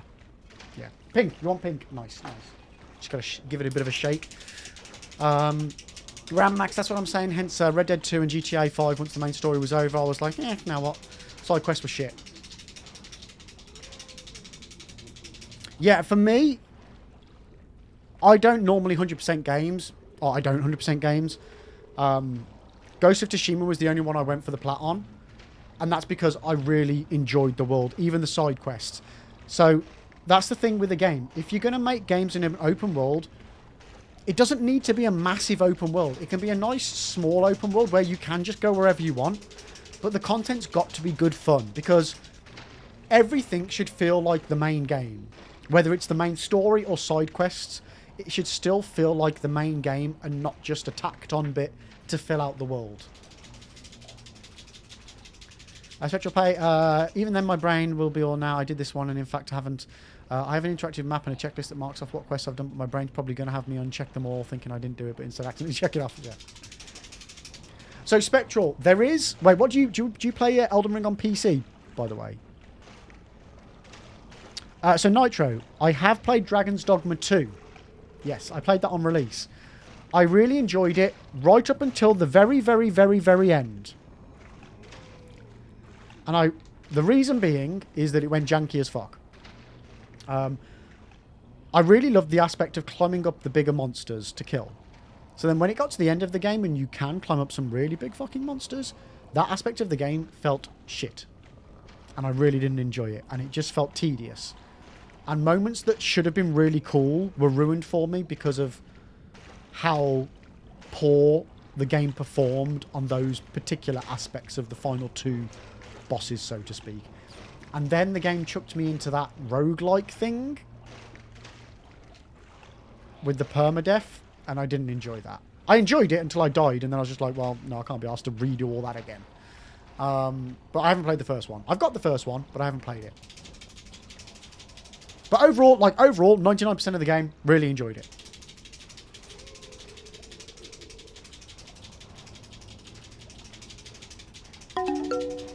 Spectral on console currently because when I got Elden Ring, I was having to replace my PC. Now I'm making it the way I want it before PC game. Ah, okay, it's alright. I was going to say there's a thing online where you can put your profile file from Elden Ring into the website and it tells you everything that you've already done and acquired and everything that you're missing and where to get it from, so to speak. So I think there's a quest line section, but you're not on there, so I'm assuming there's no way of uploading console profiles. Ram, that was like Metal Gear Solid 5. It felt like a whole game of side quests that you either had to do to get the cassette tapes or to the story. I felt that grind was trash considering you were building this big base that at one point you'd think would be a giant part of the story, but it really wasn't. Yeah, like for me, Metal Gear 5, I'm a massive Metal Gear fan, as you know, and Metal Gear Solid 5 is a fantastic game. It's just not a fantastic Metal Gear Solid game. It just didn't follow everything that I loved about the other games. It just tipped on its head. But granted, it had great combat. It had a great world. It just didn't play the way I wanted my game to play. But I still enjoyed it. I enjoyed it a lot more on my second playthrough. My first playthrough, I really didn't vibe with it. But yeah, I get that. There's a lot of side shit that, like, I don't want Metal Gear Solid is not a game that I play to have the story drip-fed to me by having to play cassette tapes while I'm wandering around. I want a cool as fuck cutscene that's telling me what the fuck's going on. That is Metal Gear Solid. It is a movie in a game. That's what it always has been. That's what I want.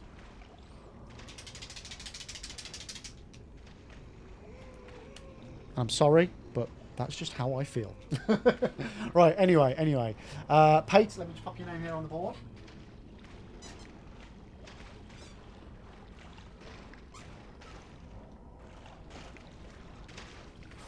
Is it underscore TM?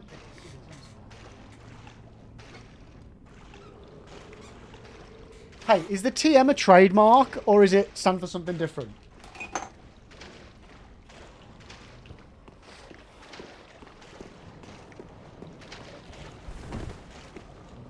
Trackmania? What's Trackmania?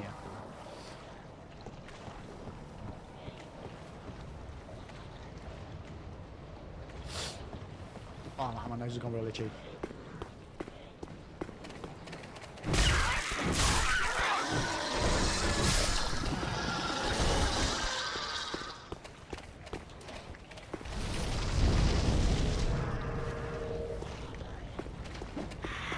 What's he done?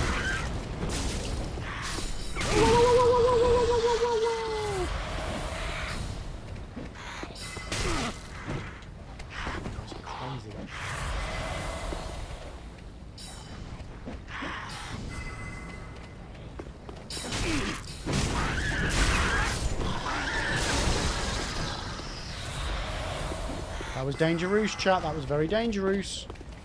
Ooh, there's an item there. How do I get that? Whoa! Chili beans, mate. Huh? Am I in danger here? Oh, shit. Yep. Oh, bollocks. Heal. Now, I wonder. Oh, yeah, you can jump up there. Nice.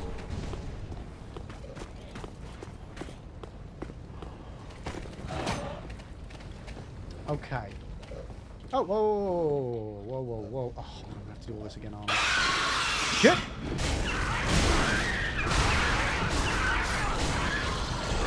Oh, heal! Oh, God, there's another one. Oh, God. Jesus Christ. All for dung pie. See, all of that. Oh, okay, we got that gear. I mean, I'm never going to use it, but...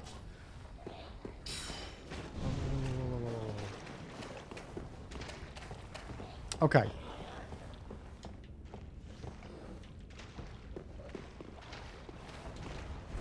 Wait, did they just jump from all the way over there? Are you kidding me? Is that possible? Holy shit, you can run and jump that.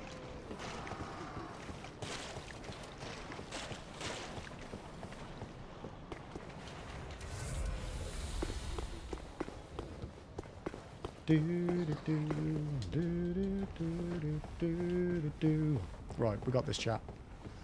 How many deaths are we at now? It's been. I feel like it's been a while since I've died. 1,000 and what? Now, if memory serves... Ah, it's on that tower. Okay.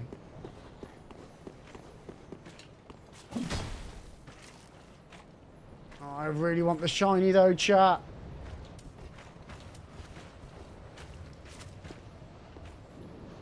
But I'm gonna die.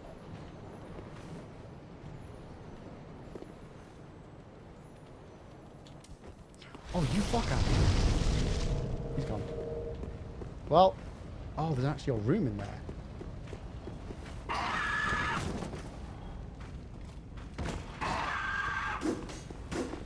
Where the fuck's he gone?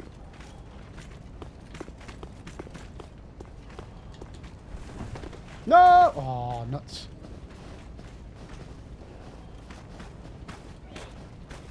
No, leave me alone. Leave me alone.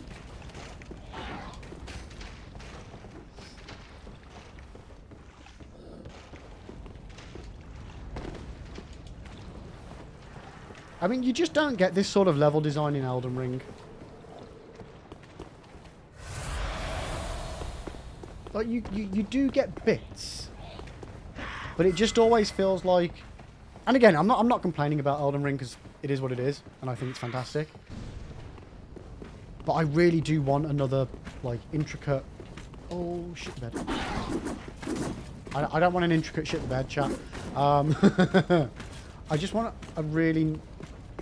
Yeah, a really intricate game where I can just be surprised by going from one place to another and then all of a sudden I'm somewhere that I didn't think I'd ever get to, and then I'm there, and I love it.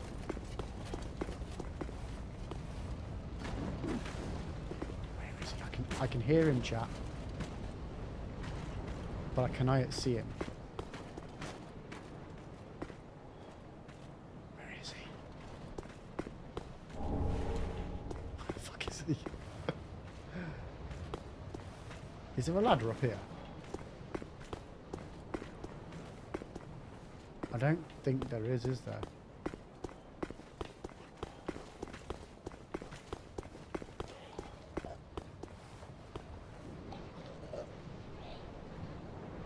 I've got some... Is that a doggo down there? There's something down there.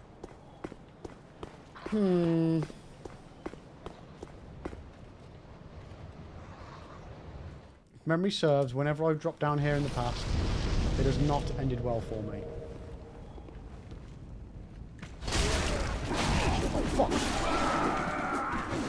Well, there we go, chat. I wanted to know how many times I've died, and the game confirms 1,047. Lovely jubbly. Lovely jubbly.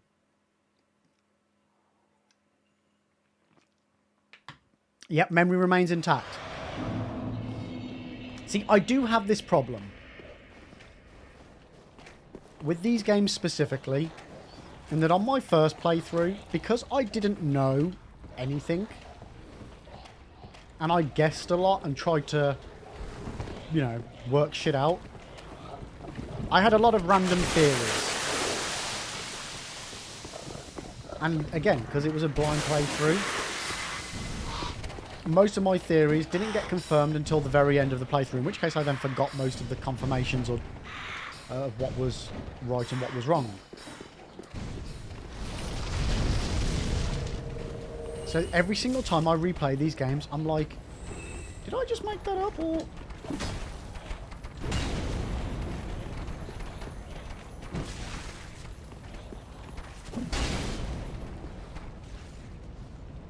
You are... Oh, we got it! Nice. Yeah, so... I sometimes struggle, like, when I think, was this an issue? Did this happen? Did that happen? And it's just like, no, you just absolutely made that up in your brain, dude. So I feel like there should be... Cock! Oh, fucking hell. Well, we got the item that we're never going to use. Next, we just need to get the door open. Why can't I land on that rafter? I'm absolutely fudging it up, aren't I?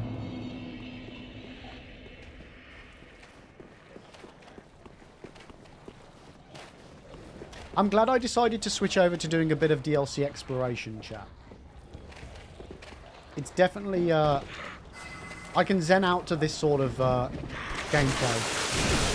After a couple of hours of just defeat after defeat with Nameless. It's nice to have this as well.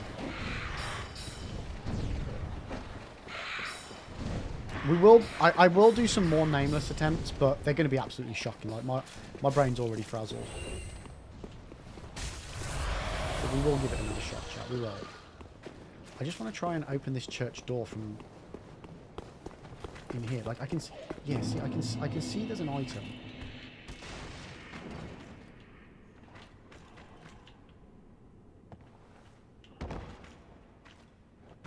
Okay. Oh fuck, he's not happy. He is not happy at all. Can he chuck shit at me from down there? Are you kidding me? Soul of a Crestfallen Warrior. That is all I had. Willie Nameless is one of those always intimidating main game bosses. Yeah, like I genuinely didn't think that the Phase 1 was going to be such a big problem.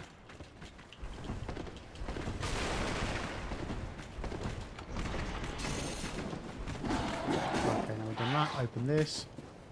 Yo, Ash, how you doing? It's been a hot minute. How the devil have you been? Welcome in, welcome in, welcome in. It is very good to see you. Welcome, welcome, welcome. Yo, girls in the house was... Ah!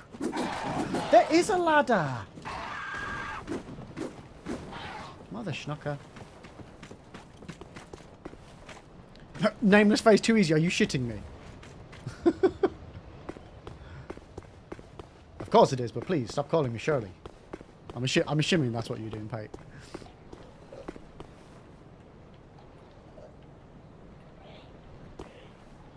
It has been a while. I hope you're doing good. I hope you're doing good. It's good to see you. Get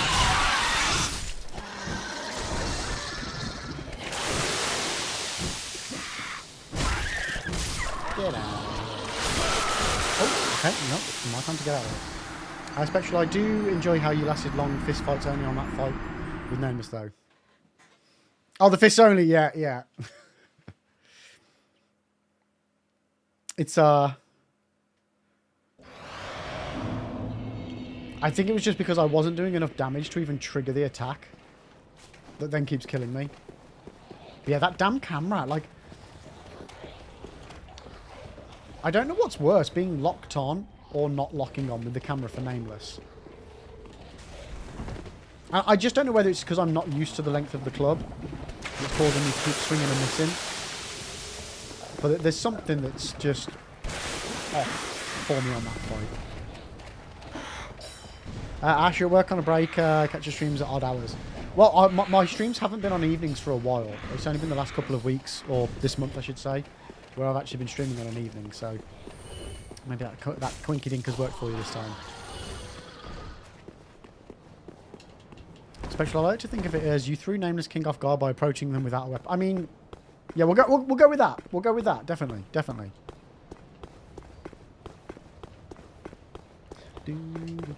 So did we get everything from down here?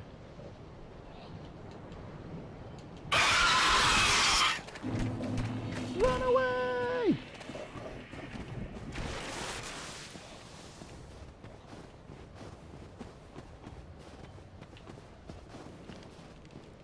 Oh, bollocks, chat. There's a fight in there. And if memory serves, I need to finish it.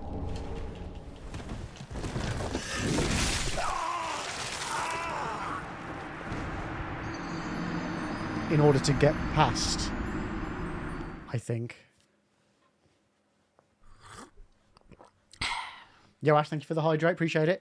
Pat, you lock on for the bird's head, but you don't lock on in Phase 2. Yeah, like, predominantly locking on is, I feel, the best for Phase 1. But yeah, I'm still just struggling with the camera. Either way, I feel like I'm having to lock on to attack and then lock off to evade. Oh god, no, Poutine. No, no, no. I had a break and we still haven't gone back.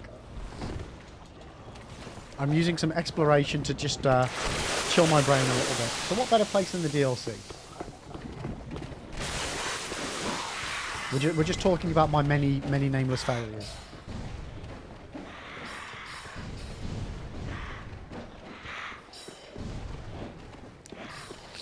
Okay.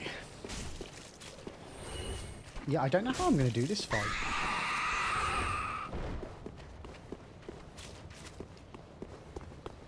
I just remember it being awful.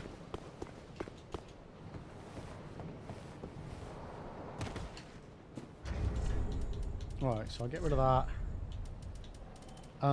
Put that back on.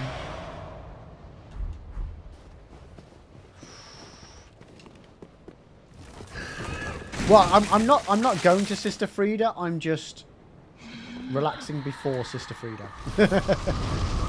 I have no intention of taking her on. I've seen your kind, time and time again. Right, Every fleeing man must be caught. Every secret must be unearthed. Such is the conceit of the self-proclaimed seeker of truth. But in the end, you lack the stomach for the agony that you'll bring upon yourself. Come on then.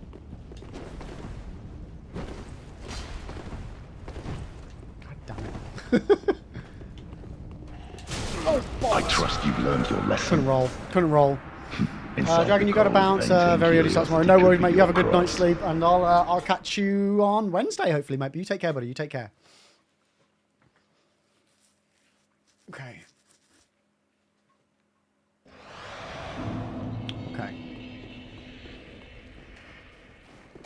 We weren't exactly doing great damage there.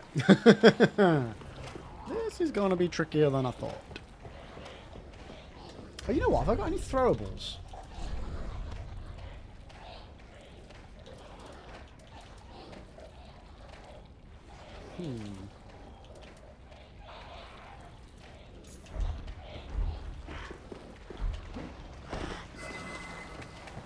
He does hit a little bit on the tough side. I mean, come on, just leave me alone.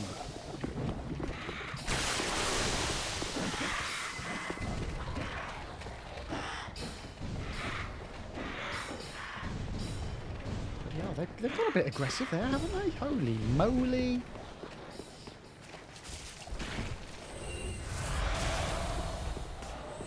Okay. We just need to take our time. I am going to go... I don't know why, but I'm going to go in with a little Lecky. See if the Lecky does any better for us. Maybe chuck some pots at him. If memory serves, I got a good strat where if you bring him out to here, he doesn't like running past this line. So you can kind of goad him to here. He runs past and I just kind of would attack him and then... Whoa, run off. I've seen your kind, time and time again. Every fleeing man must be caught. Every secret must be unearthed. I mean, Such is the it's not conceit of the exactly a lot of self-proclaimed damage, seeker of truth. But in the end, you lack the stomach for the agony that you'll bring upon yourself. I trust you've learned your lesson. Inside the cold. Damn DLC. Yeah, this is a very small taste of what's to come on the DLC, which is why I didn't want to do it. Right, it's getting late, so we'll get us some Nameless King attempts in, shall we, chat?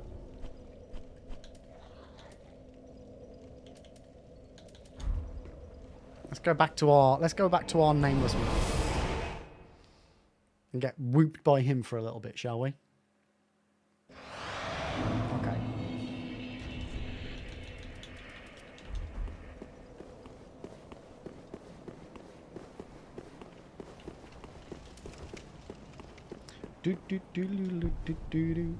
Putin, I only ever killed Champion Gravetender, just decided that the other DLC bosses weren't happening.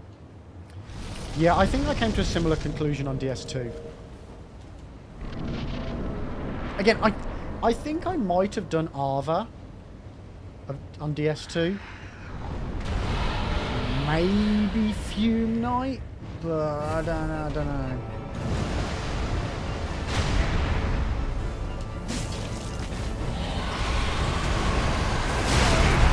Oh, you died. That's a first.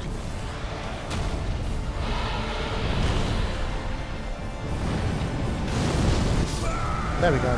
That's what we wanted to see. Yeah, I might need to load up my DS2 SL1 profile at some point and just double check what I've got left to do on that. It's one of those that at the back of my brain there's a slight itch of at some point we should finish this SL1 just so that, you know, bragging rights. But on the flip side there's the but it's gonna be fucking horrible to do. So it's a swings and roundabouts.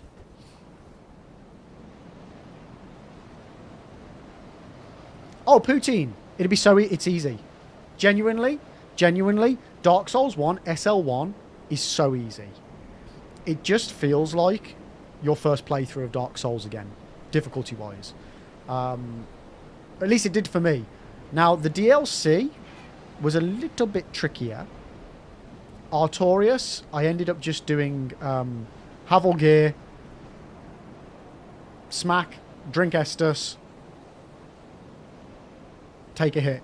Smack, drink Estus, take a hit. And just literally rinsed and repeated that through the Artorias fight. And that did the trick.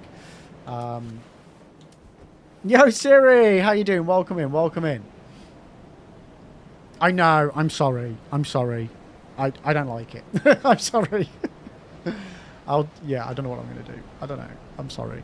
I miss you. I hope you're well.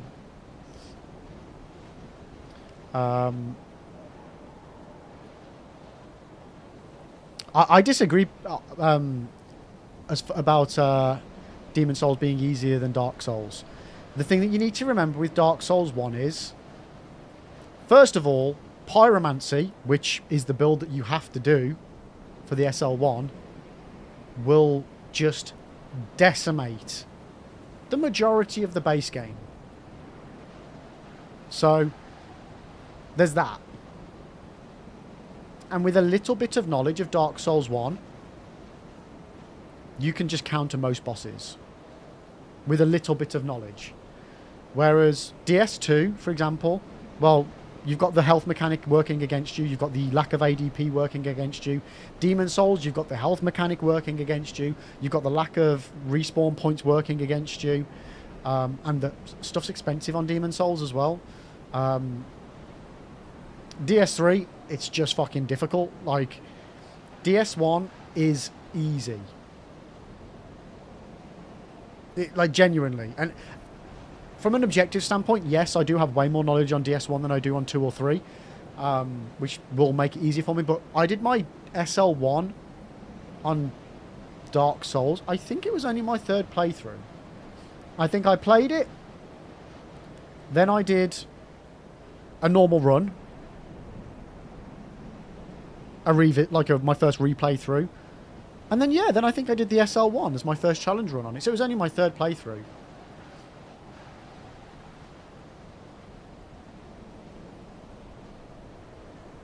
I appreciate it, Siri. Thank you.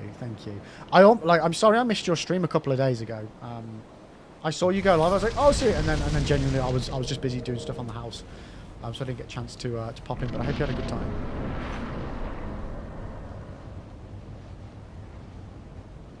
But yeah, like, genuinely, when I say Dark Souls 1 is easy, I mean, relatively, Dark Souls 1, SL1, it is easy.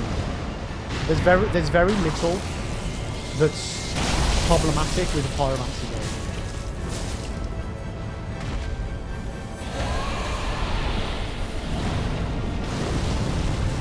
Thank you.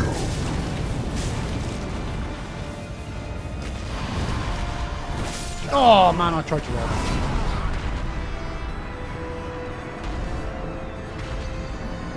Oh, I didn't stop by. I saw the notif and I wanted to, but then didn't. I'm sorry. Yeah, because I was painting.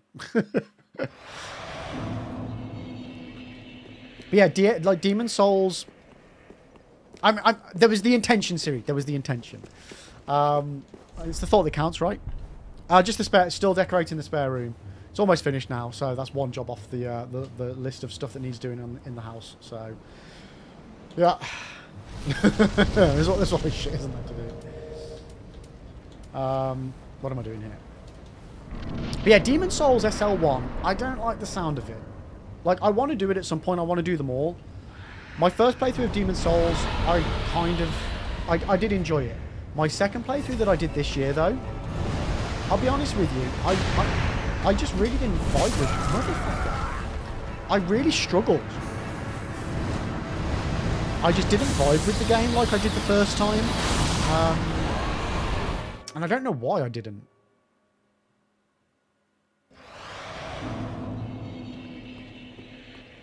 I genuinely don't know why I didn't. Like, there's a couple of areas that I'm not a fan of. Especially the swampy area. Especially the swampy area. It's just horrible. I really don't like it. But overall, it's a good game, and I was just gutted that I didn't I didn't resonate with it as much as I did the first time.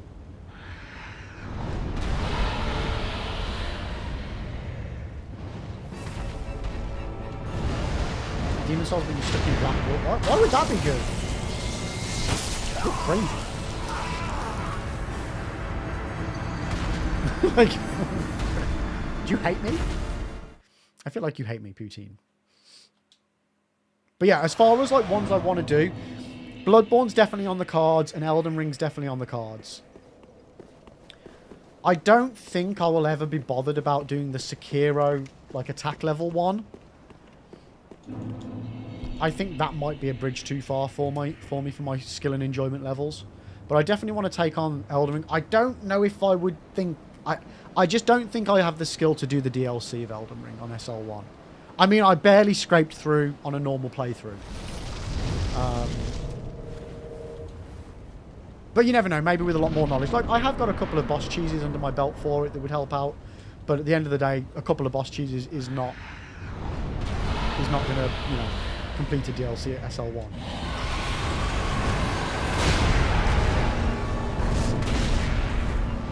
Right there, I feel like I'm close enough. I'm just not.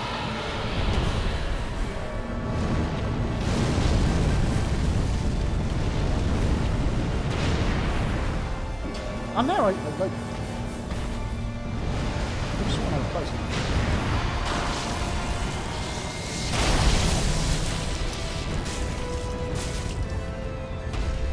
Can't see what you're doing. Oh, that was a good job I looked around.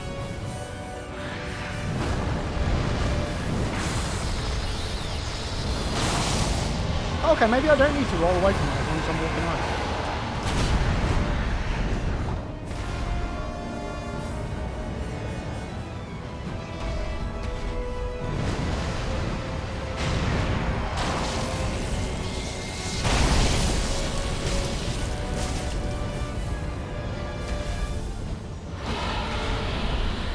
Oh shit.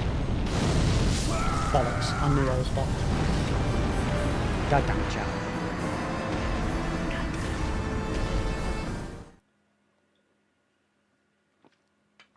It'd just be nice to get to phase 2. Even if we just insta-die.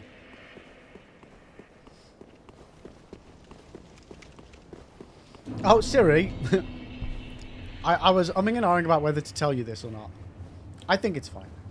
I was at Lib Junior's school today because they had like a presentation on like communication and stuff, and I swear down, not just me being stereotypical or anything like that, or you know, whatnot. The lady who was on a video about, I probably should remember, but anyway, that's not important. I could have. She sounded exactly like you and looked exactly like you. You haven't done any random educational YouTube videos, have you, for schools? I was like, oh my god, it's Siri. Couldn't believe it. Couldn't believe it.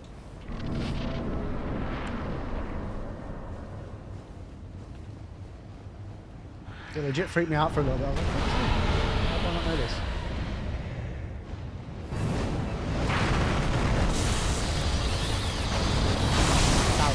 Oh, still alive, we're going to die now when he lands.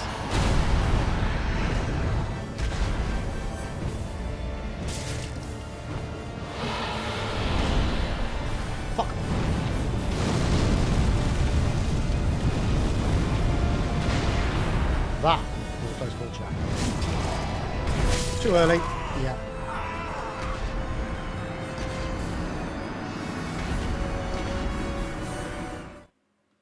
God damn it. Okay. We just need to get lucky. Maybe again, I've prayed for this several times while on stream, chat. Maybe the RNG gods just give us a round where the boss doesn't move. Just saying, one of these times, maybe that could just happen. I am not above using an exploit, chat. If that boss stands still and doesn't move, I am totally utilising that shit.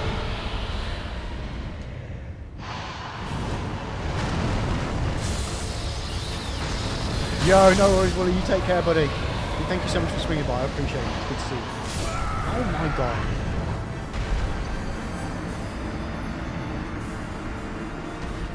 Okay, that did not go well. That did not go well.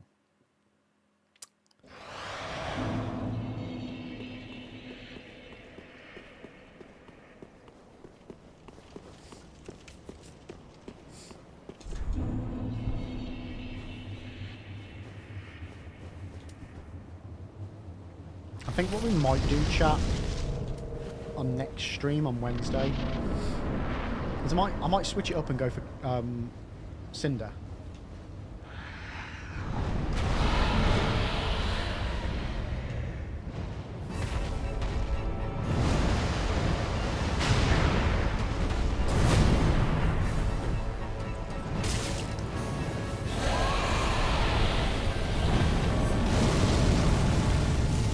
Oh, I got too close again. Oh, yeah, some of these silly mistakes are just, they're really hindering us, chat. What's going on with my green screen? It's like, oh, get a little bit too close to the mouth. Burns you to a crisp.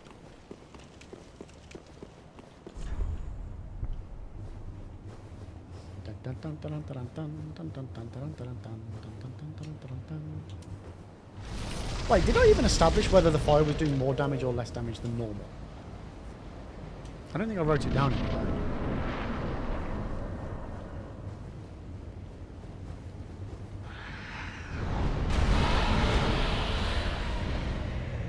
What are we going to do? What are we going to do?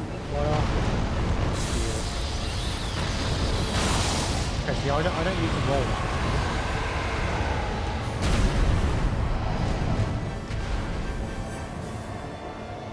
Whoa, what the hell happened with the camera there? Oh, we're fine.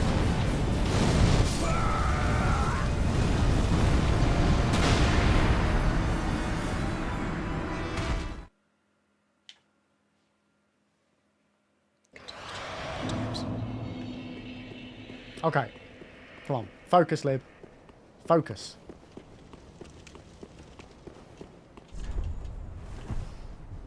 Poutine, I remember for a while I would actually experiment around to see how much resistances play a factor for certain moves, just to see if I could tweak my armor in such a way not to get one shot by them. Yeah, I mean, we do some silence on the channel, but I always convince myself that it's a waste of time. Other than just finding out resistances,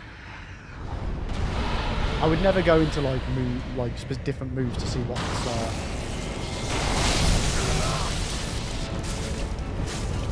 But yeah, I just go for the whole.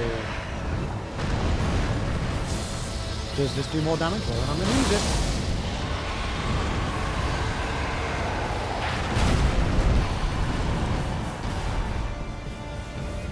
Okay, the camera's gone all weird again. I don't.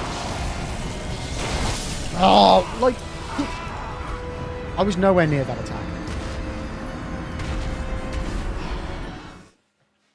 Right. Alright.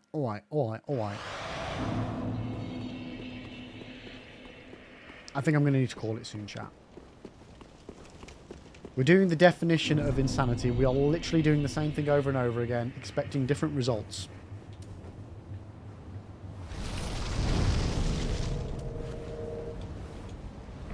So yeah, we'll have definitely one more go. And with my own sanity, we'll call it. Unless we somehow have a really good go, and then I might just get sucked into doing the other.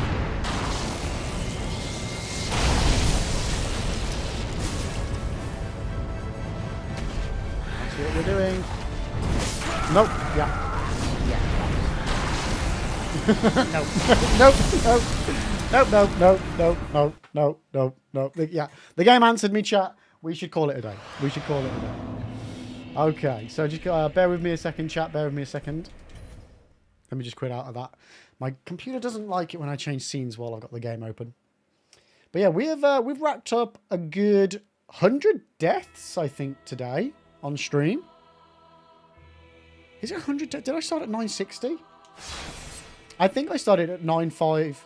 Yeah, 959. So we've done 63 deaths on today's stream. No, 103 deaths. That's a lot.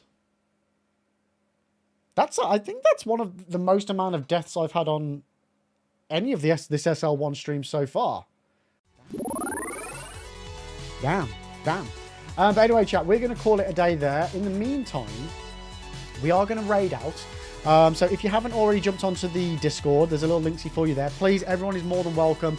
You can keep up to date on everything that's going on in the channel, as well as just getting to know people outside of the stream as well. It's a great bunch of people. Obviously, don't feel like you have to if you don't want to. It's there if you do want to, get some community action outside of the stream. And one last... beg borrow still. Oh, what have I just pressed? I've just pressed loads of buttons. I don't know what I pressed. If you want to check out my YouTube channel, there are Dark Souls guides, Elden Ring guides, and I also do a lot of Dark Souls secrets videos as well. So if you want to find out some intricate details on Dark Souls you might not already know, check out the YouTube channel. But in the meantime, we over here on Twitch are going to raid out. Who shall we raid? Let me just check, see who's live right now. Don't worry. It's okay. Oh, you know what? Yeah, Crumbs. Breadcrumbs is currently streaming some Ghost of Tsushima. So I've got nobody who's streaming any Dark Souls at the moment. So we'll go over to Crumbs. They're an absolutely lovely human. We'll go over there, share some love. If you could stick with me, use the raid message. If you are subscribed, use the stars. If you are not, use the bombs. And if you are on the YouTube and you want to stick with the raid, even though you're not on Twitch, you can head over to there on Twitch TV /breadcrumbs85.